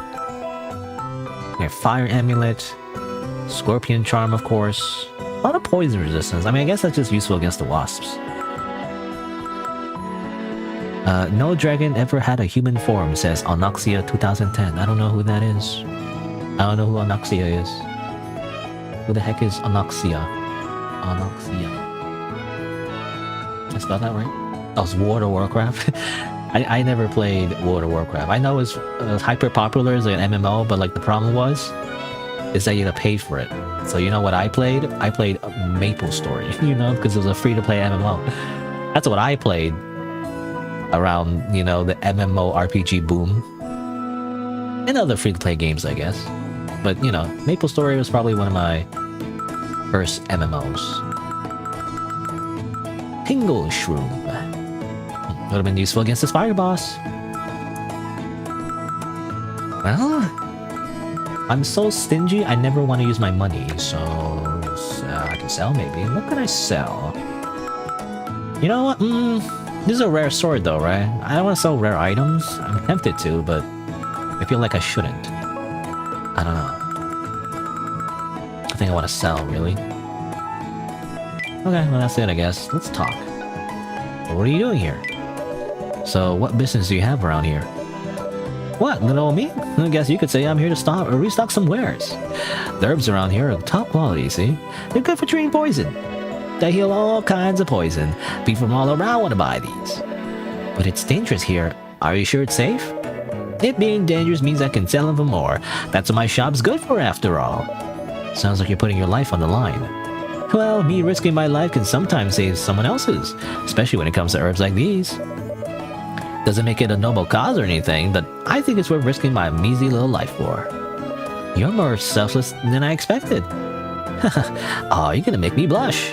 Anyway, how about it? Interested in my wares? Really, I just want to make money. And he's back to business as usual. But of course, I'm a merchant. Anaxia was a beautiful woman who was taking care of the young prince of humans while the king was away. She was also an evil black dragon. I see. Now I'm imagining her as a big titty anime girl. You know, that's all I can think of now. Let's see. About the wasps. You seem to know a lot about this area. If you got any info, I'd like to hear it. Let's see. You probably run into them already, but you better watch out for those wasps. They got some nasty poison in them. Wasps. They'll arrive there alone. It's when they group up when they become a real menace. Or menace. I can't speak. A real menace. Don't get too near the hives. And if you're unlucky, you might run into a rare one with extra strong poison in that stinger. Best not to let yourself run out of antidote herbs. I got some for sale right here, so feel free to stock up. I see. Though they won't attack you in the first place if you got some wasp repellent. Really rare though, I'm looking for some myself. How about this? If you find any, I'll buy from you at a premium price. Got it. Interesting. Is that a thing I can actually find? Oh, and there's spiders whose main prey is those wasps you're talking about. They use this resin enchanted with electricity to tie them up, shock them, and eat them. They set up traps and wait for a prey to get caught. You better be careful not to get caught yourself. Interesting. We already fought the spider though. What about the pilgriff? If you're going through this place, you better watch out for the pilgriff. I already got attacked by it once. Almost died right there and then. Oh, that was unfortunate. Good thing you're alive, eh? How should we deal with the pilgriff? Let's see. It's a pretty violent breed in the first place. But when it gets worked up, it shoots electricity. That's the worst part.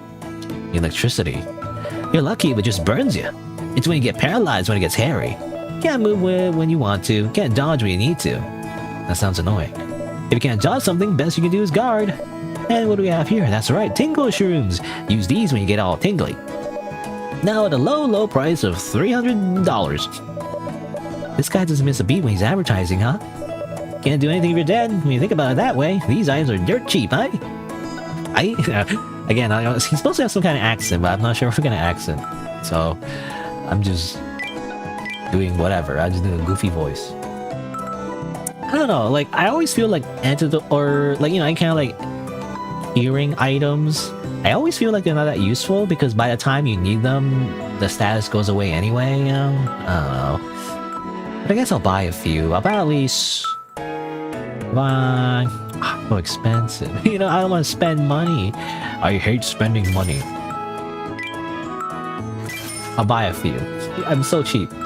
I just don't want to buy any. Because, like, I want to save my money, you know? Okay, well, I guess that's good. And we could rest here, but I actually want to save it. I want to save the rest for later, maybe? Before we use it, you know, I want to save that, like, checkpoint. Because when we need it, you know, is when we're going to actually need it. Yeah, 300 gold. Let's see. Well, I don't know how much is left. But you know what? I think this is a good time to stop, actually. You know? I feel like this is a natural stopping point. I don't know how much of the area is left. I imagine as we get closer to the village, maybe eventually the freaking pilgriff attacks. You know, I feel like the game is heavily foreshadowing that. So that's probably the main boss of this area. So for now, I think I'm just gonna leave it here. Let me see. Can I, like... Hold on. Actually, I don't know if it matters. I'll just be over here. And then save and quit. Suspend the save data. Because remember, you can't just save scum. You can kind of save scum still though, right? Because you get like, again, revivals basically. If you die, you can always just retry. So in a way, it is kind of save scumming,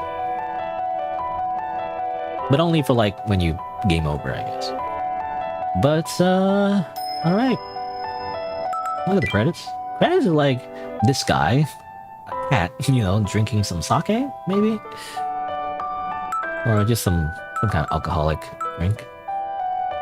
So there's developer Dara Neko, I guess, and then the Playsim staff, which is the publishers, really. I guess they help with the localization. You know what? I gotta say, the localization not too bad. In fact, overall I think it's good quality, at least compared to all the other freaking indie games I ever played on Steam, specifically with horrible translations and localizations. At the very least, they did a good job with the localization. CEO, general manager, debug. Really just made by one guy. Well, I guess with them, there's definitely some artists, it seems like. Character design, monster design.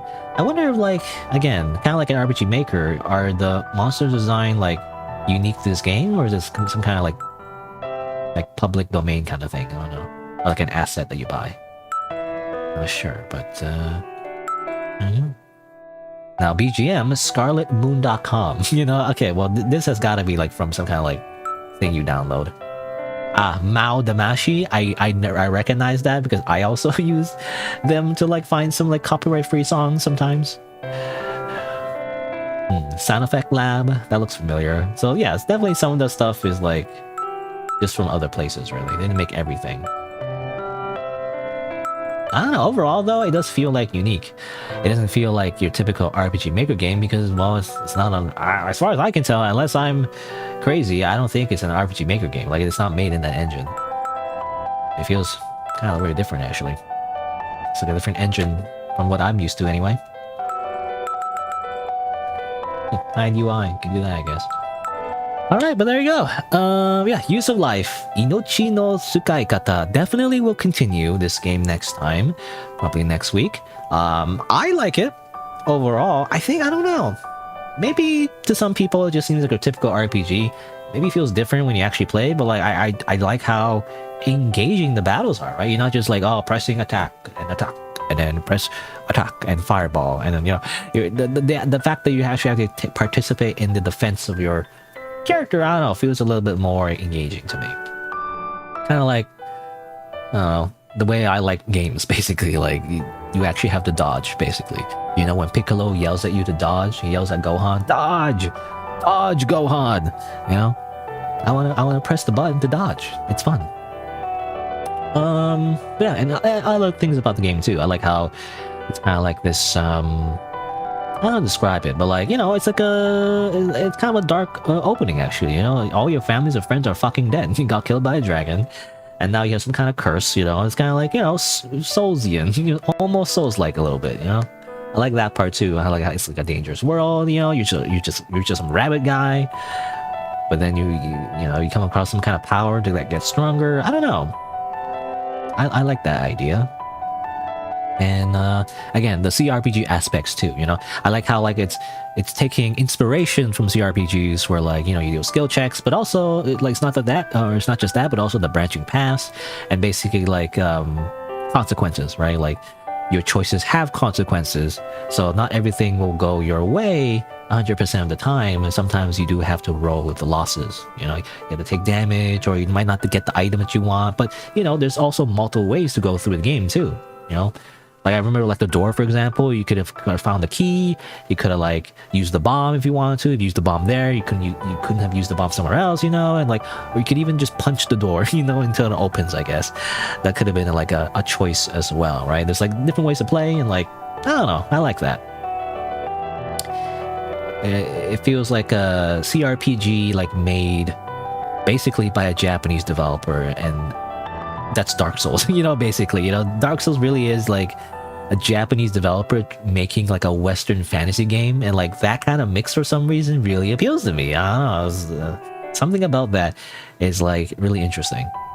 Yeah, anyway, definitely gonna continue this. Apparently it's not that long though. Like you can beat like one route pretty quickly, like only like a few hours, I don't know, but it seems like depending, well, I don't know, I guess we'll see how I feel by the end.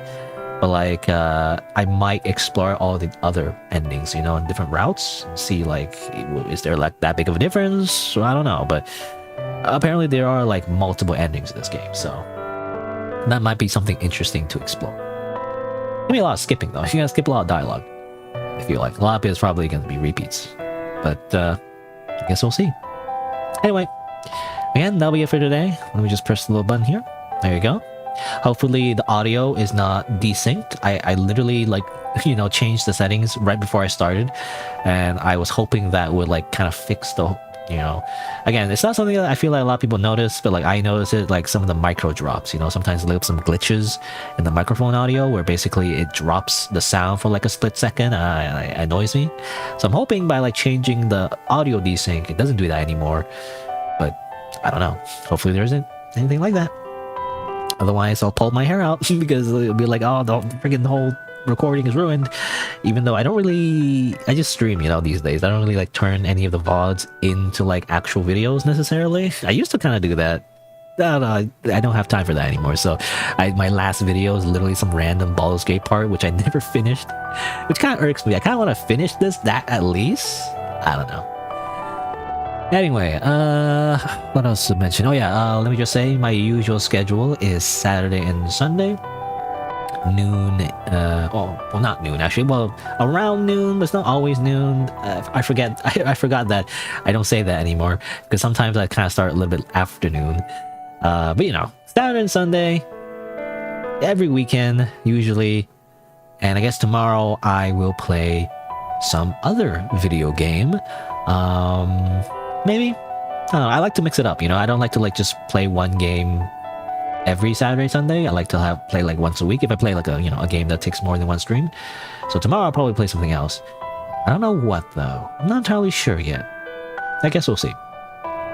Anyway, again, thanks for watching. Until next time, see you then.